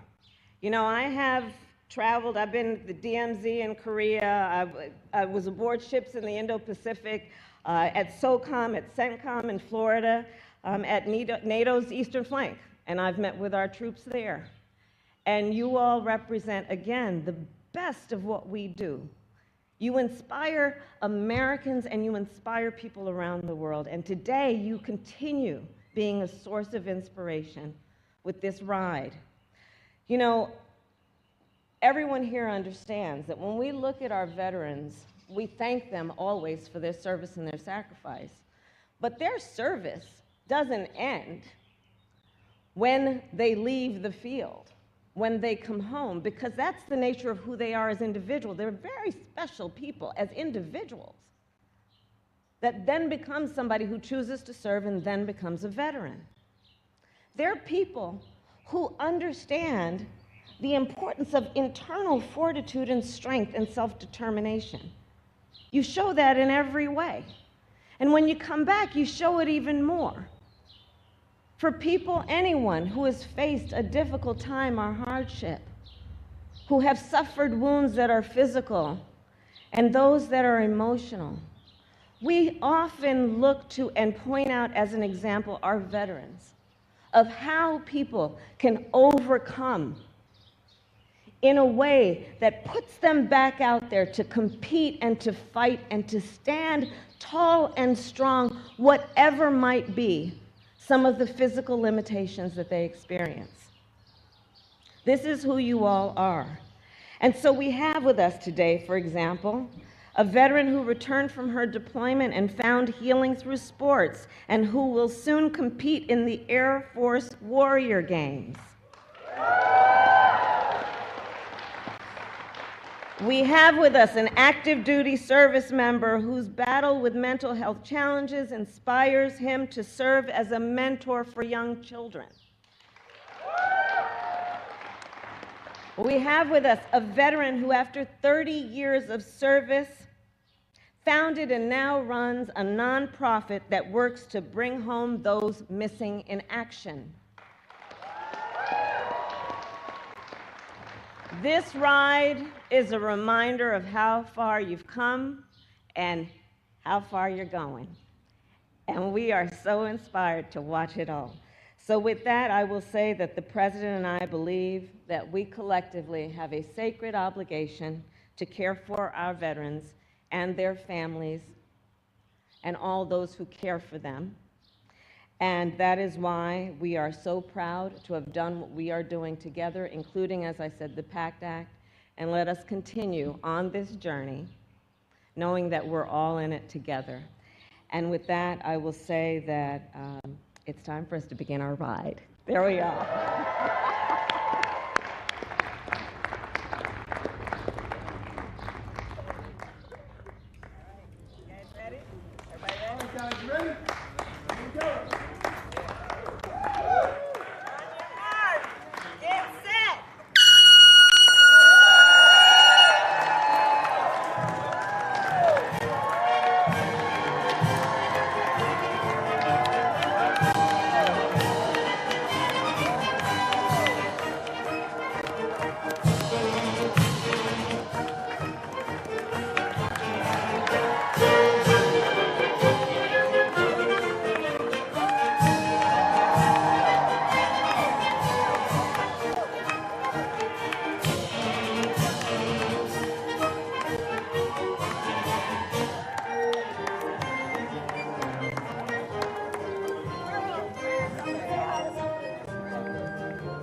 What you're looking at there is a live image. This is over at the White House. You can see the press kind of running around right now after that speech from Vice President Kamala Harris. Essentially what was going on is this is the yearly Wounded Warrior Ride. You got to see the start of that ride right there, and again the opening comments that were made by Vice President Kamala Harris. All right, let's get to some of the other stories that we are following here on Live Now from Fox, and this is one that we've been following throughout the morning. Take a look at this video. Almost hard to believe here. Nearly a foot of rain fell in a matter of hours in South Florida, causing widespread flooding in the Fort Lauderdale area, closing the airport until at least tomorrow morning and turning roads and highways into rivers. Believe it or not, that right there is a road. A state of emergency issued in Fort Lauderdale as the flooding persists in some parts of the city. We know that emergency crews worked through the night as rescue calls came in, and there are no immediate reports of any injuries or deaths as a result, but as you can see, a lot of high water. I do want to bring in Dr. Pablo Santos, the meteorologist in charge at the National Weather Service in Miami. He joins us now live to talk more about this. Thank you so much for taking the time to join us. Sure. Good afternoon, everybody. So first off, what is the current situation there when you are talking about flooding in Fort Lauderdale, Hollywood, that area? Well, you pretty much describe it pretty well. The airport remains closed through tomorrow morning. Water has been slow to recede. There's a lot of water standing across the roadways in that vicinity around the airport. The public safety officials are still asking folks, don't venture outside unless you absolutely have to. Of course, and that's always good advice, and unfortunately sometimes people don't follow that advice. The National Weather Service did issue a flash flood emergency for the Fort Lauderdale area on Wednesday. How does that differ from, let's say, just a regular warning?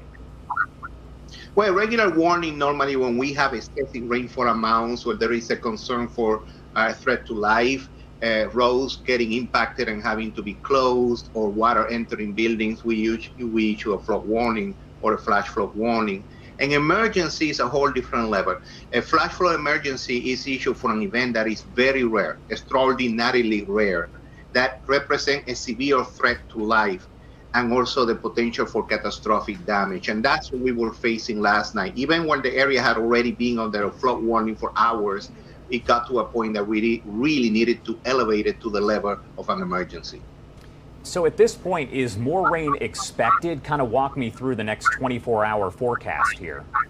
Well, actually, the forecast for today is calling for 50 to 70% chance of showers of thunderstorms scattered to numerous. And although the rain amounts are not anticipated the likes of what we saw yesterday, the truth of the matter is when you consider the conditions already out there, you don't need a lot to exacerbate the problem. So that's why we continue to have a flood warning in effect. Okay, we also continue to have, especially for that area right around the airport, we continue to have a flood watching effect for all of the metro area of Broward and Miami-Dade. So there is still a concern for the rest of the afternoon. Again, we are not anticipating the same amount of rains than yesterday, but you don't need a lot given the antecedent conditions to exacerbate the problem. Is extreme rain like this something that people in South Florida and just the area itself is used to seeing? Well, we live in nearly tropics right here, especially in the summer. Yes, we're used to high rain events, but this is really extraordinary. Just to put it in perspective, you mentioned at the beginning a foot of rain. In reality, we actually measure, we have measurements of 20 to 25 inches of rain yesterday around the airport. And there is a site right there in the airport that measured yesterday 25.91 inches of rain. That's preliminary, but that is astonishing. What is more astonishing about it is that 20 of those inches of rain fell in a 6-hour period. To put in perspective, climatologically speaking, there is only a 0.1% chance that that happened at Fort Lauderdale on any given year. So this is an extraordinarily rare event, which is what these flash flood emergencies are meant for. And looking at these photos and the video, it's almost hard to believe just how high that water is there. What advice would you give people, let's say, that live in this area of Florida when it comes to flooding like this and what they need to do? Well, just know your vulnerability. You know, in reality, you look back at our forecast, we have flood watches in effect since Tuesday morning, almost 30 hours before the actual flooding happened. So there is a reason when we put a flood watch out, when we put an outlook for excessive rainfall, it's because we have concern for excessive rainfall amounts. Of course, the predictability of the extreme nature of the event is very limited, of course, but there was a flood watch out, and what that means, there is a concern for flash flooding, which can be life-threatening. So people should heed those words and be aware of your own vulnerability. If you know you live in an area that is quick to flood when you have this kind of rains, have a plan, know what to do. Listen to the advice of public safety officials and know what to do and follow the advice that they're giving you. Whether it's sandbagging your property because you live in a vulnerable area, or whether it is an area that doesn't flood, your house doesn't flood, but your roads will get completely blocked, well, maybe move to a friend's house that is not as vulnerable, right? That kind of thing is being proactive, knowing yourself the vulnerability that you're subject to, so that when these kind of messages go out, you know what to do. You have a plan on what to do. All right, Dr. Pablo Santos, thank you so much for taking the time to join us here. Anything else you want to add about all of this before I let you go? No, just stay safe. Keep in mind, we still have a flood watching effect for the remainder of the day. For those areas impacted, some of the areas around the airport still have a flood warning in effect. And please look out for any storm activity. Stay tuned this afternoon, because any storm that develops this afternoon could still exacerbate the problem that is already ongoing. For sure. All right, thank you again for taking the time to join us. Thank you. All right, everyone, I do want to get back to this breaking news that we have been following here. An arrest reportedly made in the fatal stabbing of Bob Lee. He is the creator of Cash App. Lee's ex-wife telling our Fox 2 San Francisco team about the arrest. However, we are still working to get more information about the person who was taken into custody. We know that Lee was killed on April 4th over on Main Street in San Francisco around 2:30 in the morning. The murder happened in an area that's a mix of offices and modern condo buildings. You see it in that video there. Now, some other video obtained by the San Francisco Standard shows Lee wounded, holding his side as he walked up to a driver, showed him his injury, and then collapsed. Now, that driver apparently didn't stop or do anything and left, but Lee made it to a nearby apartment before he then collapsed again. Unfortunately, we do know that he died from his injuries. Again, at this point, we do not have a lot of information about the person arrested, but Lee's ex-wife telling our Fox 2 San Francisco team that the arrest has been made. We will work to get more information from San Francisco police and bring that to you live, raw, and unfiltered. It is now 12:09 on the East Coast and 9:09 on the West Coast. Let's head to a quick 2-minute commercial break, and on the other side, a lot going on here. We'll get back into your headlines and live events. You're watching Live Now from Fox.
Welcome back here on Live Now from Fox. We are just days away from the Boston Marathon, and officials right now are providing a live update on safety and security measures. I do want to pop up the audio and listen in live, raw, and unfiltered.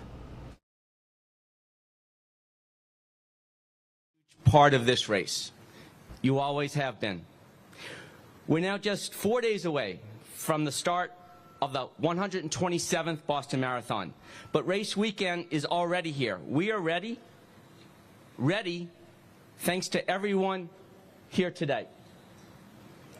People are coming to Boston from around the world, from all 50 states, residents from 105 countries coming to Boston, ready for citizens from 120 countries coming to the Commonwealth.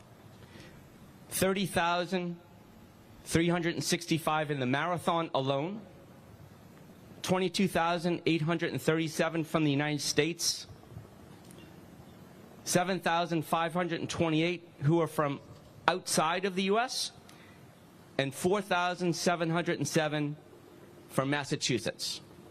So this is one of those rare, participatory, and inclusive events which is international, domestic, and local, all at the same time. Thanks to our communities, to our cities and towns for playing host to this special event and on this special year. Our professional and para-athletes are arriving, getting ready for the race of their lives. But equally important, we are on track together for $40 million to be raised for community nonprofit organizations. We welcome the world to Boston, and they will see more than Back Bay. They'll see our neighborhoods. They'll see more than our race course. They'll shop, sightsee, dine, and learn. Learn about this great city, this great state, these great cities and towns, Boston. The volunteer work has already begun, and as we work towards race day, you'll see upwards of 9,100 volunteers bringing their expertise, welcoming the world as well. Thanks to the Boston Athletic Association team, our staff, our board, and our membership who lead the race-related logistics and deliver on the experience that is so anticipated by every participant, volunteer, spectator, business, and community stakeholder. Boston Marathon Expo, right up the street, opens its doors tomorrow. Our Fan Fest right here on this stage, Copley Square Park, Friday, Saturday, and Sunday. We'll have a new light show projected on the Fairmont Copley Plaza Hotel, Friday, Saturday, and Sunday nights. Clearly, more than a marathon for sure. This year's event theme is One Boston, representing the resilience and strength of our community in the 10 years since April 15th, 2013. This year we remember and reflect on all from a decade ago and also honor those who've continuously supported one another in countless ways, including all of our public safety agency partners. Not only public safety, but all of our first responders, hospitals, the important role of doctors, nurses, hospital administrators, just an example. And all around our public events is the large team that keeps the safety and security of everyone involved front and center. Today's a chance to hear from those agencies, officials, departments, organizations that play the essential role in making our work possible. Those that work hand in hand with the BAA to ensure the Boston Marathon continues to be an event that the world wants to be part of. I'd like to introduce City of Boston Mayor Michelle Wu, who, whenever we're in contact with her or her team, it's always, what can we do? What do you need from us? We appreciate and thank you, Mayor. And thanks to our entire public safety team. Thank you. Oh. Thank you so much, Jack, for your leadership, and to everyone at the BAA who has been very busily involved in helping coordinate and plan and go through every little detail. We all in the Boston area look on Patriots Day with a special sense of pride. Marathon Day brings the eyes of the world to Boston.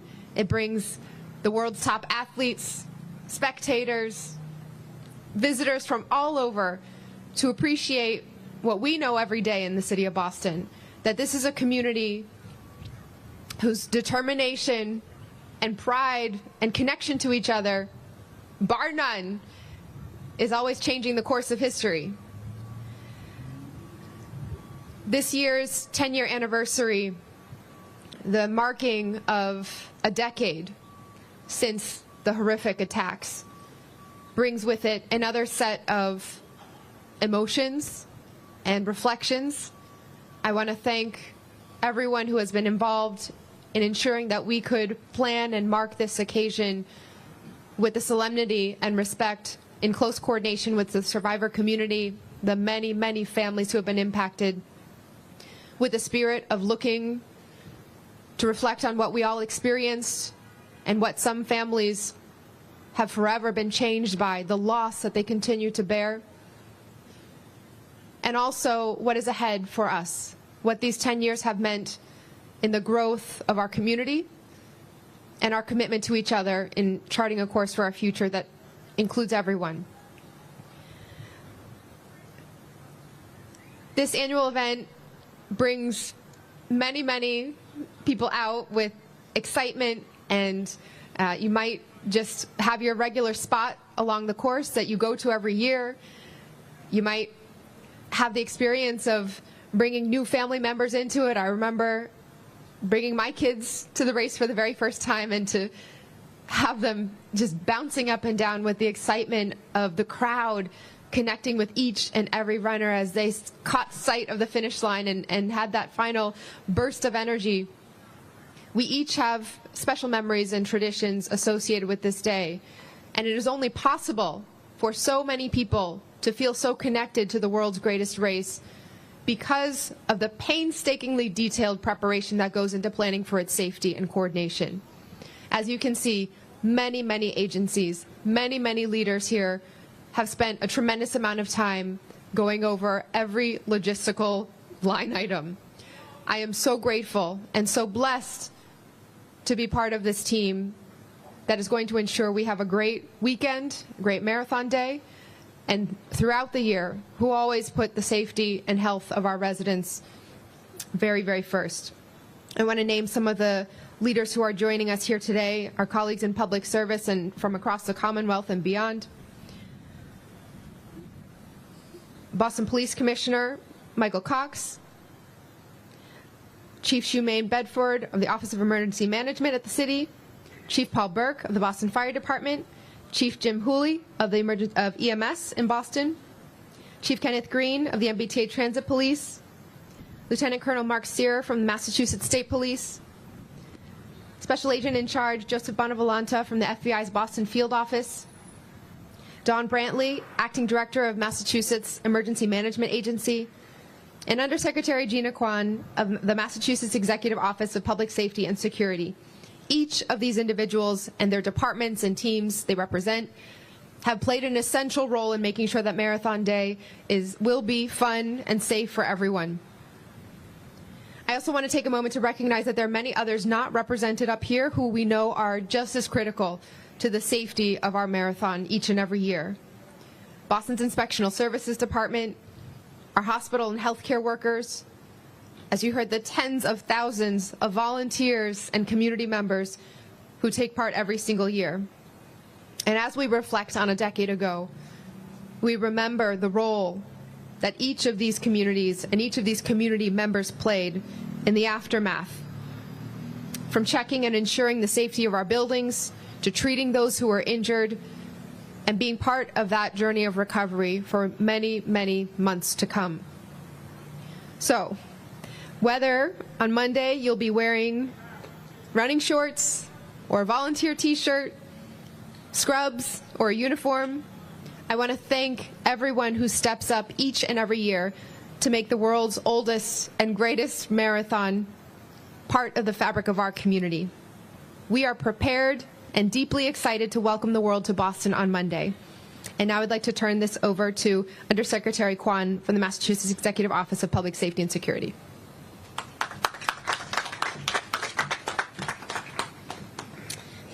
Thank you, Mayor Wu. Good morning. My name is Gina Kwan. I am the Undersecretary for Law Enforcement at the Executive Office of Public Safety and Security. I'm thrilled to be here on behalf of EOPS in anticipation of one of the Commonwealth's most beloved events, the 127th Annual Boston Marathon. On behalf of Governor Healy, Lieutenant Governor Driscoll, Secretary Reedy, I want to thank our many federal, state, and local partners for their essential role in safety and security planning and race day coordination. Your contributions are vital to race day success.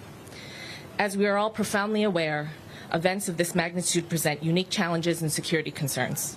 We are mindful of our significant responsibility today and every day, but it is perhaps most poignant on this 10th anniversary of the tragic events of 2013. In preparation for this year's events, our comprehensive safety plan is strengthened by past lessons, inspired by our proven ability to adapt to emerging issues and builds upon extraordinary levels of collaboration.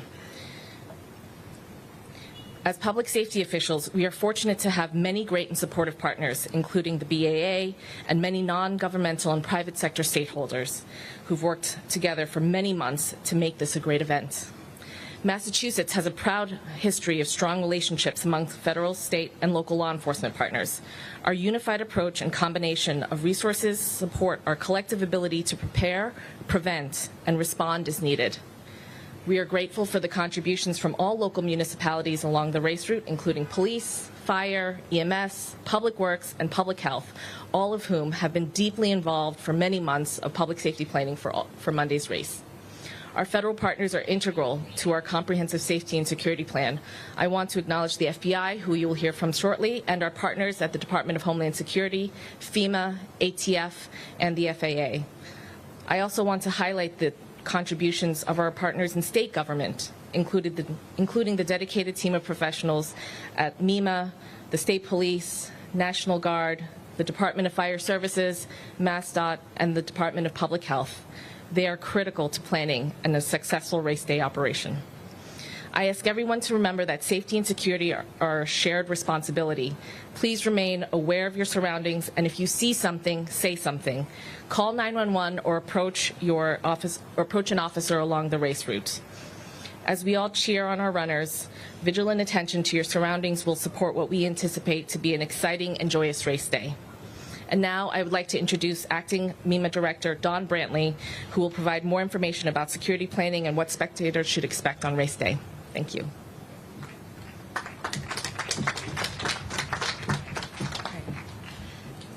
Thank you, Undersecretary Kwan. As we all know, the public safety planning for this world-class race starts months in advance of Marathon Monday. I would like to echo the words of thanks that you've already heard this morning. The Commonwealth is incredibly fortunate to have federal, state, and local partners who have years of experience with the marathon and years of experience working together as a team to ensure the safety of competitors, spectators, staff, and volunteers. Organizing the Boston Marathon public safety effort is a challenging task that demands extensive teamwork, expertise, and cohesion. And that is especially true this year as we mark the somber 10-year anniversary of the terrorist attack. Public safety has always been and continues to be of paramount importance when it comes to the Boston Marathon.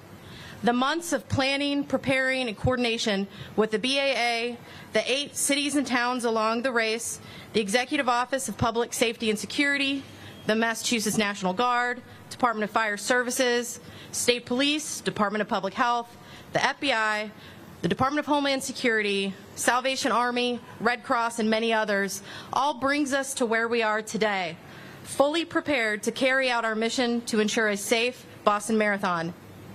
As in past years, the Commonwealth State Emergency Operations Center in Framingham will be the home to the Boston Marathon Unified Coordination Center.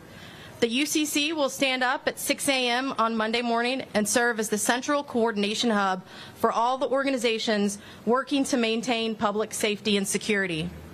Our goal at the state EOC is to coordinate multi-jurisdictional decision-making, provide platforms for requesting resources, and leverage every tool and system we have available to provide our public safety partners a common operating picture and situational awareness from the start in Hopkinton to the finish line in Boston. There will be approximately 120 staff representing 46 local, state, and federal agencies and other non-governmental organizations at the UCC on Monday, and several other partners. All right, so what you are listening to is city officials there in Boston, Massachusetts. They are holding a briefing there ahead of the upcoming Boston Marathon, which is scheduled there for Monday. We'll dip back in and listen to more of that coming up a bit later on today. I do want to call your attention to the live box there up to the top right-hand side of your screen. That is where we expect President Biden to speak at Ireland's Parliament really any minute now. We'll bring that to you live, raw, and unfiltered. And we also have at the bottom right-hand side of your screen excessive extreme flooding Over in Fort Lauderdale, we spoke with the National Weather Service about 30 minutes ago, and they said this is essentially historic flooding that they are not used to. We'll have more coverage on that coming up as well.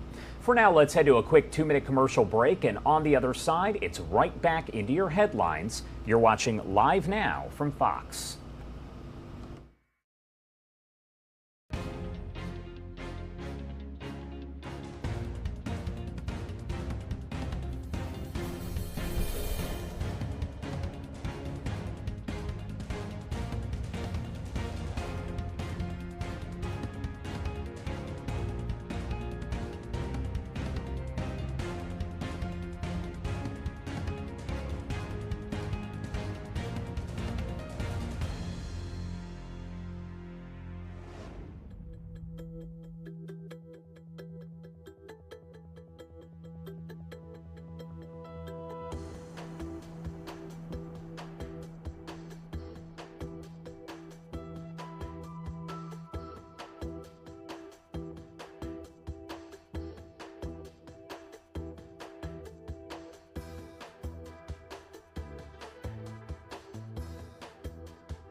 Welcome back here on Live Now from Fox, and I do want to get back into the headlines. Ousted Tennessee Representative Justin Pearson was sworn back into his role a short time ago.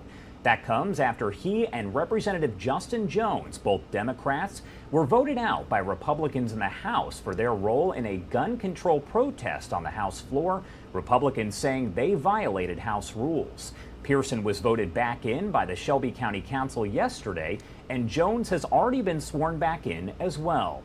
I do want to talk more about how all of this has played out, so let's bring in Carrie Russell, a political science professor at Vanderbilt University in Nashville, also the director of pre-law advising. Thank you so much for taking the time here to join us.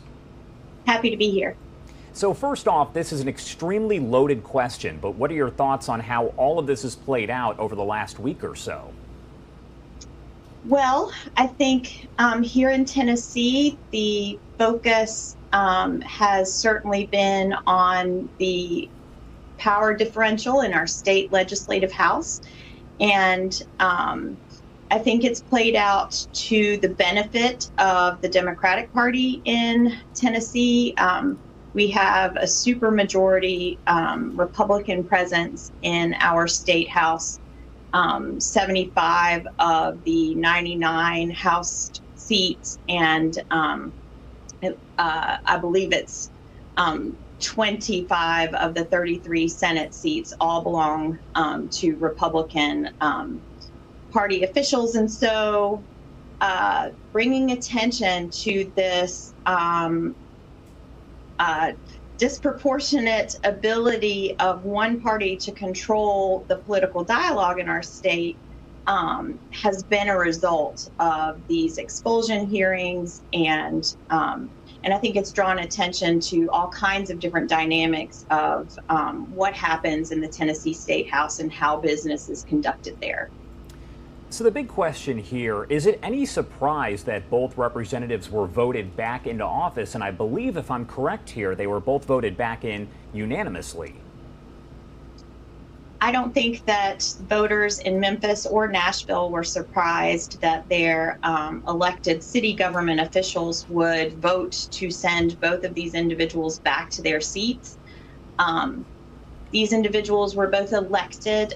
Justin Jones was elected. Justin Pearson was appointed when a vacancy became available, but both of them received the support of their home constituencies when they first entered the State House. And so I think most Tennesseans expected for them to be re-slated for these spots, and most Tennesseans will be watching the special elections that will be held later, time to be determined by the different election commissions in Shelby County and Davidson County. Yeah, just recognizing I think in some ways, amount of money that our state legislature is now going to have to afford to provide for these special elections should be part of the discussion around political ramifications and this type of House resolution and the actions that were created thereafter. And one question I've heard a lot is, can both of these representatives be ousted again? Is that the only time this can happen? What happens here in the future? So much like the double jeopardy clause in the United States Constitution that prohibits a state law enforcement agency from trying an individual for the same crime twice, similarly, these representatives could not be forced to answer for the actions that were taken on the House floor the day that the protesters came to talk about gun violence in the state of Tennessee. Could they be potentially brought up in front of the House leadership for other instances of House rules violations? Yes, they could. But for this particular action, that is over and done with now. These oustings aren't very common, not just in Tennessee, but I guess across the country, from my understanding.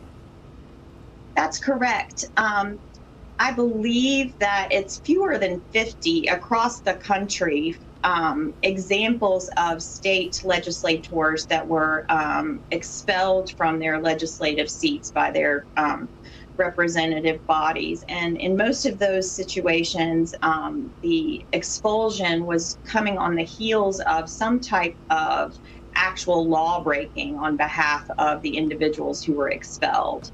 And so it is a very unprecedented, unusual remedy for a state legislative body to expel its membership for a breach of decorum. And there have been calls ever since all of this played out for House Speaker Cameron Sexton to actually resign from his position. Is there any reality here that that would ever happen?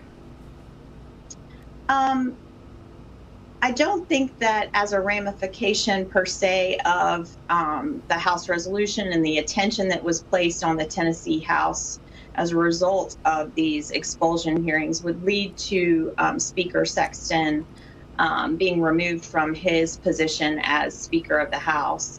But I think it certainly turned attention on the amount of power that that individual can wield and whether or not the ability to essentially recognize voices that are not part of the supermajority party makeup is being vested with someone who is open to hearing from dissenting voices. And so I'm not sure how this is all going to play out with regard to his political trajectory. There had been talks for a long time of him potentially running for the governor's position.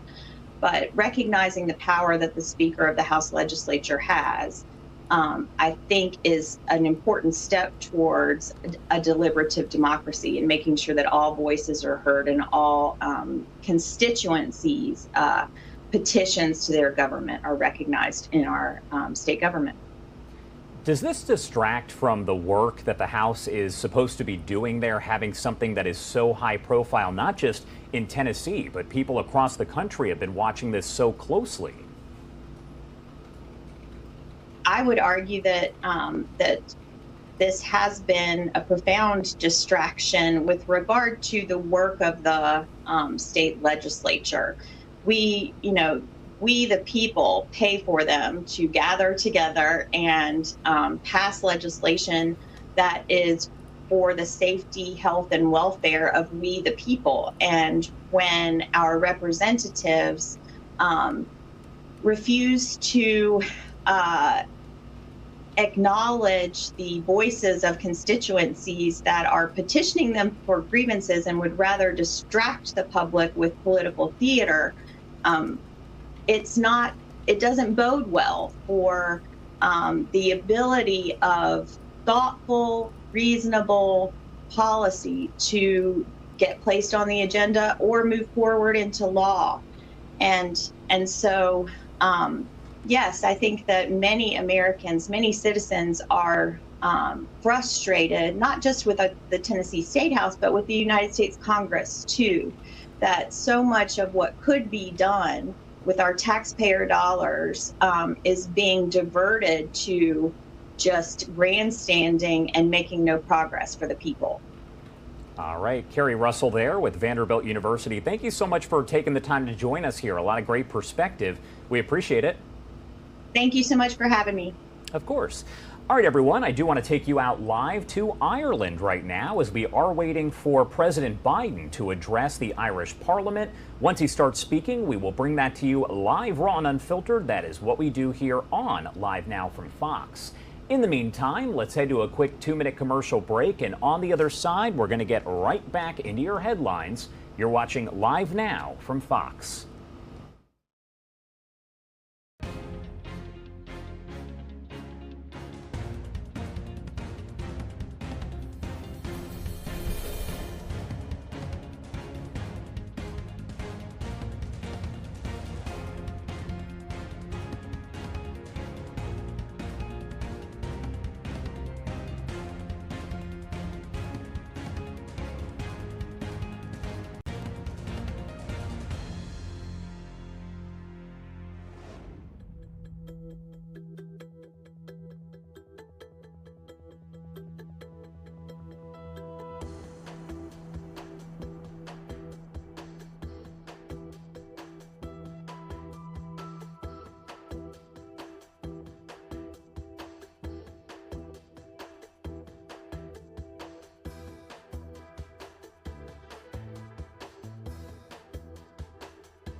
All right, everybody, welcome back here on Live Now from Fox. You are taking a live look over in Sacramento, California, as we do have some breaking news here.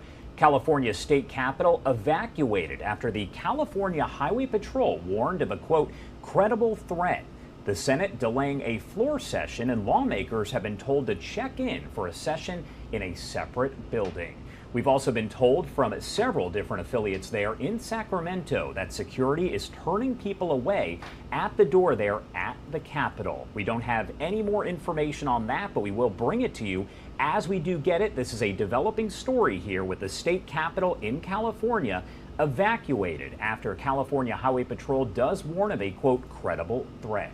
Stay with Live Now from Fox as we will bring you the latest. In the meantime, I do want to head back over to Ireland. That is where President Biden is about to address Parliament. Let's head over there and pop up the audio.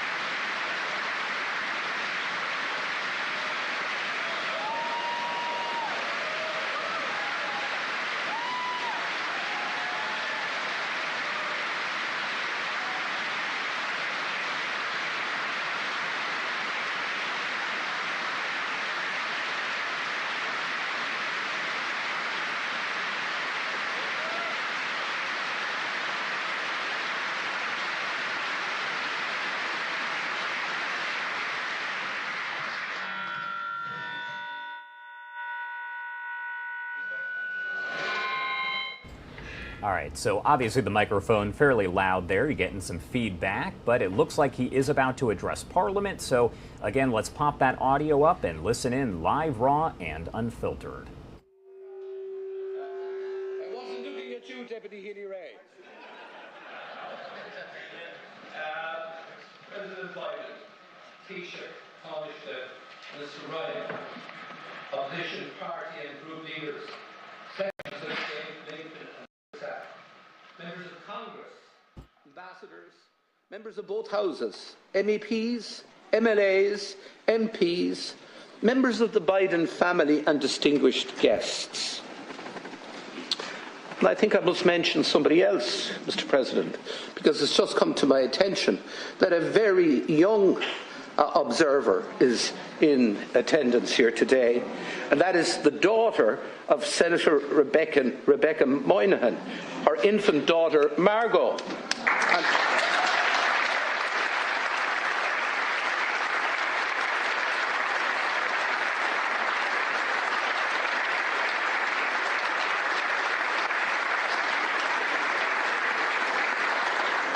And I do suspect that Margot's attendance here will go down in family folklore for many years to come. Uachtar an Biden tá fáilte mór rót go teach lion. Unad our Parliaments náisiúnta is é lá stairiúil súntasach agus lá mór bród dúin go léir an lá seo.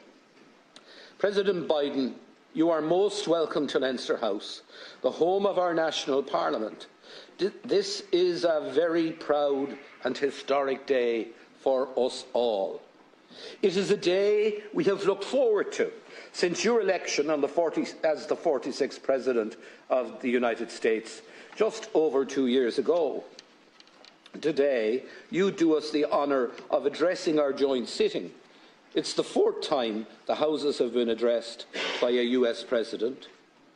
Almost 60 years ago, on the 28th of June 1963, in a very different world and a very different Ireland, the late President John F. Kennedy addressed the Houses and inspired our people.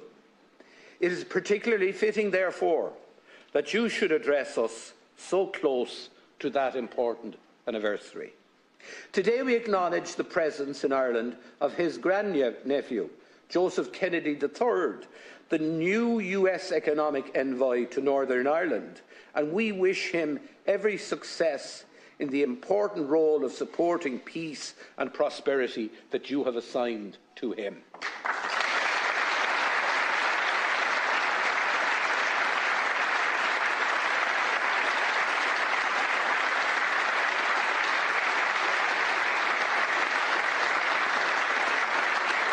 Now, Mr. President, while all previous presidential addresses have been of major significance, today's is like no other, because amongst an extensive list of distinguished guests, we are joined here in the Dáil today by our former illustrious President, Mary McAleese, former Taoiseach Bertie Ahern, a key architect of the Good Friday Agreement, former Taoiseach Enda Kenny, a fellow Mayo man and a close personal friend, we know, of yours. Joining us also is the former President of Sinn Féin and a former member of this House, Gerry Adams, who played such a key role in the Good Friday Agreement negotiations. And from north of the border, we also welcome Alex Maskey, Speaker of the Northern Assembly, which I'm sure you would have liked to have been able to address, Michelle O'Neill, the Northern Leader of Sinn Féin, Colm Eastwood, Member of Parliament, Leader of the SDLP and a successor to the great John Hume, Nobel Peace Laureate, and an initiator of the Good Friday. All right, so what you're about to see is President Biden address Ireland's Parliament here any minute, the introduction being done right now. I do actually want to take our last 2-minute commercial break of the hour so we don't miss any of President Biden's speech. We will be right back in just 2 short minutes.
Welcome back here on Live Now from Fox. You are once again taking a live look over in Sacramento, California, as we do continue to cover this breaking news. We know that the California State Capitol building there downtown has been evacuated. That is according to several different news outlets over there in Sacramento. Now, we know the Secretary of Senate did write a letter to all senators and Senate staff and said, quote, "The California Highway Patrol has notified the Senate of a threat they consider to be, quote unquote, credible involving the Capitol." Now, at this point, no other details have been released, but we will keep you updated as we do get the latest information. In the meantime, let's head back over to Ireland, where President Biden is expected to deliver an address to Parliament pretty much any minute now. These shores in search of a better life in the United States, and a remarkable 33, maybe 34 million Americans now claim Irish ancestry.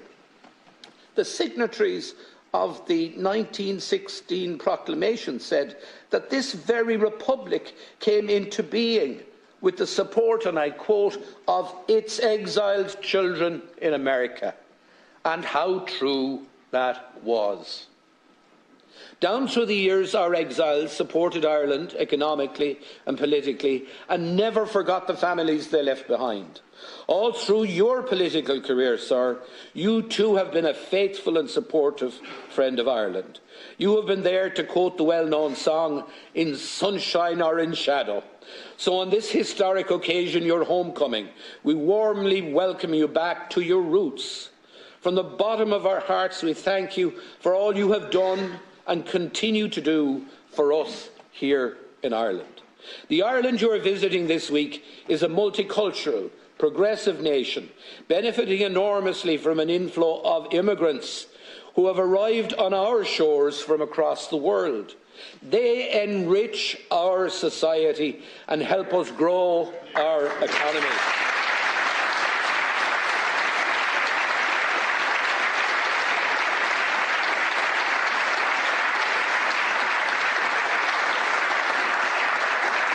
Just like the Irish did, and many other nations in the United States in years gone by. They also challenge all of us, to be better than we are and better than we think we can be. Our two countries enjoy a warm, close, and mutually beneficial relationship. It has been an enduring relationship built on shared values and shared economic interests, as well as a passion for politics and a love of culture, matters that you have highlighted, Mr. President, frequently. Economically, Ireland has benefited immensely from US investment, which supports over 370,000 jobs in Ireland today. As a result, we now have thriving technology, healthcare and financial services sectors. Less spoken about, however, Mr. President, are the 650+ Irish companies that operate across all 50 states of the Union, employing over 100,000 people, and the fact that Ireland today is the 9th largest source of foreign direct investment in the United States. Long may this bilateral investment continue. Ska a chéile a Warren Medini.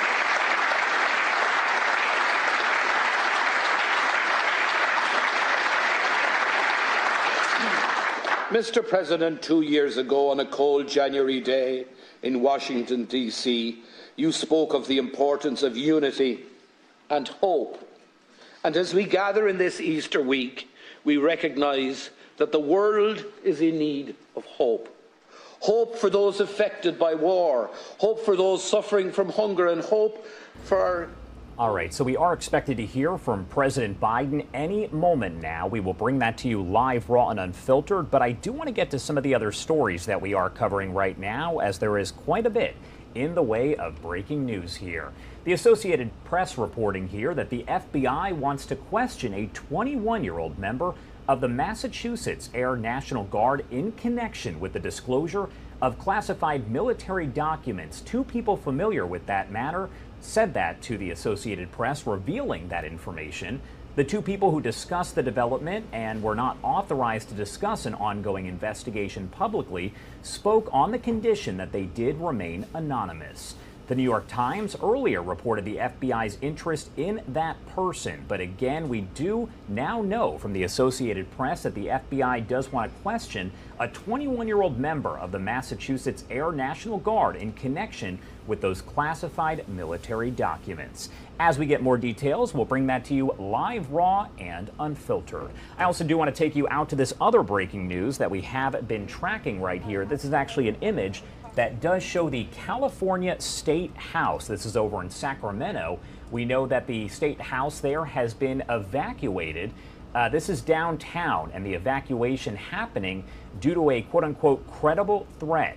We know the Secretary of the Senate did release a letter saying, quote, the California Highway Patrol has notified the Senate of a threat they consider to be credible involving the Capitol. Now, at this point, no other details have been released, but as we do get them, we'll bring it to you live, raw, and unfiltered.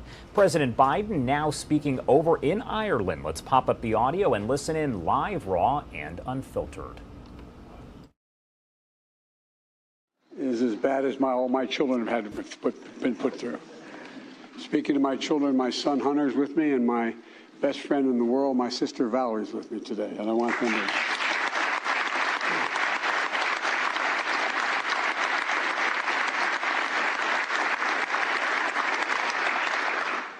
As the proud son of Catherine Eugenia Finnegan Biden, well, you knew I'd be coming. Speaker, Chair, Taoiseachs, all, and Deputy Prime Minister, TD, Senators, people of Ireland, it's so good to be back in Ireland. If you forgive the poor attempted Irish, Táimé Seo Bhaile, I'm at home. I'm at home.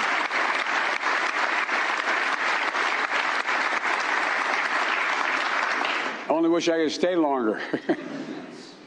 But I always have a little bit of Ireland close by, even when I'm in Washington. In the Oval Office, I have the rugby ball signed by the Irish rugby team, the ball the team played when they beat the All Blacks in Dublin in 2021.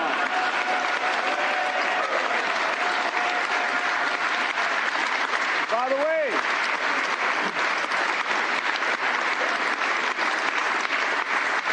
my cousin, one of Ireland's greatest rugby stars, Rob Kearney, brought it to D.C. on St. Patrick's Day in 2022 to give me.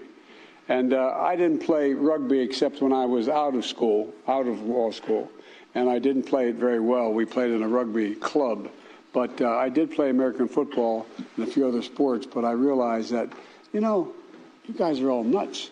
But the interesting thing is, I'd rather have my children playing rugby now for health reasons than I would have them playing football. Fewer people get hurt playing rugby, and you have no equipment. You have 280-pound guys like we do. And you just don't hit each other in the head very often. And but anyway, all kidding aside, in 2016 I came to Ireland as vice president, bringing most of my family with me. My sister Valerie, my brother Jimmy, my daughter, and my 5 granddaughters and grandchildren. My granddaughters are crazy about me, I might add, because I talk to them every single day. I send them a note. Together we explored our family history, visiting the Cooley Peninsula, where the Finnegans' ancestors earned their living on land and in sea, and walking the streets of Ballina, where my great-great-great-grandfather Blewett lived with his family before relocating in 1851, eventually settling in my hometown of Scranton, Pennsylvania. Yesterday, I returned to County Louth, where I toured the Carlingford Castle, likely one of the last glimpses of Ireland my Finnegan ancestors saw as they gazed on their way out in what in those days was referred to as a coffin ship. And they sailed out of Newry in 1850. I wasn't going to say this, but I'll say it anyway. The idea was, I later learned from the Irish Times, they did some little background check, and my good friend Barack Obama, and he is my good friend, his grandfather was a shoemaker like mine, sailed 5 weeks earlier from the same port. The idea they both sailed for a new life and thought their grandchildren, their great-great-grandsons would both be president, I think is really a little bit of Irish malarkey.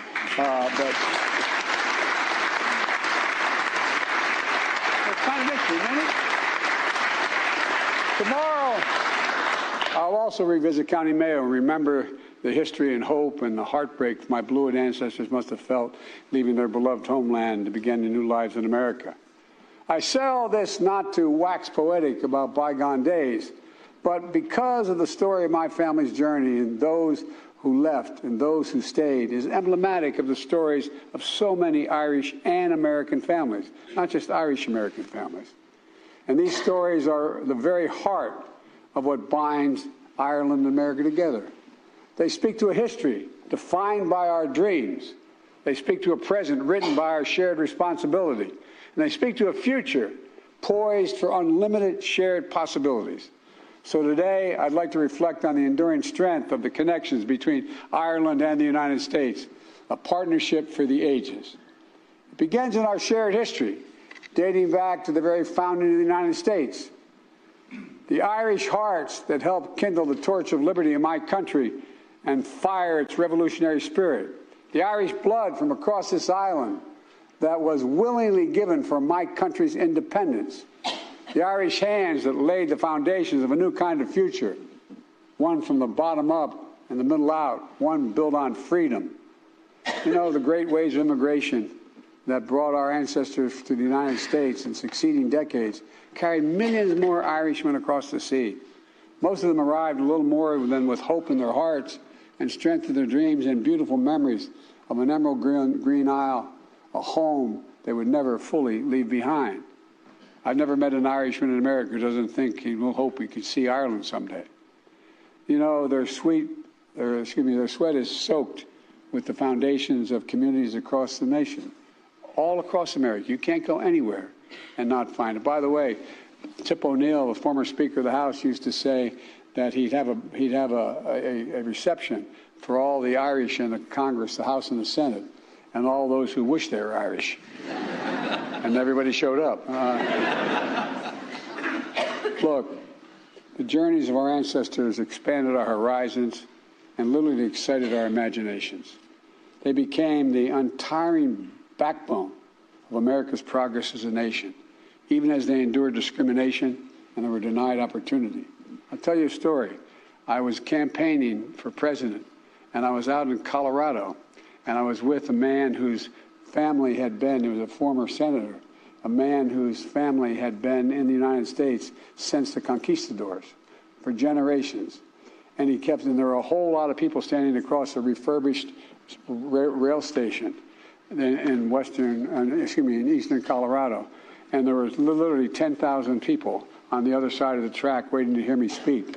And he kept saying, now, Joe, remember, these people are not, these are my people. They're Hispanic. They're not used to being taken. You got to show respect and serious. I said, I understand. And he kept it up. Finally, I turned to him and said, God's truth, this refurbished train station, okay?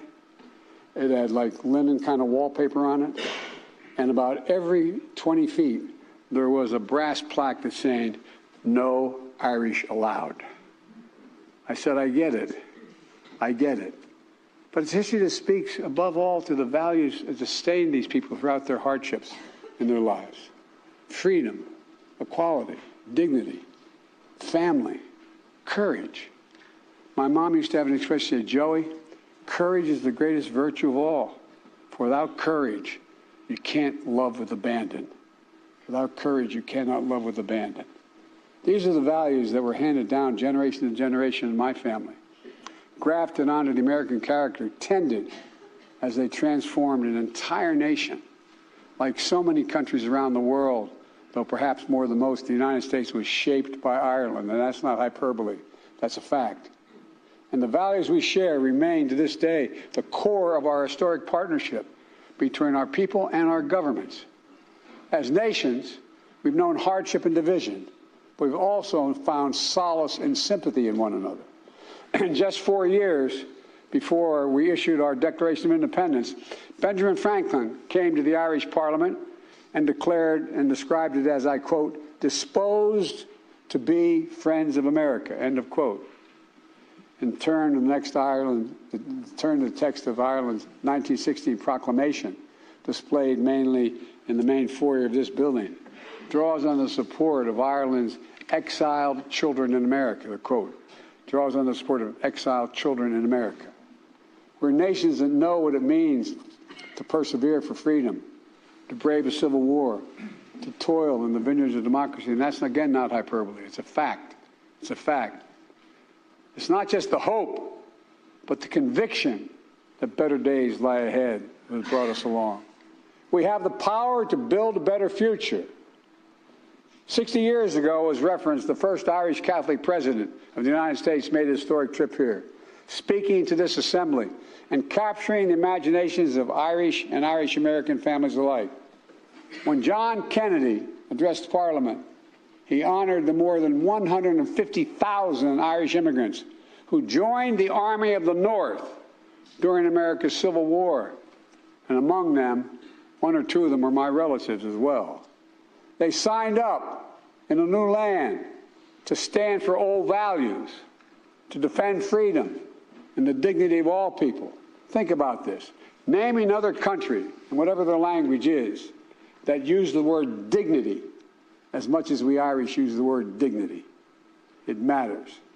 My dad used to say, everybody, Joey, everybody. And he meant it. Is entitled to be treated with dignity, no matter who they are.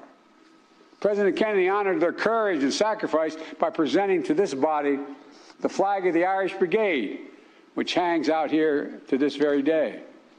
Likewise, I was honored to receive an Irish flag from the Taoiseach during the recent St. Patrick's Day celebration in Washington. It was flown to commemorate the Irish who first raised the tricolor in Ireland 175 years ago and who subsequently made his way to America, where he led the Irish Brigade in that Civil War battle. These liked symbols holding a place of honor in Leinster House and the White House embody a century of history between our countries. Connections that irrevocably have shaped the understanding of the world and our hope that we put in it. Our history reminds us, our history, ours, yours and mine, reminds us of the responsibilities we have to the President, that should be the President, to the hopes of our ancestors, to the expectation of future generations. Because we know what it means to fight for democracy. Today, Ireland and the United States are standing together to oppose Russia's brutal aggression and support the brave people of Ukraine. I spent many days in Ukraine.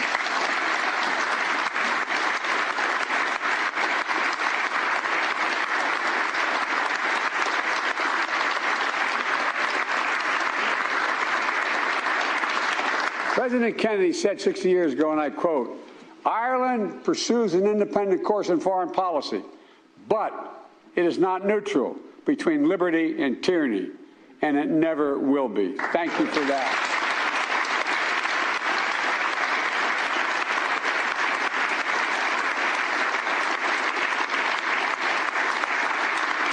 Over the past year, Ireland has proved him right. The Speaker said Ireland has stood proudly with the United States and partners around the world for liberty against tyranny. Ireland has committed more than 170 million euros in non-lethal aid to Ukraine, including vital protective gear, medical equipment, humanitarian support, and aid to minimize the impacts of war on food insecurity and child malnutrition. You don't forget. You have memories that go deep. And as a member of the European Union, Ireland is working together with the United States and other partners to hold Russia accountable for its actions, including through significant sanctions and export controls. I've known Putin for over 25 years. Putin thought the world would look the other way, was confident he would break NATO and the European Union. The unity of Western nations would fracture and fall at the moment of testing. That's what he thought. But he was wrong. He was wrong on every point, on every front. Today, we're more united and more determined than ever to defend the values that make us strong.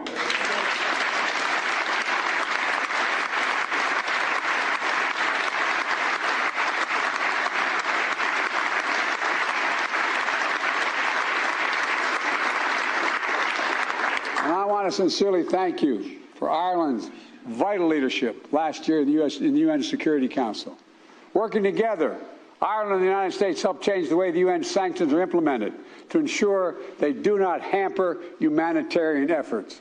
The new humanitarian carve-out will make sanctions more effective and save lives. Ireland's support for Ukraine is especially meaningful because you carry the moral authority with nations around the world. Ireland's always been a voice for liberty, global cooperation, and equality of all mankind. Because Ireland remembers the terrible cost of war, you've built an international credibility as peacekeepers, stepping up continuously to serve in the UN peacekeeping missions since Ireland's first deployment in 1958. Because Ireland remembers what it means to have to flee home, leaving everything behind to begin again on foreign shores. The Irish people have generously opened their hearts, their homes, and you've welcomed, as you said, nearly 80,000 Ukrainian refugees. I would argue the rest of the world has an obligation to help you maintain that as well. Because Ireland remembers how painful hollows of the great hunger, and you're today a global leader in food security as well. Ireland's committed fully 20% of your aid budget to fighting global hunger. And in a moment where people around the world are struggling with the economic fallout of the pandemic, Russia's war in Ukraine, Ireland is growing its aid budget and expanding its commitment to help vulnerable people, especially partner nations across Africa. I particularly want to thank you for stepping up alongside the United States to help UNICEF and the World Health Organization fight malnutrition and child wasting. Ireland's contribution of €50 million is helping prevent and treat wasting, child wasting, and supply ready-to-use therapeutic foods and reach 500,000 children in Africa. 500,000 children. You're changing lives. Ireland also remembers, as I do, that peace is indispensable. Peace is the necessary foundation for progress, for growth, for unlocking the enormous potential that exists in every part of this island. This week marks a vital milestone for peace. 25 years ago, the Belfast Good Friday Agreement. 25 years ago, one of my best friends in the Senate, and a great, great friend to this day, is George Mitchell. As he said, there were 300 days of failure, or 700 days of failure, and 1 day of success. But it was a success that one day. But more is to be done. Yesterday I was in Belfast to honor those who commit themselves to peace, to reiterate the enduring support of the United States for the Good Friday Agreement and Northern Ireland's democratic institutions, and to help accelerate the enormous economic growth that is opening new futures for young people in Northern Ireland. As I pointed out, there are literally hundreds of American corporations ready to come and invest, but they're cautious because their institutions are not in place. We must never forget that peace, even as has become and lived reality for an entire generation of young people, peace is precious. It still needs its champions. It still needs to be nurtured. The Good Friday Agreement didn't just change lives for the better in Northern Ireland. It had significant positive impact across the Republic of Ireland as well. As the Taoiseach and I have discussed, including last month in Washington, and again today, how Ireland and the United States can work together with the United Kingdom and the European Union to support the people of Northern Ireland. I think that the United Kingdom should be working closer with Ireland in this endeavor. Political violence must never again be allowed to take hold in this island.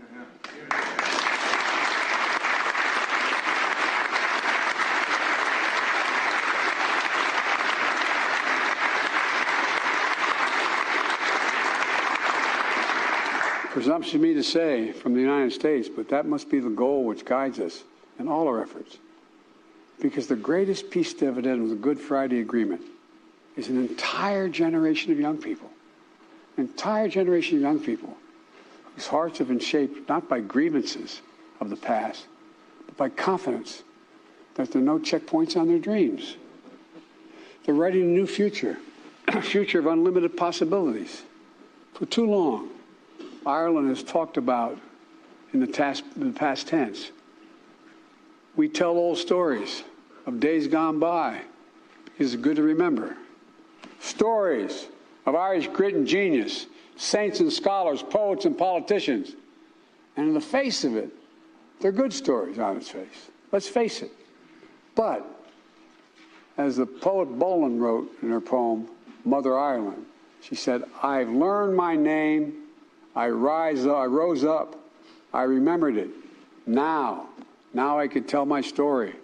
It was different from the stories told about me. End of quote. Today, Ireland's story is no one's to tell but its own. But the United States will be your closest partner, your most dependable partner, and your most enthusiastic supporter every step of the way, I promise you. We've always been, and we've been together, and we're going to continue to grow our enormous economic relationship as a foundation for both our nation's prosperity. We're going to continue to strengthen our economies, building them from the bottom up and the middle out.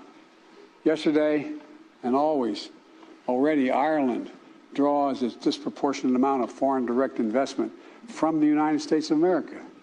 And the same is true for Ireland's investment into the United States of America, which is the ninth most significant investment of any nation in the world in America.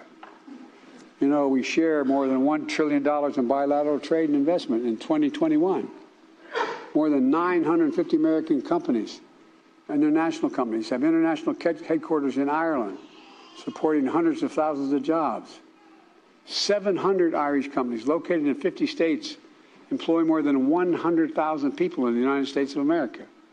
And together, Ireland and the United States are building a future of greater economic dignity, one where rights of workers are respected and corporations pay their fair share.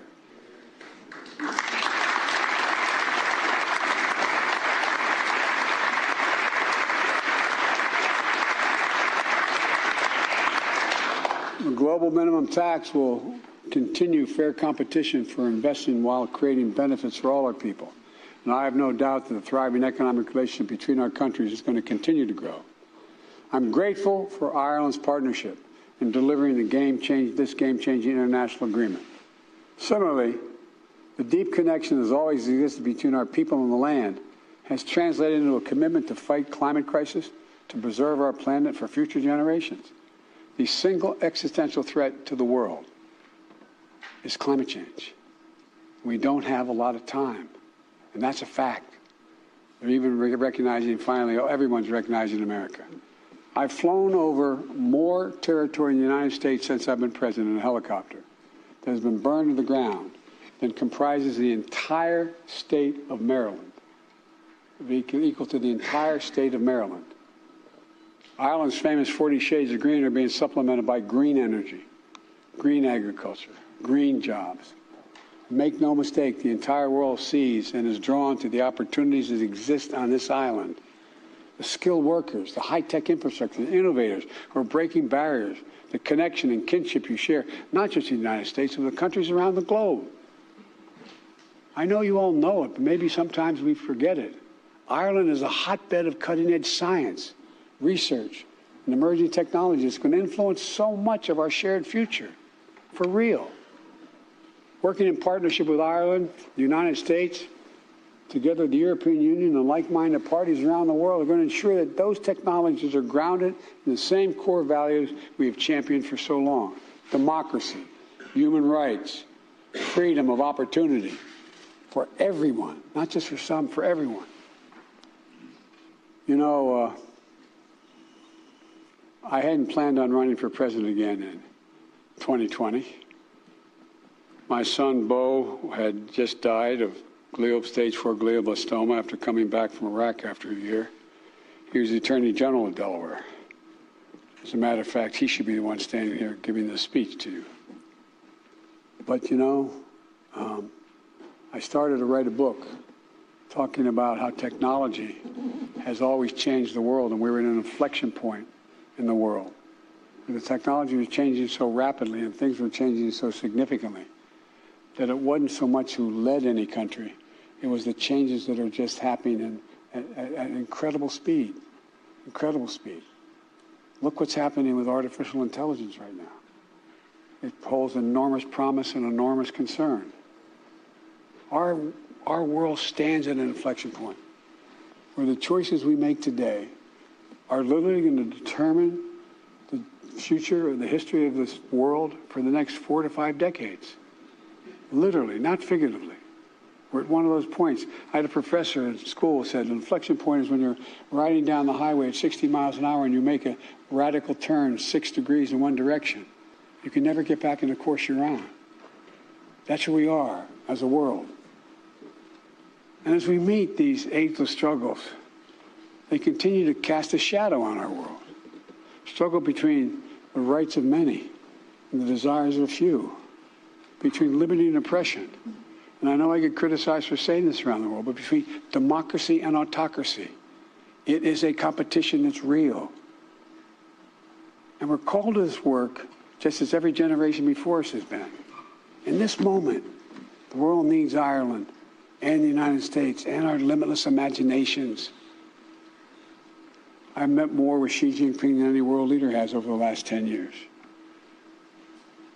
Over 91 hours of just one-on-one conversations, 68 in person. I've traveled 17,000 miles with him through Asia, primarily through China. He once asked me on the Tibetan Plateau, he said, "Can you define America for me?" This is the God's truth. I said, "Yes, I can, in one word." But if he asked me about Ireland, I could have said the same thing. One word: possibilities. We believe anything is possible if we set our mind to it and we do it together. This is the United States of America and Ireland. There's nothing beyond our capacity if we do it together. And we got to believe that. We got to know that, because that's the history of both our countries.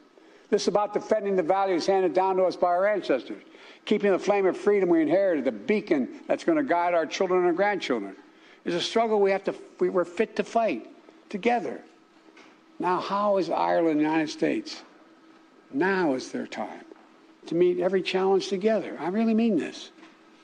To raise together, to rise up in our joys and our triumphs, to preserve together and persevere through sorrows and setbacks, to dream together over horizons we can't see, and to build together a future that may be, that doesn't exist, a future that can be.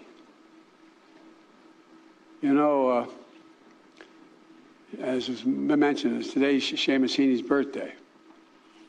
And I was always quoting Irish poetry in the United States Senate over my career. It's a long career, 36 years.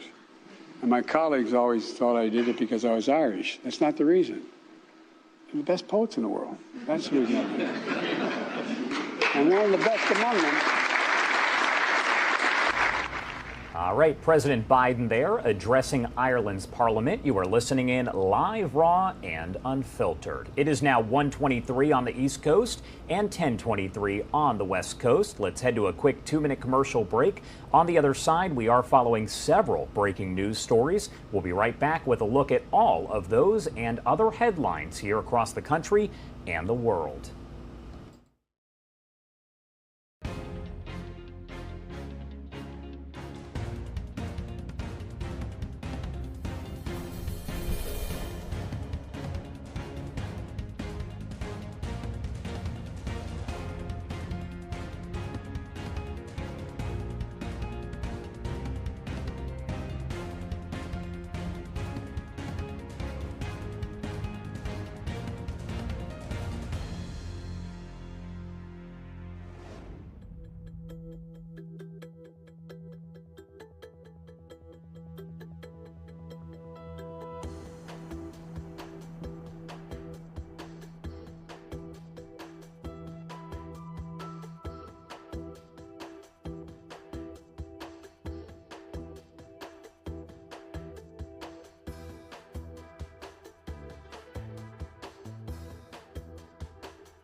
Welcome back here on Live Now from Fox. As I mentioned before the break, a lot of breaking news going on right now.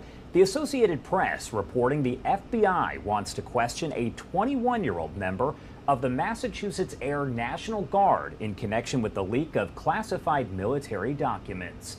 The AP reporting that from two people who are familiar with the matter but wanted to remain anonymous as they are not authorized to discuss this topic here.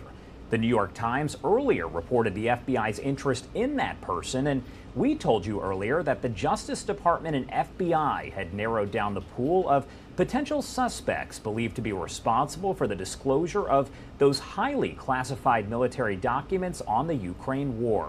The Biden administration has been working to assess the diplomatic and national security consequences of the leaked documents since they were first reported last week. A top Pentagon spokesman told reporters earlier in the week that the disclosures present, quote, a very serious risk to national security. Again, we do know from the Associated Press that they are wanting to question a 21-year-old member of the Massachusetts Air National Guard in connection with this ongoing situation. As we get more details on that, we will bring them to you live, raw, and unfiltered. I also want to get to another story that we are tracking very closely here. Take a look at your screen as this is a live image over in Sacramento. The California State Capitol building there has been evacuated due to a, quote, credible threat. The information from several local news outlets there in Sacramento. Our Fox 40 Sacramento team saying a letter was sent to state senators and staff saying, quote, the California Highway Patrol has notified the Senate of a threat they consider to be credible involving the Capitol. The letter does continue CHP, which is Highway Patrol, and security partners are present in higher numbers in the Capitol area and alert of the situation. At this point, no additional information has been released just yet as this is all developing as we speak. We're going to bring you the latest as we do get it. So again, a lot going on here at this hour, but let's head to a quick 2-minute commercial break. And on the other side, we will get back to your headlines and live events that are underway. You're watching Live Now from Fox.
All right, everyone, welcome back here on Live Now from Fox. We did just wrap up this speech from President Biden there in Ireland as he does speak to Ireland's parliament. I do want to pop up the audio and listen to the rest of his speech here. It's only another minute or two, but then we do hear from others there in parliament.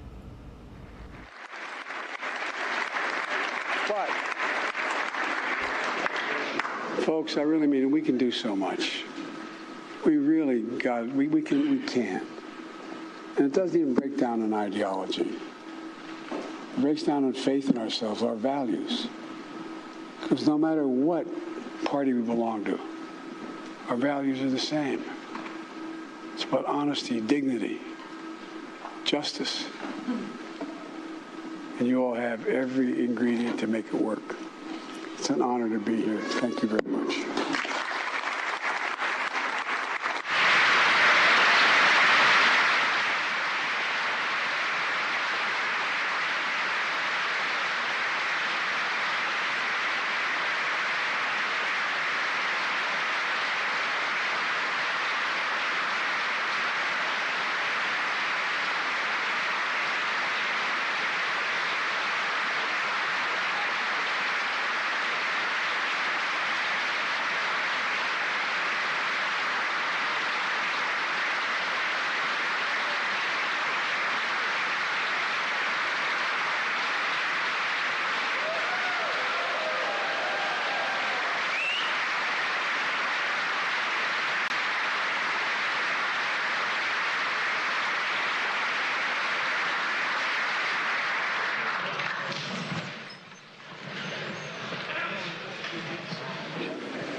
Biden, how ceann cóiltí an dáteach agus ar mahon féin gan buchas leat as an óir a thuirtuing a bheith in a láthair in Nubh agus a haisc a thuirt an cuimh hí seo.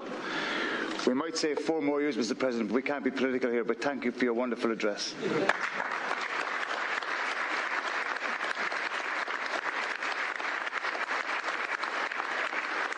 Mr. President, as Cathaoirleach of Shannon and on behalf of the members of Shannon and Dáil Éireann, I thank you for honouring us today with your presence and for addressing both houses of the Oireachtas, the 4th such American president.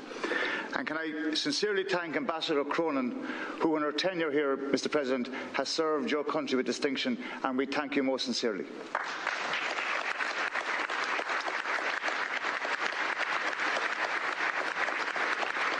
From your address today and from your visit not just this week but in previous times, it is obvious that you have a genuine personal pride in your Irish ancestry. And today, I'm sure all of us in this chamber will reflect and remember the Irish diaspora in America who share that same sense of pride. Your presence in this chamber and by your address today acknowledges the story of immigration as the shared story of our 2 nations. And I do hope, Mr. President, that we can see immigration reform with the undocumented Irish looked after during your term of office.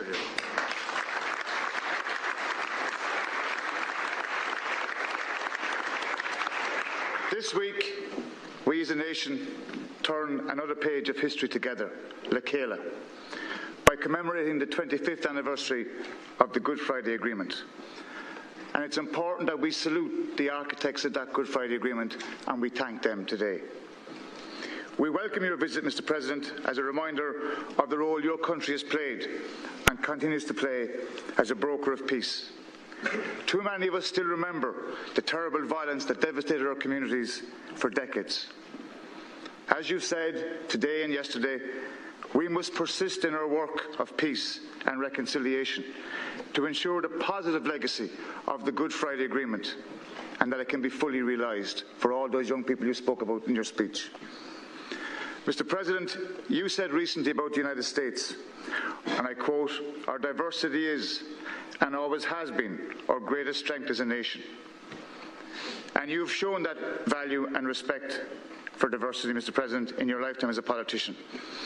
On a personal level, may I thank you for being one of the first leaders to publicly support marriage equality. In your infamous Meet the Press,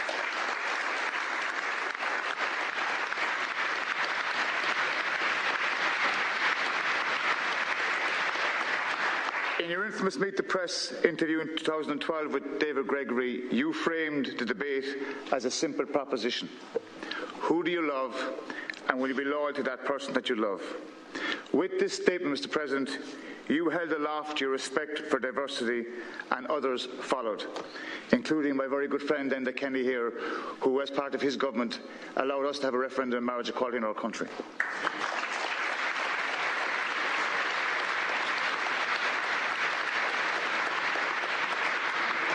Mr. President, your intervention was a truly transformative moment that changed the political narrative around marriage equality.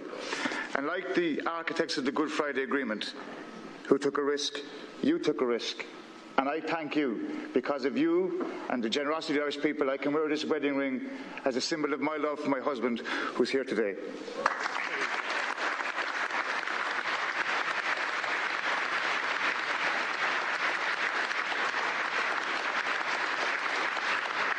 There's an old Irish proverb, an all na baha and taharu, change is the breath of life. Looking ahead, we know that change will be constant, and we will embrace that and keep our positivity. We will continue to value and strengthen our special relationship with the United States as we work together on shared global challenges. President Biden, I hope that you and your family enjoy your visit to Ireland, your ancestral home. And I want to welcome your sister, Valerie Biden-Owens, who has a very good, strong Cork connection, and your son, Hunter.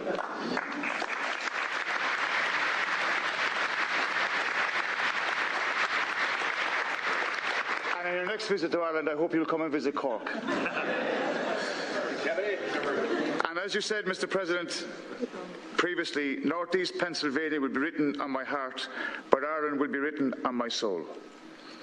In conclusion, it would be remiss of me as Cathaoirleach if I didn't, on this occasion, thank the members of the House for being here today, to thank the staff of the Oireachtas who made this event possible.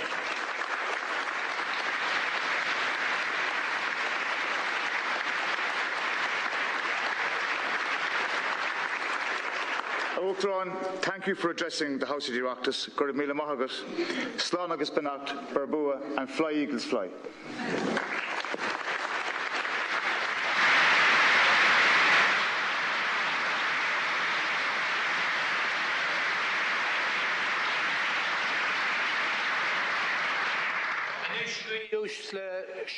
An Chuck Air Low. Adjourned. Adjourned. All right. Thank you.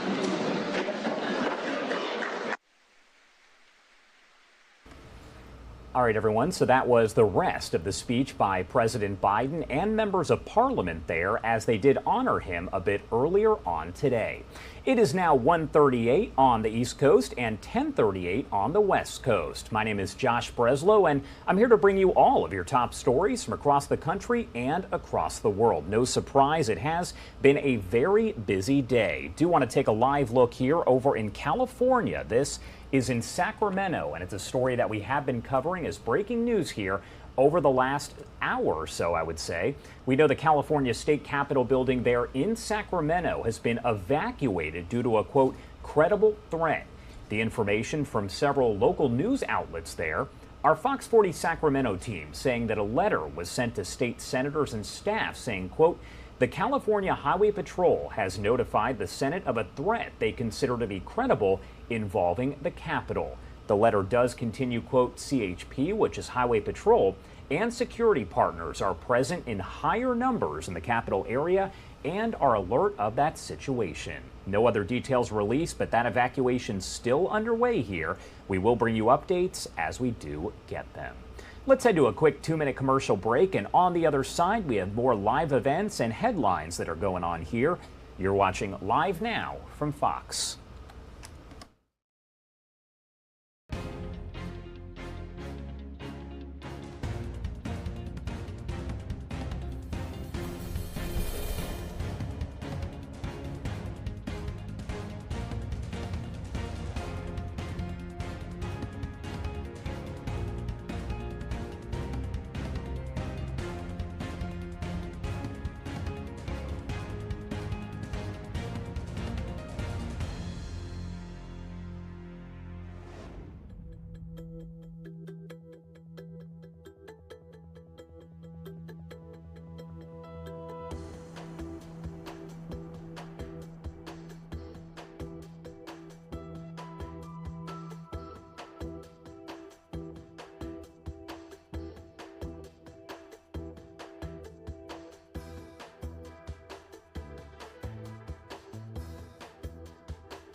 Welcome back here on Live Now from Fox. You are taking a live look over in New York City. I want to go over the story that we have been following here. Former President Trump did visit the offices of New York's Attorney General earlier today for his second deposition in a legal battle over his company's business practices. Trump met with the AG's lawyers. She sued Trump last year, claiming that the former president and his family misled banks and business associates by giving them false information about his net worth and the value of assets like hotels and golf courses. The lawsuit not related to the felony criminal charges against Trump by the Manhattan District Attorney. Trump and his lawyers have said the lawsuit against him by the AG is politically motivated and legally baseless. He and his company have denied any wrongdoing, and Trump met with the AG's lawyers back in August but refused to answer all but a few questions, invoking his Fifth Amendment protection against self-incrimination more than 400 times. The information of his deposition was not supposed to be released publicly, and Trump actually posted to his Truth Social that the leakers of that information actually made it more difficult for the Secret Service. We do have a news conference that just wrapped up. This is over in Houston, where Houston Crime Stoppers is looking to help find the person who killed a man late last year. We know that Avery, 28 years old, was shot and killed on December 1st, and investigators said he was visiting an apartment complex on Summer Street there in Sawyer Heights, that is in Houston. The victim there, Avery Boyd, he is very young there, just 28 years old. As I mentioned, that news conference just wrapped up, so I do want to play it for you. It's just about 5 minutes or so. Surrounded by me, family, friends who care deeply, deeply about Avery. And thank you guys for taking time to come up here and help us find out who did this. I'm going to ask one of the detectives from HPD to come up here, introduce yourself, and kind of give where we are and what we're looking for on the case.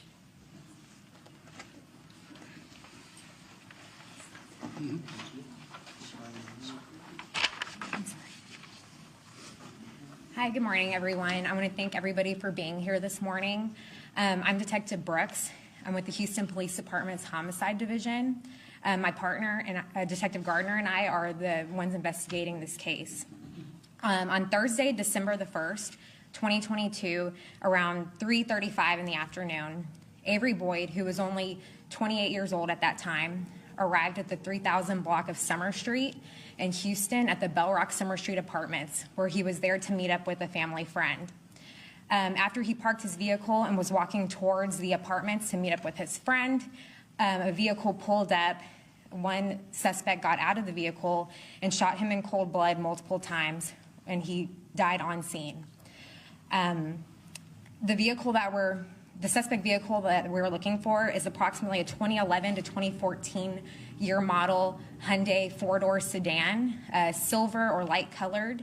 It has front end damage as well as a sunroof and no front license plate and stock rims. And a photo will be shown of that at some point during this press conference. We do know there's at least two suspects, a shooter and a driver. And we ask anybody with information to contact the Houston Police Department's Homicide Division at 713-308-3600 or anonymously with Crime Stoppers at 713-222-TIPS. Thank you. This time, I'm going to ask Avery's mother come up and talk about why we're here today. Quan. My name is Quan Boyd, the mother of Avery Boyd. My son was killed, like he said, December. I'm sorry. Was it December 1st? Okay, I'm sorry. Basically, I don't know if it was a robbery, a murder, or whatever. To me, it doesn't matter. I consider it planned execution, no matter what. Avery was 28 years old. He was the only child.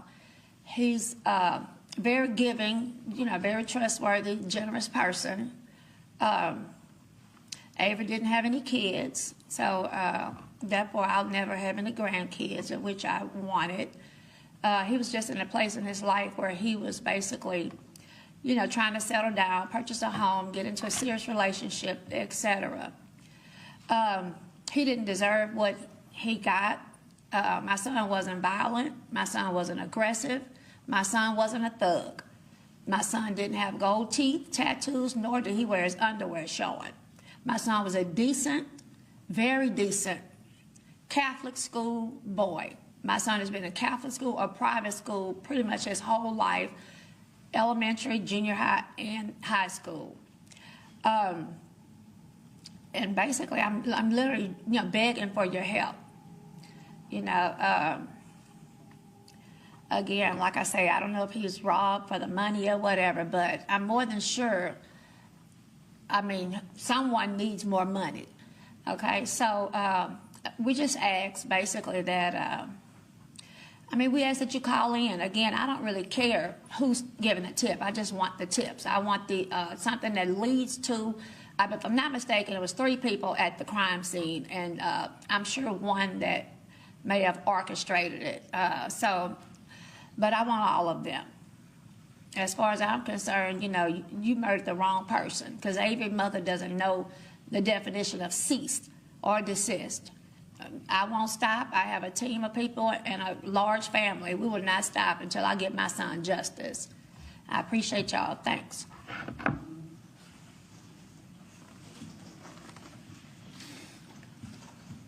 You know, once again, we're asking for the public's help. And the public is our best eyes and ears out there. And as you heard, there's no ifs, ands, or buts. Somebody out there knows who murdered Avery. And we're asking you to do the right thing, step up to the plate, and ease this family's pains. As someone who's been on the board of for over 30 years, I can unequivocally tell you that grief is intensified when justice is lacking. And right now, sadly, justice is lacking for Avery and his family. And this senseless violence has got to stop. We are seeing way too many peoples, way too many families that are belonging to an organization that no one asked to join. So somebody out there, you know the drill, 713-222-TIPS, www.crime-stoppers.org, or use our mobile app. We're giving you up to $25,000 big ones, reasons to do the right thing. Avery's life mattered, and it's time for justice for Avery and his family that are seeking answers that only you out there can provide. And remember, all tipsters are anonymous. We do not know who you are. So when you contact us, be assured you will remain anonymous. And at this time, we'll be more than happy to take any questions from anybody. If not, we certainly appreciate everybody being here, getting this out to the public. We thank the media, our media partners, for helping us in getting this out to the public. And I want to thank all you guys here today. Yes.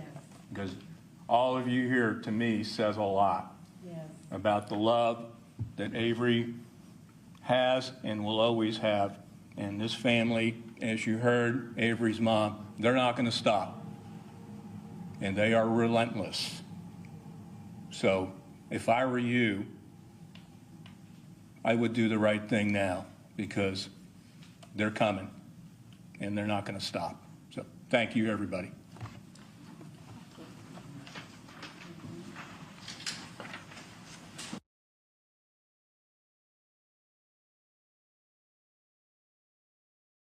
All right, that was a news conference underway there with Houston, Texas Crime Stoppers as they speak about an unsolved murder and hope that they can get the information out there.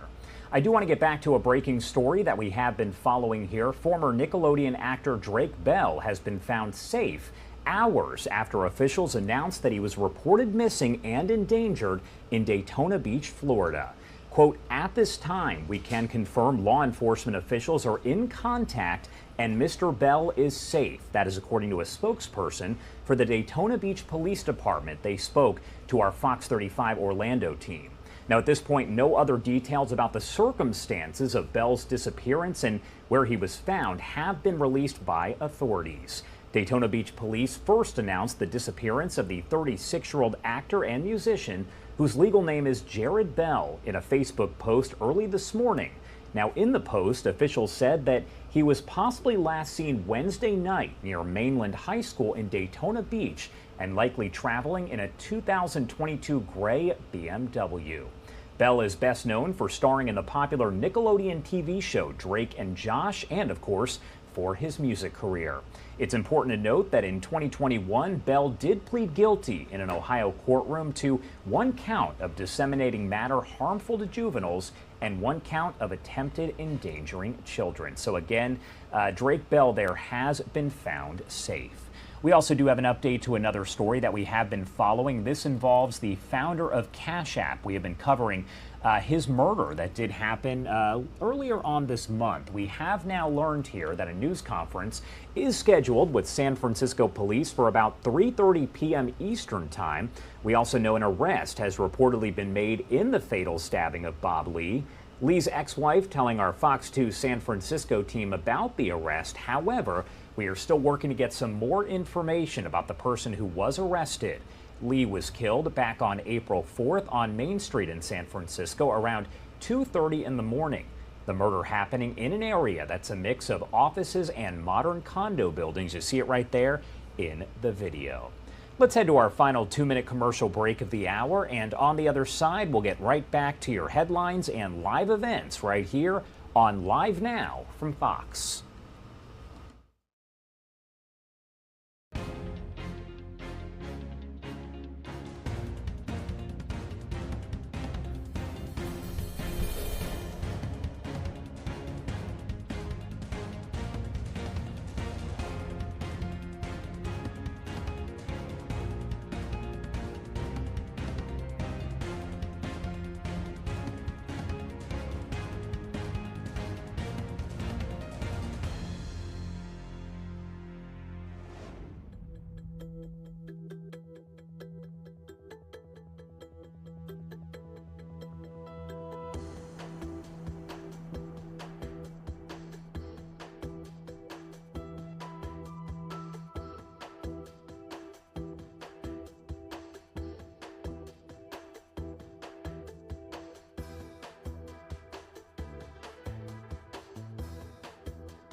All right, that was a little loud there, my apologies, but that is a live image that is just coming in from, this is actually from our Fox team right here. Oof, trying to get my ears back after that one.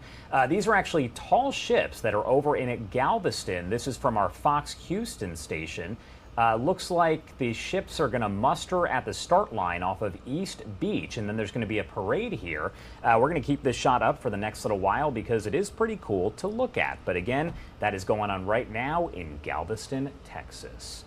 All right, let's head over to another story that we have been tracking. This one is over in Fort Lauderdale, where we do know that they are dealing with extreme flooding. Take a look at this image right here that does show you just how high the water was there in Fort Lauderdale last night. That area had a flash flood emergency that was issued, and a couple hours ago we did hear from officials there as they provided an update on the ongoing situation. I do want to play that for you here, live, raw, and unfiltered.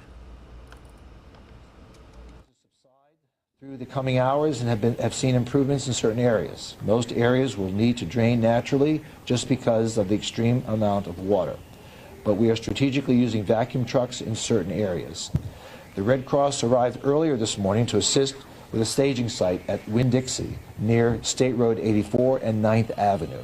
Individuals impacted by the flooding have been taken to the staging area and have been provided with blankets and coffee. We've established a reunification center at Holiday Park, and that's for the community to use. That's at the recreation center in Holiday Park. Today, we are beginning to assess the damage and will continue to connect with emergency management leaders on the federal and state levels for assistance if it's deemed necessary. I want to thank the offices of Senator Marco Rubio, the White House, and Broward Sheriff's Office, all of whom contacted me personally to see if they could lend assistance for this emergency that we are now suffering through. We appreciate their concerns and outreach, and has already concern from these governments, and we appreciate that. City facilities will be closed to the public today, as we will be focusing on emergency operations and recovery. There may be delays for trash pickup, and the Circuit and Lauderdale Go shuttle services will also be delayed, as certain roads are impassable. Parking enforcement is suspended. This storm has highlighted the importance of continuing our municipal efforts to address climate resiliency and upgrade critical infrastructure. The city has been investing heavily in raising seawalls and improving stormwater and flood control systems in low-lying areas. As it happens, we are in the midst of a 5-year, $200 million plan to alleviate these vulnerabilities, focusing on our most flood-prone areas. We're installing more tidal control valves and drainage pipes, building new outfall connections and drainage structures, creating new catch basins, rebuilding swales, and constructing stormwater reserves. This represents the largest investment in city history in stormwater and flood control. This administration and this City Commission is wholeheartedly committed to continuing and expanding this work. The city manager and his team are now available to answer any specific questions, and I thank you for your being here. Any questions? Yes, sir. Yes, Mayor Dean. People feel like this really caught everybody off guard, as I was in it myself, actually. And do you think that there could be any drainage? It didn't seem like the drainage was working really the way it should. I know this was unprecedented, but could this be possibly due to things like overdevelopment? The development and stormwater are two separate issues altogether. What we're seeing here is a 1,000-year incident. No city could have planned for this. No weather forecasting service could have warned us of this. The point is that this city is continuing and committed to making sure that we are the most sustainable and resilient city in Florida. Let's face it, Fort Lauderdale is a flat city. It's sea level, perhaps in the highest areas is maybe 10 feet. And when you're surrounded by water, with the Venice of America, we're going to continue to be challenged by water impact such as these. So development and stormwater drainage are two entirely different subjects. Thank you. Mayor, when we're talking about people trying to get where they need to go, obviously there are some roads that are taking more precedent over others in terms of the amount of flooding that we're seeing. What are some of those areas that you guys are really focused on in terms of the main arteries that we're just not seeing that water receding the way maybe you want it to and you want it to? So I will say this, I've driven around the city and there's not one area of the city that has not been impacted. Last night especially, there were roads, almost every part of the city has been impacted. This morning, driving around the city again, we find that a lot of the waters have receded, but there are certain areas that the water is just not draining as quickly. We anticipate that will eventually happen, but in the meantime, there are people whose living rooms who got flooded. There are people who can't even walk out their front door because the water's up to their front door. And we will, but that's the whole point of our program. The program to spend money on stormwater resiliency is part of a 5-year program that we're going to make sure that we move ahead quickly and trying to ensure the safety and well-being of our community.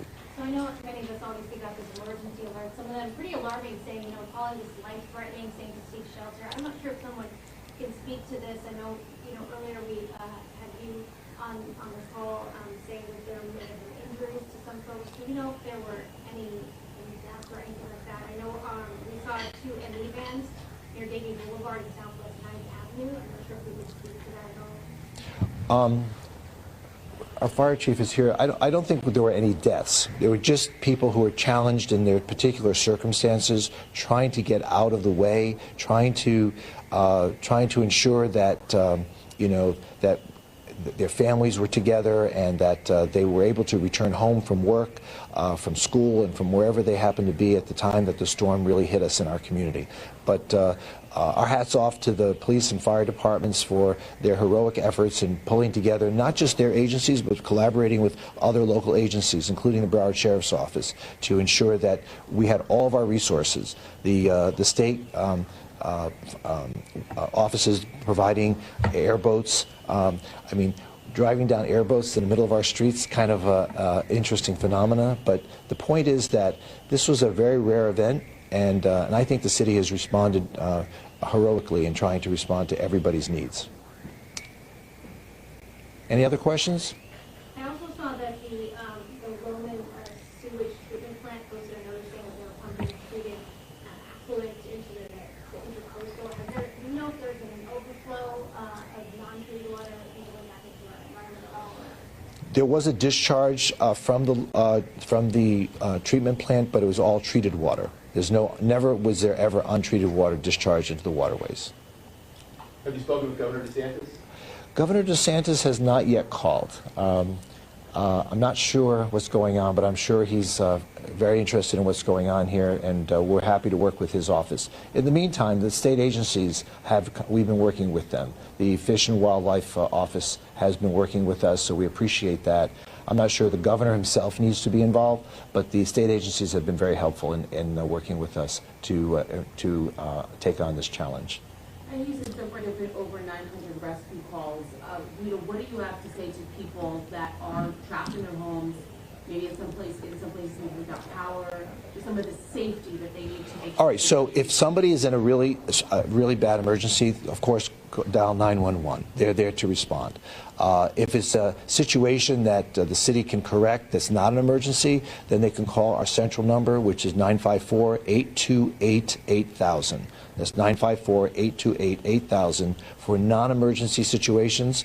Otherwise, you know, we will try to address everything that we can, neighborhood by neighborhood.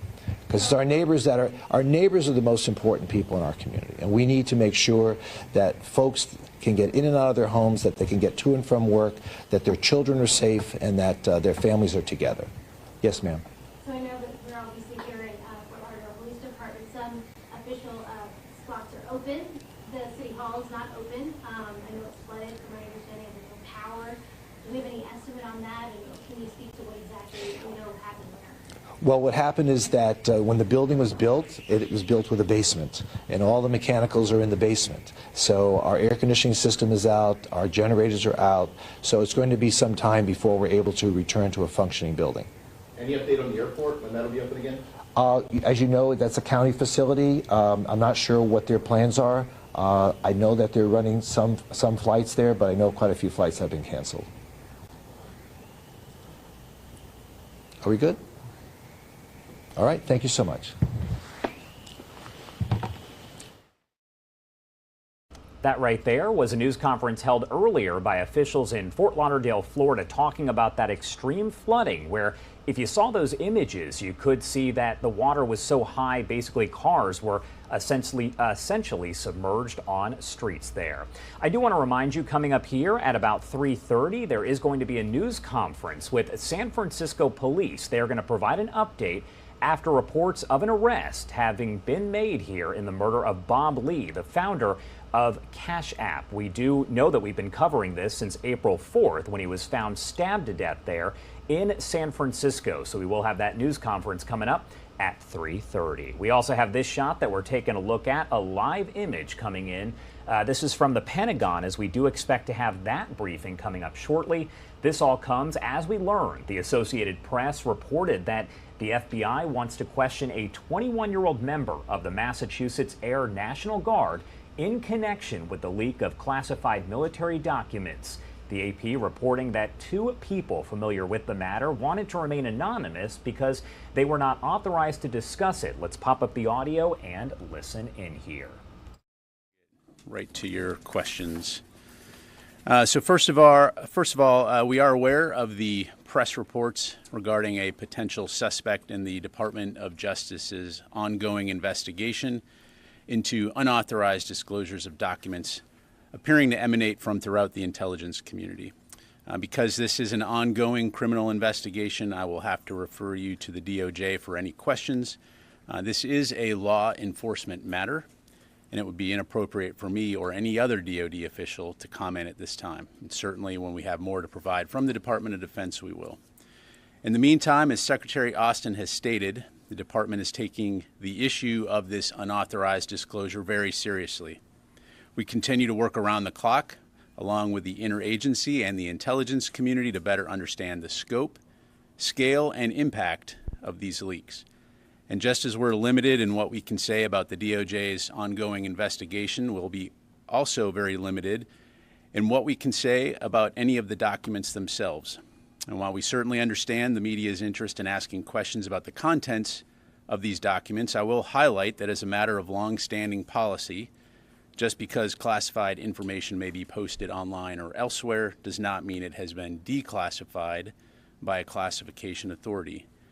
And those of you who have been covering the Pentagon for a long time know that we're just not going to discuss or confirm classified information due to the potential impact on national security, as well as the safety and security of our personnel and those of our allies and our partners. And for that reason, we will continue to encourage those of you who are reporting this story to take these latter factors into account and to consider the potential consequences of posting potentially sensitive documents or information online or elsewhere. Separately, Secretary Austin hosted Latvia's Minister of Defense, Inara Murniece, today at the Pentagon. The leaders discussed the strength of the U.S.-Latvia defense relationship and ongoing efforts to support Ukraine. They also discussed shared security interests in Europe, including NATO's deterrence and defense posture ahead of the July NATO summit in Vilnius. A readout will be available later today. Staying on Europe for a moment, next week, Secretary Austin will travel to Sweden to meet with his counterpart to discuss security-related topics shared by our two nations. From there, he'll travel to Germany, where he and Chairman of the Joint Chiefs of Staff, General Milley, will host an in-person meeting on April 21 of the Ukraine Defense Contact Group at Ramstein Air Base. This will be the 11th meeting of the UDCG since this vital forum was established by Secretary Austin 1 year ago. The Secretary and General Milley will join ministers of defense and senior military officials from nearly 50 nations around the world to discuss the ongoing crisis in Ukraine and to continue our close coordination on providing the Ukrainian people with the means necessary to protect themselves against Russia's unprovoked and illegal aggression. And as we've highlighted before, the contact group has been instrumental in identifying, synchronizing, and ensuring delivery of the military capabilities the Ukrainians need to defend their homeland. And on a semi-related note, at the end of this month, the Arkansas Army National Guard's 39th Infantry Brigade Combat Team will replace the New York Army National Guard's 27th Infantry Brigade Combat Team and assume command of the Joint Multinational Training Group, Ukraine, at Grafenwehr Training Area in Germany. The 27th Infantry Brigade Combat Team took charge of the JMTGU during a transfer authority ceremony in August of 2022, becoming the first and only unit and the JMTGU's 8-year history to assume the unit mission for a second time. We look forward to the arrival of the 39th and the continuation of the important work to provide Ukraine what it needs in terms of training to defend itself. And with that, I'll be happy to go to your questions. We'll go ahead and start with AP Tarakap. Thank you, General Ryder. So can you confirm that Airman First Class Jack Teixeira, a member of the Massachusetts Air National Guard, is a person of interest in this leaked documents case? And I have several other questions. Sure. So first of all, as I mentioned, there is an ongoing criminal investigation, and so anything related to that, I'm going to need to refer you to the DOJ or the FBI. Can you speak at all to if anyone in the Department of Defense has reached out to this airman? Do you know where he is? There are reports that law enforcement is closing in on this airman's location. So has anyone been able to reach out to him? Again, Tara, appreciate the question, but again, given that this is an ongoing investigation, I'm not going to be able to talk about the investigation or any potential DOJ actions, so I'd refer you to them. Okay, in the days after the leaks came to light, what steps has DoD taken to reduce the number of people who have access to not only these classified briefings, but the classified material in general? Sure. So we continue to review a variety of factors as it relates to safeguarding classified materials. This includes examining and updating distribution lists, assessing how and where intelligence products are shared, and a variety of other steps. I would say, though, that it is important to understand that we do have stringent guidelines in place for safeguarding classified and sensitive information. This was a deliberate criminal act, a violation of those guidelines. And so, again, I think that's important to understand. Now, we will continue to do everything we can to ensure that people who have a need to know when it comes to this kind of information have access to that. We're always going to learn from every situation. But again, this is something that we'll continue to look at. But you are taking steps to tighten that, I guess, population who might have access to this level of information. That's accurate. Again, we continue to review those distribution lists, update them, make sure there's a need to know. But again, let me just emphasize my point that this was we have rules in place. Each of us signs a non-disclosure agreement. Anybody that has a security clearance, and so all indications are, again, this is a criminal act, a willful violation of those, and again, another reason why we're continuing to investigate and support DOJ's investigation. And just last question, do you have a sense that this is just the act of one individual? And even if so, wouldn't members of his chain of command also be held accountable for this lost information? Again, I don't want to speculate or get ahead of the DOJ's investigation. We need to allow that to run its course, and so I'd refer you to them. Let me go ahead and go to Gordon, and then I'll come back to Jen.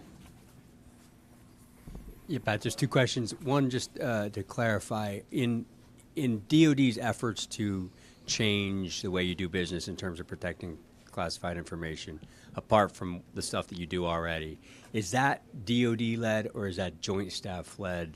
Who's kind of directing what on that? And the second question is just hypothetically, I know you like hypotheticals, if somebody was to be charged, what would determine whether the military would charge and indict and carry out the legal process against that person or people or DOJ? Yeah. So on your latter question, you're right. I don't want to get into hypotheticals. I will say that, as always, every case is judged on its own merits, and we need to allow this investigation to run its course. And then, of course, there'll be more to say on that. On your first question, again, it's important to understand that this is not just about DOD. This is about the U.S. government. This is about how we protect and safeguard classified information. And as I highlighted, we do have strict protocols in place. So anytime there is an incident, anytime there's an opportunity to review that and refine it, we're, of course, going to take advantage of that. Within the Department of Defense, as you've heard us say, Secretary Austin has been convening daily meetings with his senior leaders, to include the chairman, to talk about reviewing the scope and the impact of this, and also to look at mitigation measures and what we need to do across the Department of Defense to ensure that we're doing our utmost to reinforce existing policies, procedures, and rules. And if there are any areas where we need to tighten things up, we certainly will. You are listening to the Pentagon briefing that is underway. This is coming after the leak of those highly classified military documents. AP sources reporting not too long ago that the FBI does want to question a 21-year-old member of the Massachusetts Air National Guard. I do want to step away for a quick 2-minute commercial break, and on the other side, we will pop that audio back up and listen in live, raw, and unfiltered.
Welcome back here on Live Now from Fox. I want to pop up the audio on that Pentagon briefing underway right now. Viewing things.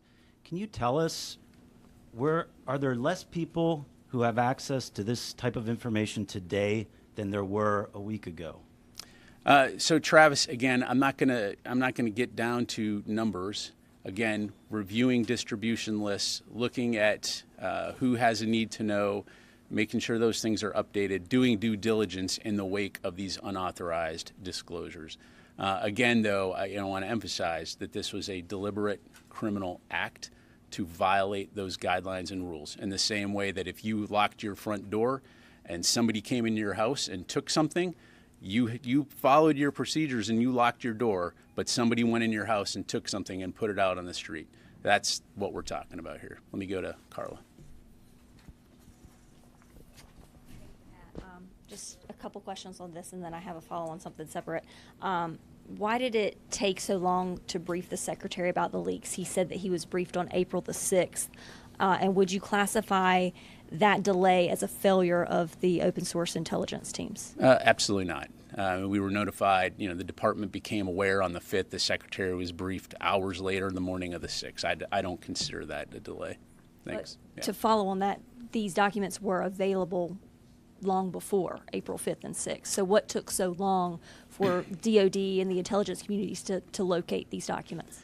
Yeah, so that's really something that the investigation will tell us. That said, I think it's important to remember that DOD's intelligence activities are primarily focused internationally. So to the extent that the department collects any information related to U.S. persons, for example, or gaming chat rooms, it would have to be conducted in accordance with law and policy and in a manner that protects privacy and civil liberties. So again, we'll know more at the culmination of this investigation. Thank you. Let me go. To follow up on just the Syria, really quickly on the Syria attacks from March, do we have a final conclusion on the TBI assessments? How many U.S. troops received TBIs as a result of these attacks? And do you believe that the U.S. strikes that happened on 3/23, the retaliatory strikes, do you believe that they've deterred Iranian-backed groups from targeting U.S. forces?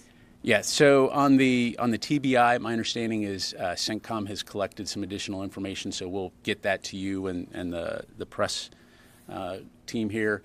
In terms of deterrence, again, we're going to continue to do everything that we need to do at a time and place of our choosing to ensure that we're deterring and safeguarding our folks. I'll just leave it at that. Thank you. Let me go to Dave.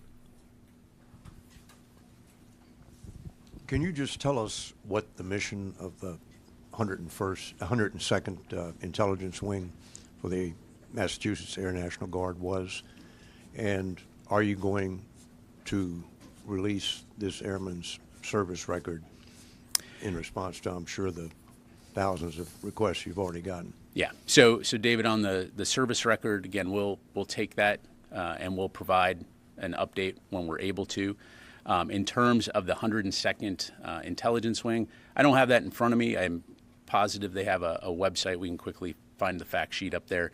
In general, intelligence wings throughout the Air Force support is what you might imagine, Air Force intelligence requirements worldwide to support a variety of types of intelligence missions and requirements. So. All right, everyone, you are listening in on the Pentagon briefing there. Speaking after the leak of those highly classified military documents, we have been covering that heavily over the last few days. We learned earlier today from the Associated Press that their sources are saying the FBI wants to question a 21-year-old member of the Massachusetts Air National Guard. And I can tell you that Fox News is now reporting that the FBI has made an arrest. We are working to get some more information on that. But I do want to bring in Andy Mack. He is over in our Phoenix office. He is in the driver's seat up next. And Andy, what are you working on? Of course, Josh, we're working on just going right back into that Pentagon briefing. We've heard a lot about classified documents over the last 6 months or so, obviously not necessarily related to this latest headline, but Brigadier General Patrick Ryder called it a deliberate criminal act, and they didn't want to get into too much of this ongoing investigation, but certainly a story we're going to continue to follow. We're also going to go out to California as the arrest has been made of Nima Momeni in the potential fatal stabbing there of Cash App founder Bob Lee. That will be coming up in just about an hour, so plenty of big news headlines on possible arrests here on Live Now from Fox. I'll be in the driver's seat coming up in just a little bit, and we'll have plenty of headlines coming your way. Yeah, for sure. It's been a busy last few hours, and it seems like it's going to be a busy afternoon. Let's head to a quick 2-minute commercial break, and Andy Mack is in charge. He'll bring you all of your headlines. You're watching Live Now from Fox.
And welcome back into Live Now from Fox. I am Andy Mack. Thank you so much for joining us as we continue on here on Live Now, covering all the top headlines of the day. We want to get you right back out to that press conference from the Pentagon as Brigadier General Patrick Ryder providing an update on those documents leak, and certainly the AP source reporting that the FBI wants to talk to a potential suspect in this. Let's listen in here on Live Now from Fox as this is ongoing information out of Washington, D.C.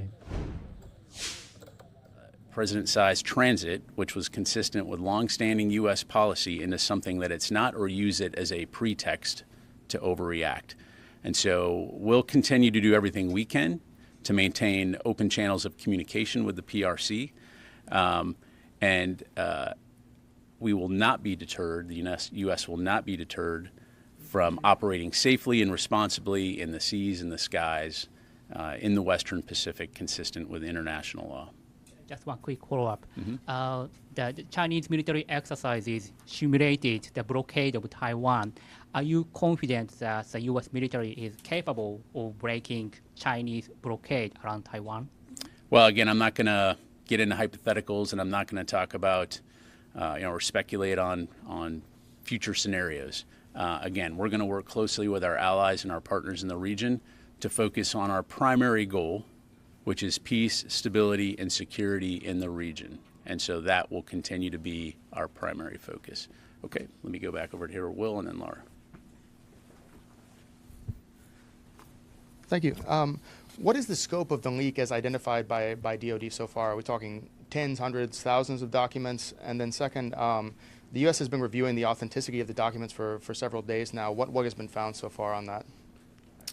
Yeah, thanks. So that work is ongoing, Will. I'm not going to be able to provide you with a overall number of documents. We're just going to continue to look at this.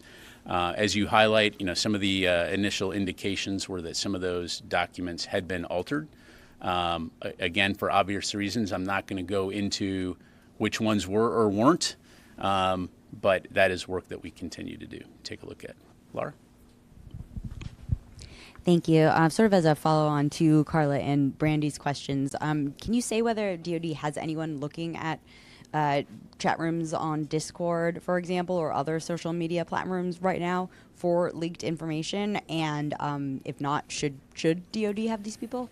So DOJ is, as I understand it, is working with Discord, or Discord has come out publicly to say they are cooperating with the DOJ.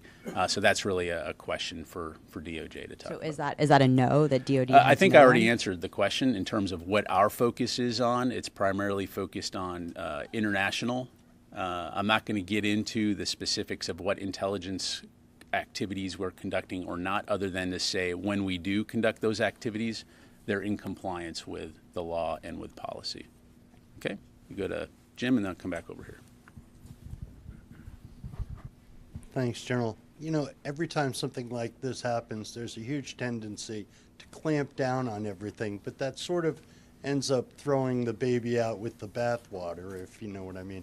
Is there any sort of idea in the department that the intel does need to be shared, it just needs to go to the correct people? Is there a study going on with that?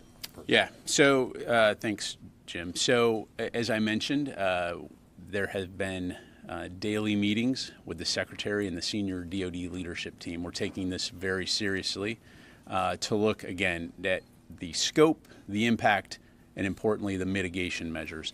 I will tell you that these discussions are very focused, very deliberate, and very measured in terms of ensuring that we're doing the right things while not impeding or impacting our ability to do our important missions worldwide.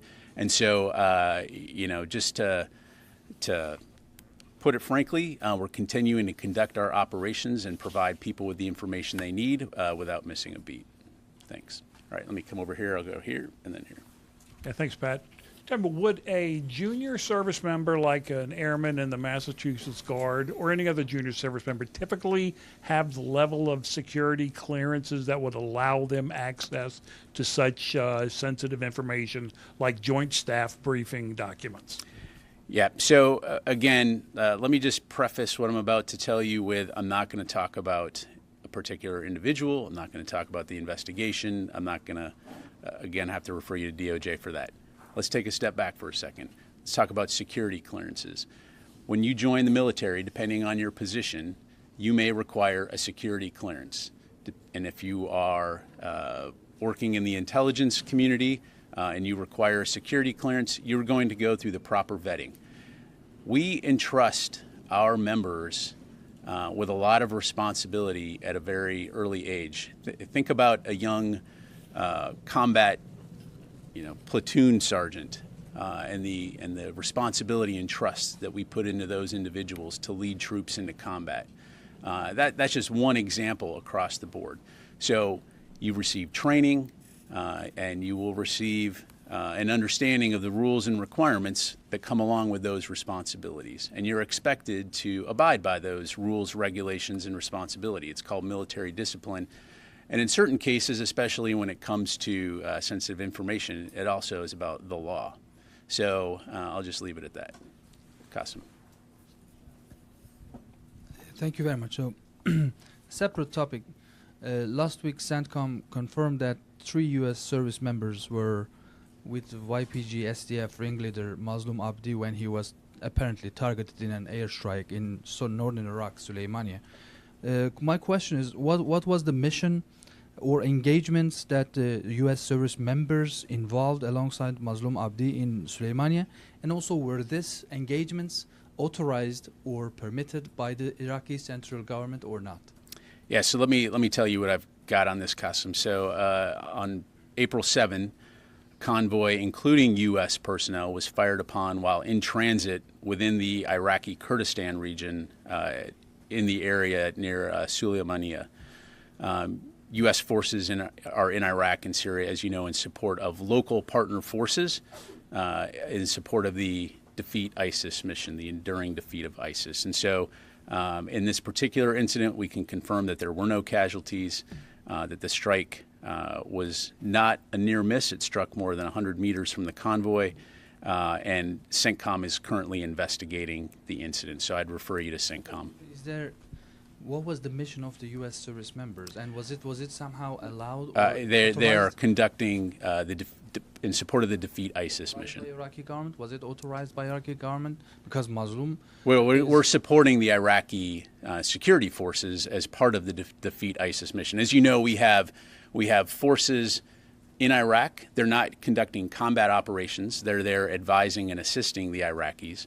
And then we have forces in Syria that are supporting the SDF. So again, there's an intra-theater mission in terms of the Defeat ISIS mission. Border, like Mazlum Abdi is in Syria. You are cooperating with him. Well, the OI and I need to move on, but the OIR headquarters is in Iraq, right? But they conduct operations in support of Defeat ISIS mission in Syria and Iraq. So let me go ahead. Yes, sir. If I may, I'd like to remain on the same subject. Actually, I got one question about this. I posed the same question to the State Department on Monday, and I was referred to the Department of Defense, so that's why. The question is, when the U.S. servicemen, U.S. military members are riding with the head of the SDF, isn't there a concern within the Department of Defense that those U.S. servicemen are also made a legitimate target, not least one of your greatest NATO allies, because of his decades-long relationship with the PKK that I'm sure is very much known to the U.S. intelligence community? So no. SDF, we've partnered with the SDF since 2015, 2014 as part of the Defeat ISIS mission. We have a long-standing relationship with them. They're not the PKK. We are partnered with SDF to defeat ISIS. So no, we've been conducting partnered operations for a very long time. So let me go ahead and move on. Yep, sir. Yeah, we'll go to you and then to Megan. Thanks, Pat. Just two quick follow-ups to questions. One was from Ro in regards to the Chinese activities around Taiwan. Before they did the military exercises, they were conducting an exercise to which the Pentagon described as, well, they were in international waters. It's simply what we do in international waters. At what point does it move from being in international waters to an overreaction? That's my first question, please. And my second one is regards to what you said earlier in this briefing, even though the investigation's going on and such, but you're confident that, you said several times that this is a violation of the law, and as we all sign non-disclosure agreements, not me, but we at the Pentagon. So you're confident that those two factors will remain when the investigation concludes? Thanks. Yeah, so on your latter questions, again, I'm not going to discuss the ongoing investigation. By virtue of the fact that photographed documents of sensitive information are posted by default is a violation of how to properly handle and safeguard sensitive information. So it is a criminal act. And then in terms of your first question, I would just have to take a little bit of an exception of conducting simulated strikes against Taiwan is not just that's not just operating peacefully in international waters. And so again, yes, we would call that an overreaction. Yep. Okay. Let me go back to. Let me get a few more here. Let me go back to Kelly and then over here to Joe. Thank you.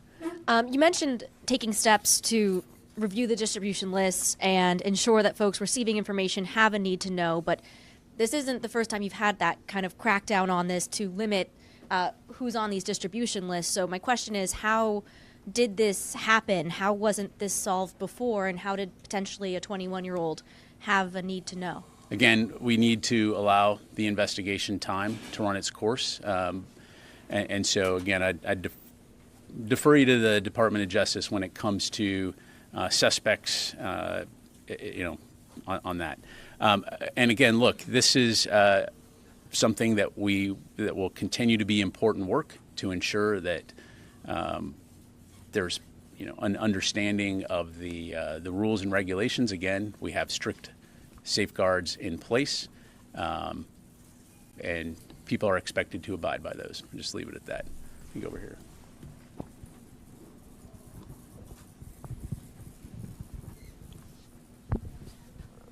Thanks, General. Quick one on the Syria strike. So just to clarify, there has been no attribution to who was behind that attack with the 3 units? Again, my understanding is it's continued.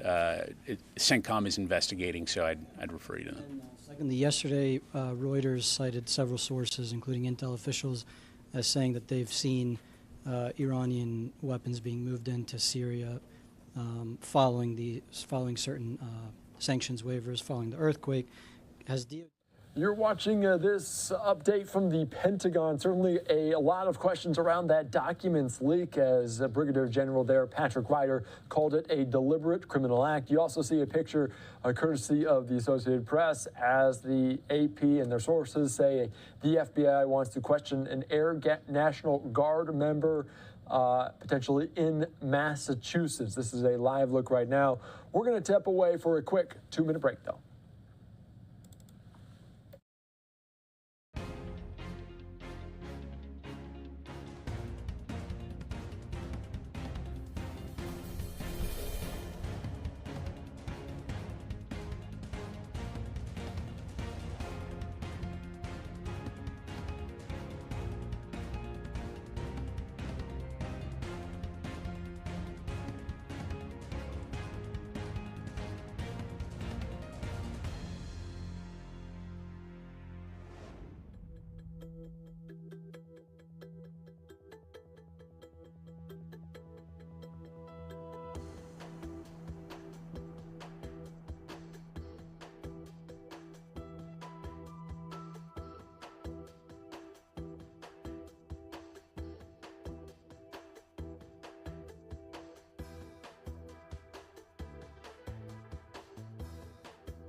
Welcome back into Live Now from Fox. I am Andy Mack. You're looking live there in Massachusetts. According to the AP, the FBI wants to question an Air National Guard member there in Massachusetts. Of course, we're following this story very, very closely here on Live Now from Fox. Let's take you right back out to Washington, D.C. at the Pentagon as they provide an update on that major headline as well as other international topics. Let's tune in here on Live Now.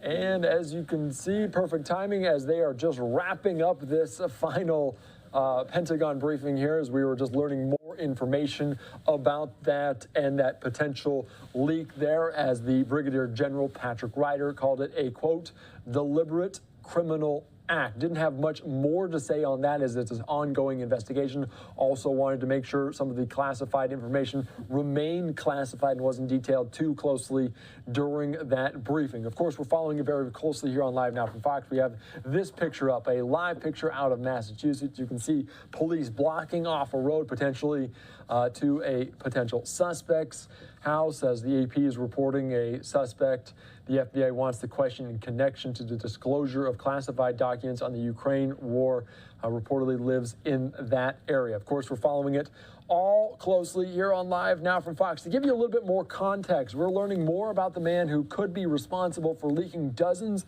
of highly classified national security documents online. Fox News Chief National Security Correspondent Jennifer Griffin has more from the Pentagon.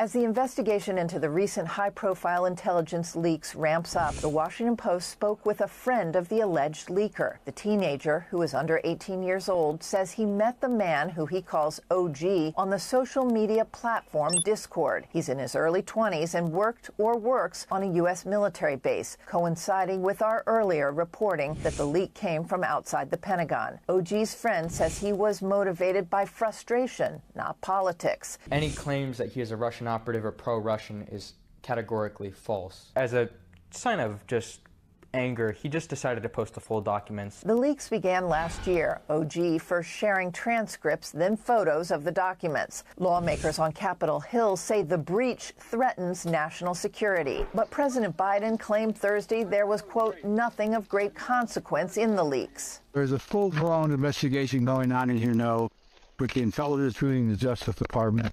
And they're getting close. The question now is why has OG not been arrested by the FBI? The teen interviewed by the Washington Post says he hasn't been contacted by any federal authorities. And while Discord says it's cooperating with law enforcement, we're told there could be hundreds of documents still waiting to be released. But basically, we're concerned. Everyone's concerned about that.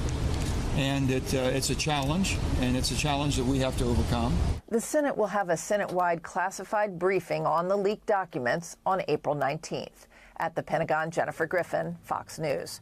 Thank you so much for that latest update. That gives you some more context than what we heard from the Pentagon and that briefing relating to those potentially leaked documents. Of course, following that here on Live Now from Fox. And to give us more information about this as the Pentagon investigates those series of high-profile intel leaks that could threaten Ukraine, soldiers on the front lines of the air war fight keep the country safe. Fox News senior correspondent Mike Tobin has more from the capital in Kyiv, Ukraine. Almost nightly, an alarm warns that Russian drones or missiles have launched. Mobile air defense teams like the 1st President's brigades jump into action. They do it with old weapons, like a Soviet legacy anti-aircraft gun. It works on propeller-driven Iranian-made Shahed drones. It does not fly very fast, and this allows us to quickly react and destroy these drones. This gun was made back in 1960. It holds 100 rounds, and they can unload all 100 rounds in about 5 seconds. But when you have incoming attack drones, every shot counts. For the cruise missiles, they used man-portable air defense systems, MANPADs. Ihor carries a MANPAD almost 3 times his age. With the first shot he ever fired in combat, he took an X-101 cruise missile out of the sky. At first, I didn't understand anything. Then I realized that this is my first rocket, and I was very happy. Despite their vigilance, documents leaked from the Pentagon show Ukraine would run out of air defense ammunition by mid-May, giving Russia an advantage in the skies. If we lose the keys to the sky, the control of the sky, then a huge armada of Russian aviation will do to our cities what they did in Mariupol, what they did in Izum, where they flew in squadrons and dropped free-fall bombs. The volunteers and the air defense teams will continue to spend their ammo because night falls. Missiles and drones launch each with a warhead capable of killing their fellow countrymen. In Kyiv, Mike Tobin, Fox News.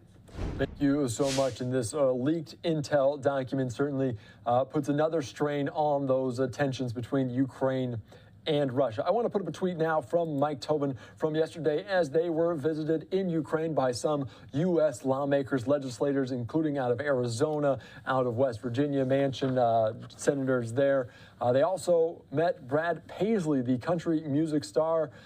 Despite the security, he was still at risk from some random airstrikes. He visits, shows Ukraine's even big stars care about them enough to make a trip. So as we continue to follow that international headline, as it surpassed the 1 year mark there, Mike Tobin with Fox with the great reporting as always. We want to take you back here to the States in another domestic story as breaking news overnight. As a federal appeals court has spoken, an abortion pill will remain available to Americans, but with significant restrictions. It's a partial win for the White House, but there's likely much longer legal battles to continue, as Fox Griff Jenkins reports this from Washington, D.C.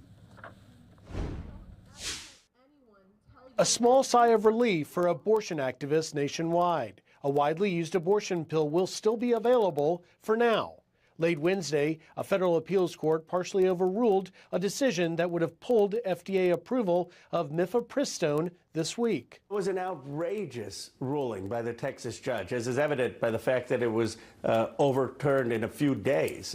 Mifepristone is part of a 2-drug regimen to terminate a pregnancy. It's been on the market for over 2 decades and is also used to help with miscarriages. Some pro-life activists question its safety. It was fast-tracked in a sham proceeding by the FDA under Bill Clinton. The appellate court did impose some temporary restrictions on the abortion pill. Women can no longer get it through the mail, a method popular during the pandemic. This mailing of it means teenagers can take this drug without their parents knowing. And the court cut down the amount of time the pill can be dispensed from 10 weeks of pregnancy to 7. In the 21st century America, that makes no sense. Why can't you get this pill in a health clinic without having to go through your doctor? Several states and universities have begun stockpiling the drug. Democrats think Americans are on their side of the abortion debate. And a recent poll shows a majority think the abortion pill should be legal. The Republicans have realized their agenda, especially on these social issues, is wildly unpopular. The Justice Department says they will seek emergency relief from the Supreme Court. In Washington, Griff Jenkins, Fox News. Thank you so much for that. We'll hear from our Fox 5 team in New York on those latest developments and that appeal that went through in a win for the White House. We're also learning more information right now, and we will have an update from police out of San Francisco on that fatal stabbing of Cash App founder Bob Lee. An arrest has been made, according to our Fox 2 team there in the Bay Area. I want to put up some video right now just to give you a little bit more detail on what we do know, and that press conference is coming up in just about 40 minutes as the Emeryville man arrested in the connection with the stabbing of Cash App tech founder Bob Lee. In an interview on Thursday morning, Krista Lee confirmed that police arrested an Emeryville man in connection with her ex-husband's stabbing death. Of course, the San Francisco police arrested Nima Momeni, the founder of Expand IT in Emeryville, early Thursday morning in connection with that fatal stabbing. We'll have much more on this, hopefully in the coming hour here on Live Now from Fox. But until then, we're going to slide away for our final 2-minute break of this hour, getting to more top headlines coming up here, live on Unfiltered, next.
Welcome back into Live Now from Fox. I am Andy Mack as we continue to follow these national security threats and the leak of some documents as the AP saying that the FBI wants to question an Air National Guardsman potentially out of Massachusetts. We're now hearing from Attorney General Merrick Garland on this. Let's listen into what he has to say from Washington, D.C. I'm joined today by Deputy Attorney General Lisa Monaco and FBI Director Paul Bate. Today, the Justice Department arrested Jack Douglas Teixeira in connection with an investigation into alleged unauthorized removal, retention, and transmission of classified national defense information. Teixeira is an employee of the United States Air Force National Guard. FBI agents took Teixeira into custody earlier this afternoon without incident. He will have an initial appearance at the U.S. District Court for the District of Massachusetts. I want to thank the FBI, Justice Department prosecutors, and our colleagues at the Department of Defense for their diligent work on this case. This investigation is ongoing. We will share more information at the appropriate time. Thanks, everyone. Did he have lawful access to these documents, sir? That was a very, very quick press conference there from Attorney General Merrick Garland as he was discussing the announcement of the arrest in the leak of those documents, those highly classified documents that we're following here on Live Now from Fox. Of course, you heard the name there as it was a Jack Teixeira there following it, potentially the Air National Guardsman that the AP was talking about there with those potential suspect in question. But you just heard from Merrick Garland, arrest has been made in this case surrounding these classified documents leak. Let's go right back out to the Pentagon, just to give you a little bit more of a wrap up, as we also heard from Patrick Ryder, Brigadier General, their spokesperson at the Pentagon, as they continue to follow this. So let's just listen back in here to culminate the story, as we do know arrest has been made at this point. We're at the top here, so I appreciate your patience in advance, and then we'll get right to your questions. So first of all, we are aware of the press reports regarding a potential suspect in the Department of Justice's ongoing investigation into unauthorized disclosures of documents appearing to emanate from throughout the intelligence community. Because this is an ongoing criminal investigation, I will have to refer you to the DOJ for any questions. This is a law enforcement matter, and it would be inappropriate for me or any other DoD official to comment at this time. And certainly when we have more to provide from the Department of Defense, we will. In the meantime, as Secretary Austin has stated, the Department is taking the issue of this unauthorized disclosure very seriously. We continue to work around the clock, along with the interagency and the intelligence community, to better understand the scope, scale, and impact of these leaks. And just as we're limited in what we can say about the DOJ's ongoing investigation, we'll be also very limited in what we can say about any of the documents themselves. And while we certainly understand the media's interest in asking questions about the contents of these documents, I will highlight that as a matter of long-standing policy, just because classified information may be posted online or elsewhere does not mean it has been declassified by a classification authority. And those of you who've been covering the Pentagon for a long time know that we're just not going to discuss or confirm classified information due to the potential impact on national security, as well as the safety and security of our personnel and those of our allies and our partners. And for that reason, we will continue to encourage those of you who are reporting this story to take these latter factors into account and to consider the potential consequences of posting potentially sensitive documents or information online or elsewhere. Separately, Secretary Austin hosted Latvia's Minister of Defense, Inara Murniece, today at the Pentagon. The leaders discussed the strength of the U.S.-Latvia defense relationship and ongoing efforts to support Ukraine. They also discussed shared security interests in Europe, including NATO's deterrence and defense posture ahead of the July NATO summit in Vilnius. A readout will be available later today. Staying on Europe for a moment, next week, Secretary Austin will travel to Sweden to meet with his counterpart to discuss security-related topics shared by our two nations. From there, he'll travel to Germany, where he and Chairman of the Joint Chiefs of Staff, General Milley, will host an in-person meeting on April 21 of the Ukraine Defense Contact Group at Ramstein Air Base. This will be the 11th meeting of the UDCG since this vital forum was established by Secretary Austin 1 year ago. The Secretary and General Milley will join ministers of defense and senior military officials from nearly 50 nations around the world to discuss the ongoing crisis in Ukraine and to continue our close coordination on providing the Ukrainian people with the means necessary to protect themselves against Russia's unprovoked and illegal aggression.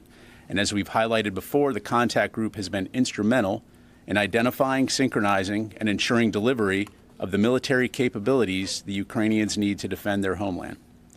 And on a semi-related note, at the end of this month, the Arkansas Army National Guard's 39th Infantry Brigade Combat Team will replace the New York Army National Guard's 27th Infantry Brigade Combat Team and assume command of the Joint Multinational Training Group Ukraine at Grafenwehr Training Area in Germany.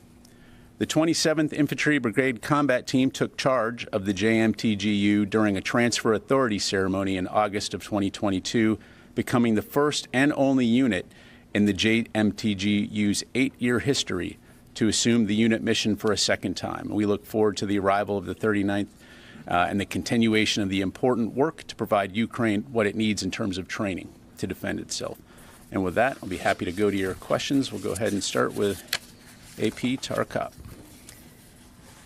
Thank you, General Ryder. So can you confirm that Airman First Class Jack Teixeira, a member of the Massachusetts Air National Guard, is a person of interest in this leaked documents case? And I have several other questions. Sure. So first of all, as I mentioned, there is an ongoing criminal investigation. And so anything related to that, I'm going to need to refer you to the DOJ or the FBI. Can you speak at all to if anyone in the Department of Defense has reached out to this airman? Do you know where he is?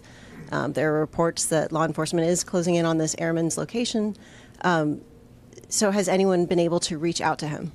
Again, Tara, appreciate the question, but again, given that this is an ongoing investigation, I'm not going to be able to talk about the investigation or any potential DOJ actions, so I'd refer you to them. Okay, in the days after the leaks came to light, what steps has DoD taken to reduce the number of people who have access to not only these classified briefings, but the classified material in general? Sure.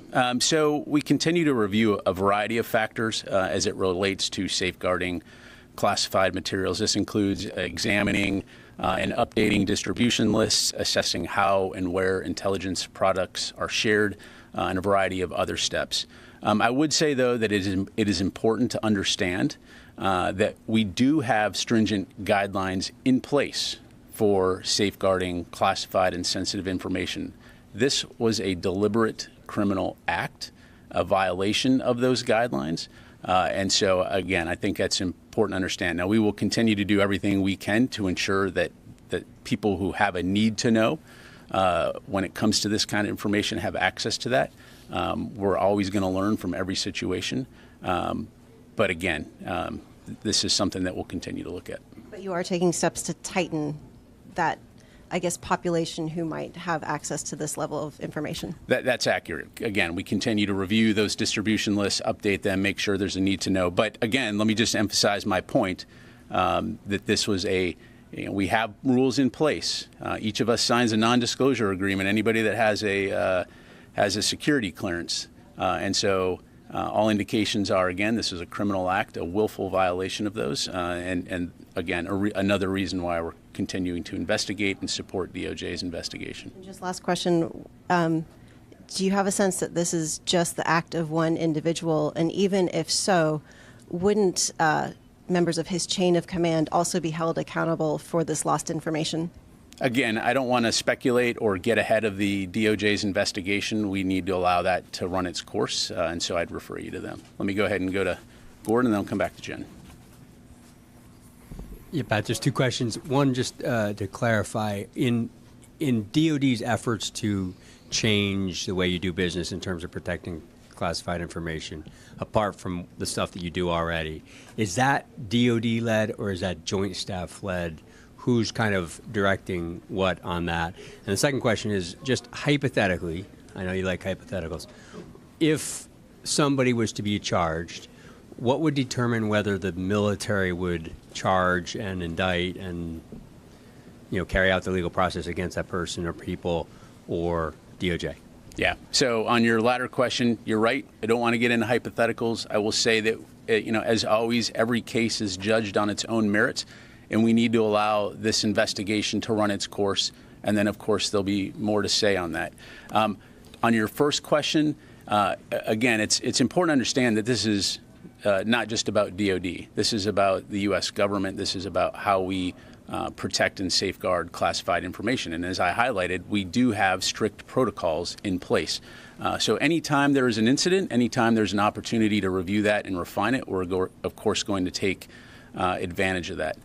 Within the Department of Defense, as you've heard us say, Secretary Austin has been convening daily meetings with his senior leaders, to include the chairman, to talk about reviewing the scope and the impact of this, and also to look at mitigation measures and what we need to do across the Department of Defense to ensure that we're doing our utmost to reinforce existing policies, procedures, and rules. And if there are any areas where we need to tighten things up, we certainly will. But you've made some changes already. That's correct, as I mentioned to her. When I say DOD, I mean the Department of Defense, across the entire enterprise. Okay, Jen. General Ryder, you say that there are strict protocols in place, and yet a 21-year-old airman was able to access some of the nation's top secrets. How did this happen, and isn't this a massive security breach? Again, we need to allow the investigation to run its course. We'll, of course, know more when that is completed, so I'd refer you to DOJ on that. What is your message to anyone who might be thinking of leaking these kind of documents in the future? Look, again, we have procedures, we have protocols in place. We receive regular training on the proper handling of classified information. As I mentioned, we sign non-disclosure agreements. So those rules are very clear, and anyone who has a security clearance knows that. Anyone who violates those rules is doing so willfully. Can you put into context the damage that has been done by this leak? Again, right now, we're continuing to assess the scope and the impact, and so that's work that will be ongoing. Tony? How large was the distribution network for these documents, say, prior to last Thursday when the disclosures came out? Are we talking in thousands of people that had access inside the Pentagon and outside the Pentagon, to include Europe and bases around the United States? Yeah, Tony, so I don't have any numbers to provide you. As I'm sure you can appreciate, the Department of Defense and all of our components, it's a global enterprise doing work in all areas of the world. And so certainly we have people who have access to information that they need to do their jobs, but I don't have any numbers for you. Can you say it was widespread, though, versus, outside the Pentagon, though, and to other military installations? Well, again, the Department of Defense, we conduct global operations. So intelligence products, operational information products are shared with DOD leaders and personnel globally throughout the world, whether it's at a component command, whether it's in the services. But again, the important thing to understand about classified information, it's not just I want to have access to it because I have a clearance. It's all based on need to know. Do you have a need to know that information? And that typically will grant you access if you have the appropriate clearances. Thanks. Thank you. Travis? Thanks, Pat. I'm still confused on the access issue. You said that there were changes that were made, but you also said that you're reviewing things. Can you tell us, are there less people who have access to this type of information today than there were a week ago? So Travis, again, I'm not gonna get down to numbers. Again, reviewing distribution lists, looking at who has a need to know, making sure those things are updated, doing due diligence in the wake of these unauthorized disclosures. Again, though, I want to emphasize that this was a deliberate criminal act to violate those guidelines and rules, in the same way that if you locked your front door and somebody came into your house and took something, you followed your procedures and you locked your door, but somebody went in your house and took something and put it out on the street. That's what we're talking about here. Let me go to Carla. Just a couple questions on this, and then I have a follow on something separate. Why did it take so long to brief the secretary about the leaks? He said that he was briefed on April the 6th. And would you classify that delay as a failure of the open source intelligence teams? Absolutely not. We were notified, the department became aware on the 5th. The secretary was briefed hours later in the morning of the 6th. I don't consider that a delay. Thanks. To follow on that, these documents were available long before April 5th and 6th. So what took so long for DOD and the intelligence communities to locate these documents? Yeah, so that's really something that the investigation will tell us. That said, I think it's important to remember that DOD's intelligence activities are primarily focused internationally. So to the extent that the department collects any information related to U.S. persons, for example, or gaming chat rooms, it would have to be conducted in accordance with law and policy and in a manner that protects privacy and civil liberties. So again, we'll know more at the culmination of this investigation. Thank you. Let me go. To follow up No, on let me, just the Syria, really quickly on the Syria attacks from March, do we have a... You're just listening in there, Brigadier General Patrick Ryder, from just a little bit ago. We're talking about those classified documents that were leaked and an arrest that was soon to be announced by DOJ and Attorney General of the United States, Merrick Garland. This is a very quick update as he provides discussions about the arrest of Jack Teixeira, a 21-year-old Air National Guardsman from Massachusetts. We're getting a live picture right now out of the potential suspects seen there in Massachusetts, but we do know that the arrest has been made as they announced it today. Let's listen to Attorney General Merrick Garland from just a little bit ago here on Live Now from Fox.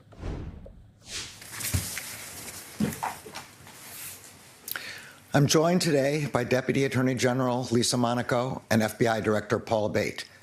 Today, the Justice Department arrested Jack Douglas Teixeira in connection with an investigation into alleged unauthorized removal, retention, and transmission of classified national defense information.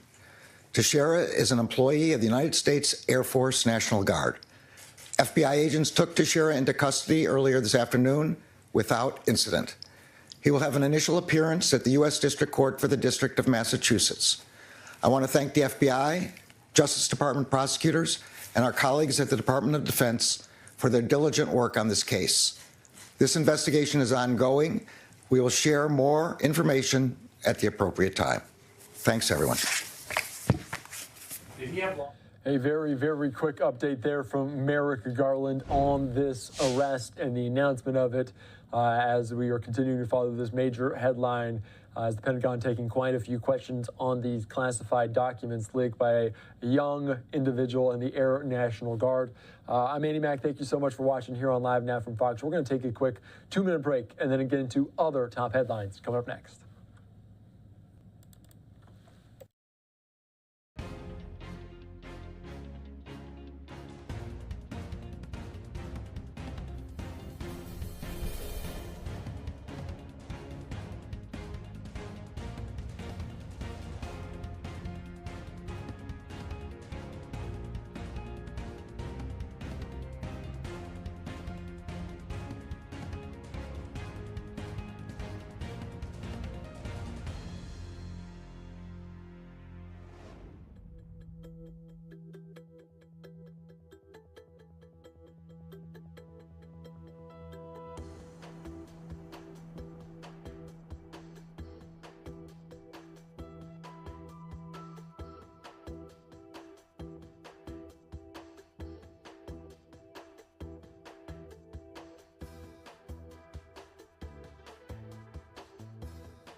Welcome back into Live Now from Fox. I'm Andy Mack. Thank you so much for joining us as we continue on covering some of the top headlines here. I want to get out to Minnesota now as officials there are providing an update on settlements that have been approved over the use of force by former Minneapolis Police Department officer Derek Chauvin. Of course, this stemming from 2 incidents in 2017. They do not have to do with him being charged with George Floyd and those second-degree murder charges. We saw that trial over the last year or so. So not related to this, but certainly a name you will recognize as settlements now being approved. There is the mayor of Minneapolis as well, Jacob Frey, on hand. So let's listen into what they had to say about this and the case here on Live Now from Fox. We're here today to discuss 2 different unconscionable acts by Derek Chauvin that took place in 2017. Derek Chauvin is exactly where he should be, which is in federal prison. He should have been fired in 2017. He should have been held accountable.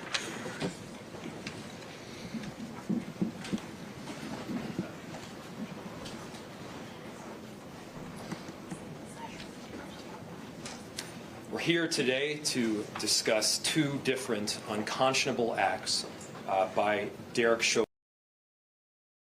Why hasn't there been any charges related to that one?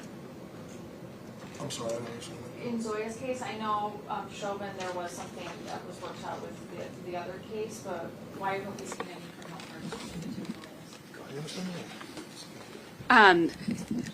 this? So, Kristen Anderson, City Attorney. We can't speak to, we don't prosecute these cases. We obviously are misdemeanor prosecutors. So I can't speak to why, at the time, the Attorney General's office didn't decide to charge Ms. Code's case. Obviously, they did and got a conviction on Mr. Pope's. Mayor, where is the close to $9 million going to come from in the city's budget to pay these newest 2 settlements? Comes from the self-insurance fund. Will any money that you potentially get from the state that you talked about yesterday in terms of surplus funds, would that be going into these settlements at all? No.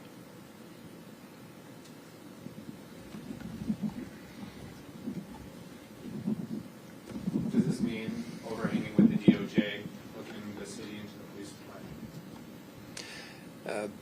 Both the DOJ investigation as well as the MDHR investigation went back approximately 10 years. And so this incident and countless others that happened before 2017 certainly will be under review. And so I don't know that this incident in and of itself is the one incident obviously that is reviewed. It's not, but certainly is indicative of the issues that we need to sort out. Are you concerned about public reaction to the video? You say it's unconscionable. In the Tyree Nichols case, there was a stand-up of police officers for potential response there. Is that on the table here? Yeah, I'll turn it over to the chief in a second. Look, we understand anger and we support peaceful protest. To be very clear, we do not support violence, and we will not tolerate violence or vandalism. Chief. So we recognize, what's different about this case is not only that they're from several years ago, but that the officer in question, the former employee, is where he belongs, in prison. So yes, we will be monitoring, and we will have additional officers available and to be prepared should we be needed, to support people's First Amendment rights, but also to ensure that people are able to express their First Amendment rights in a safe way. To protect people from violence and to protect property damage. So yes, we'll be monitoring the situation, and yes, we will have additional officers available and ready to be deployed. However, no, we have no specific indication of anything, any potential risk at this time. And I have been in communication with both state, county, and federal partners, as well as in communication with other major city chiefs around the country, because other cities have had incidents occur recently, and just out of concern that perhaps this could cause a problem in other cities as well. Real quick, just wanted to speak to the pattern and practice investigations, both the DOJ and the MDHR question. I think that this incident, if nothing else, just sort of affirms that those weren't overreactions to the kind of conduct that we were seeing out of MPD. It was mentioned. There was a question about the supervisors as well. Lucas Peterson, who's some of you might recognize as being involved in the killing of Terrence Franklin, was one of the office sergeants on the Pope case. And so I think that we're seeing that if people had questions about, okay, we've had quote unquote one incident with George Floyd. Do we really need to see all of this federal and state power come bearing down on the city? Do we need to see the kind of sweeping changes that we've seen the mayor and the chief institute and initiate? I think that these two cases affirm that yes, these investigations are needed, and yes, that change and that deep, radical change is needed within the department.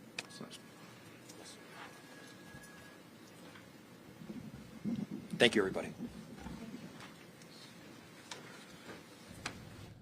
You're just listening in there as you were providing an update out of Minnesota relating to those use of force settlements, as we're following it here on Live Now from Fox, from former Officer Derek Chauvin from cases back in 2017, not relating to the 2020 death of George Floyd. Of course, Derek Chauvin convicted there of a second-degree murder as well as other charges in that case. Settlements being approved by Minneapolis and the city of Minneapolis. You heard there from the mayor, Jacob Frey. We want to give you a couple of live pictures right now as we're continuing to monitor two stories, as a live picture out of Boston as the arrest has been made in those classified documents leak. Of course, Jack Teixeira, a 21-year-old Air National Guardsman, being transported right now, potentially arraigned, potentially booked. As they were following this here, we saw and heard from Attorney General Merrick Garland as our crews in Boston work very hard to follow this developing story. Also out of New York, a live look right there as the New York Attorney General, former President Trump, at those offices of the Attorney General for a second deposition in a legal battle over his company's business practices, with his lawyer signaling that he tends to answer questions this time instead of invoking the Fifth Amendment protection for self-incrimination. We're going to take another quick 2-minute break here on Live Now from Fox.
Welcome back into Live Now from Fox. I am Andy Mack. Thank you so much for joining us as we continue on. I want to continue to follow one of the big breaking news stories we're following here out of Northern California. I want to put up some video as an arrest has been made in the fatal stabbing of Cash App founder Bob Lee. We're expected to hear from officials soon, hopefully within the next 15 or so minutes, as they are making this arrest, of course, stemming back from just a few weeks ago, as police have arrested a man in connection with the stabbing death of that Cash App founder. In an interview on Thursday morning, Krista Lee confirmed that police arrested an Emeryville man in connection with her ex-husband's stabbing death. They have arrested what they say is Nima Momeni, the founder of Expand IT in Emeryville. Early Thursday morning, efforts to reach Momeni and his company were not immediately successful. Of course, we will hopefully hear from officials on this latest arrest coming up just in a little bit on Live Now from Fox, as we're monitoring all sorts of feeds here on Live Now. We had a lot of breaking news within the last hour or so since we took control. I'm Andy Mack. Thank you so much, and we are going to get out to all of these major stories, but two that we're watching right now. Also in New York, as former President Trump is getting deposed once more by the New York Attorney General. He will likely not take the Fifth Amendment, this according to his lawyer, so potentially he will be answering questions in this, not relating to those criminal charges filed by the attorney, the district attorney there in Manhattan. So a lot to keep our hands on, our eyes on here. And also out of Boston, as the leaked documents suspect has been arrested, Jack Teixeira, 21-year-old Air National Guardsman. We heard from Attorney General Merrick Garland on this. You can see up above as they're tracking this suspect after being arrested there. Let's continue to keep the theme going out of Boston, as the Boston Marathon taking place in just a few days.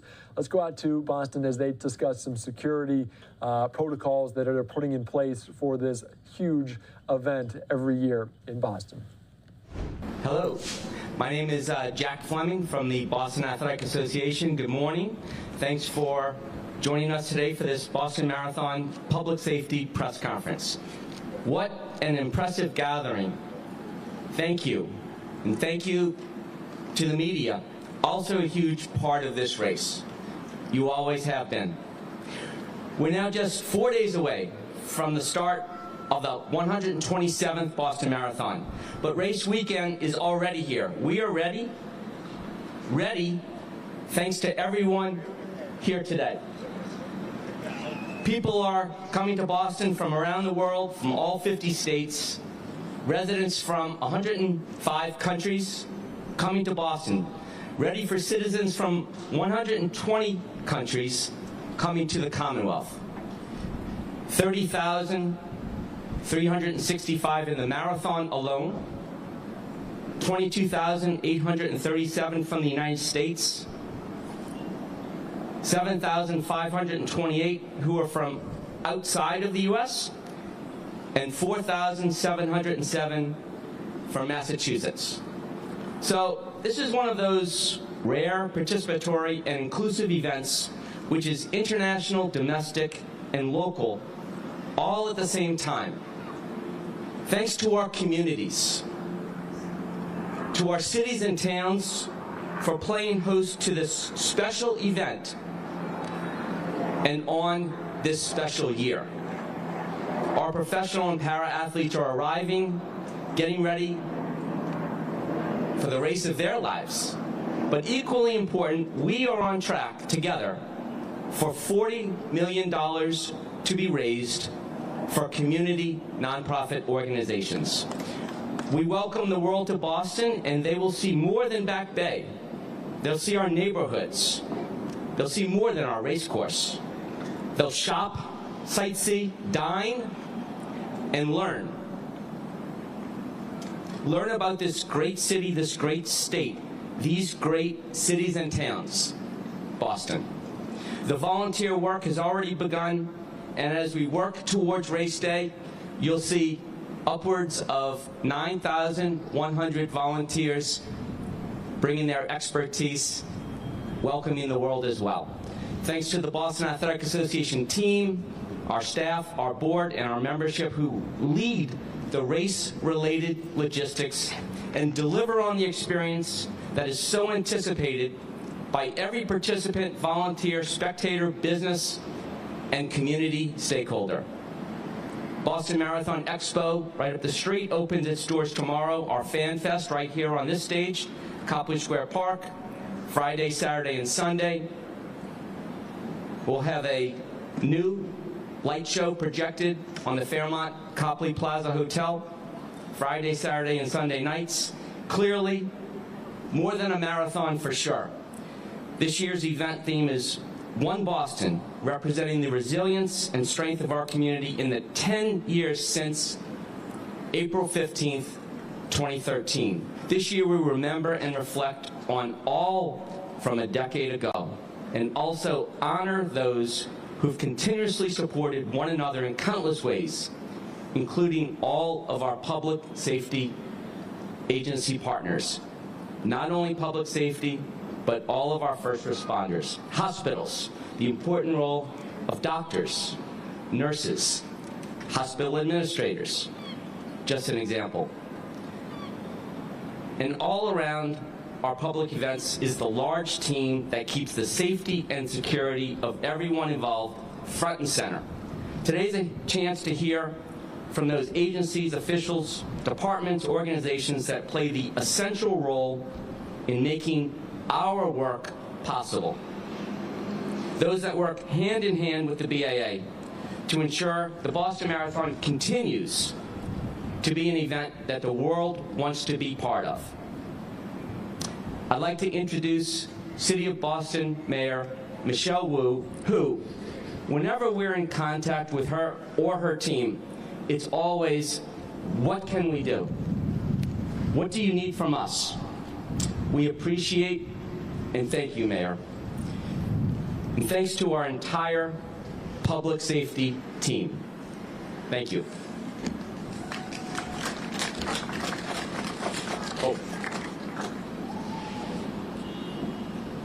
Thank you so much, Jack, for your leadership, and to everyone at the BAA who has been very busily involved in helping coordinate and plan and go through every little detail. We all in the Boston area look on Patriots Day with a special sense of pride. Marathon Day brings the eyes of the world to Boston. It brings the world's top athletes, spectators, visitors from all over to appreciate what we know every day in the city of Boston, that this is a community whose determination and pride and connection to each other, bar none, is always changing the course of history. This year's 10-year anniversary, the marking of a decade since the horrific attacks, brings with it another set of emotions and reflections. I want to thank everyone who has been involved in ensuring that we could plan and mark this occasion with the solemnity and respect, in close coordination with the survivor community, the many, many families who have been impacted, with the spirit of looking to reflect on what we all experienced and what some families have forever been changed by, the loss that they continue to bear, and also what is ahead for us, what these 10 years have meant in the growth of our community and our commitment to each other in charting a course for our future that includes everyone. This annual event brings many, many people out with excitement, and you might just have your regular spot along the course that you go to every year. You might have the experience of bringing new family members into it. I remember bringing my kids to the race for the very first time, and to have them just bouncing up and down with the excitement of the crowd connecting with each and every runner as they caught sight of the finish line and had that final burst of energy. We each have special memories and traditions associated with this day, and it is only possible for so many people to feel so connected to the world's greatest race because of the painstakingly detailed preparation that goes into planning for its safety and coordination. As you can see, many, many agencies, many, many leaders here have spent a tremendous amount of time going over every logistical line item. I am so grateful and so blessed to be part of this team that is going to ensure we have a great weekend, great marathon day, and throughout the year, who always put the safety and health of our residents very, very first. I want to name some of the leaders who are joining us here today, our colleagues in public service and from across the Commonwealth and beyond. Boston Police Commissioner Michael Cox, Chief Shumaine Bedford of the Office of Emergency Management at the city, Chief Paul Burke of the Boston Fire Department, Chief Jim Hooley of EMS in Boston, Chief Kenneth Green of the MBTA Transit Police, Lieutenant Colonel Mark Sear from the Massachusetts State Police, Special Agent in Charge Joseph Bonavolanta from the FBI's Boston Field Office, Don Brantley, Acting Director of Massachusetts Emergency Management Agency, and Undersecretary Gina Kwan of the Massachusetts Executive Office of Public Safety and Security. Each of these individuals and their departments and teams they represent have played an essential role in making sure that Marathon Day will be fun and safe for everyone. I also want to take a moment to recognize that there are many others not represented up here who we know are just as critical to the safety of our marathon each and every year. Boston's Inspectional Services Department, our hospital and healthcare workers, as you heard, the tens of thousands of volunteers and community members who take part every single year. And as we reflect on a decade ago, we remember the role that each of these communities and each of these community members played in the aftermath. From checking and ensuring the safety of our buildings, to treating those who were injured, and being part of that journey of recovery for many, many months to come. So, whether on Monday you'll be wearing running shorts, or a volunteer t-shirt, scrubs, or a uniform, I want to thank everyone who steps up each and every year to make the world's oldest and greatest marathon part of the fabric of our community. We are prepared and deeply excited to welcome the world to Boston on Monday. And now I'd like to turn this over to Undersecretary Kwan from the Massachusetts Executive Office of Public Safety and Security.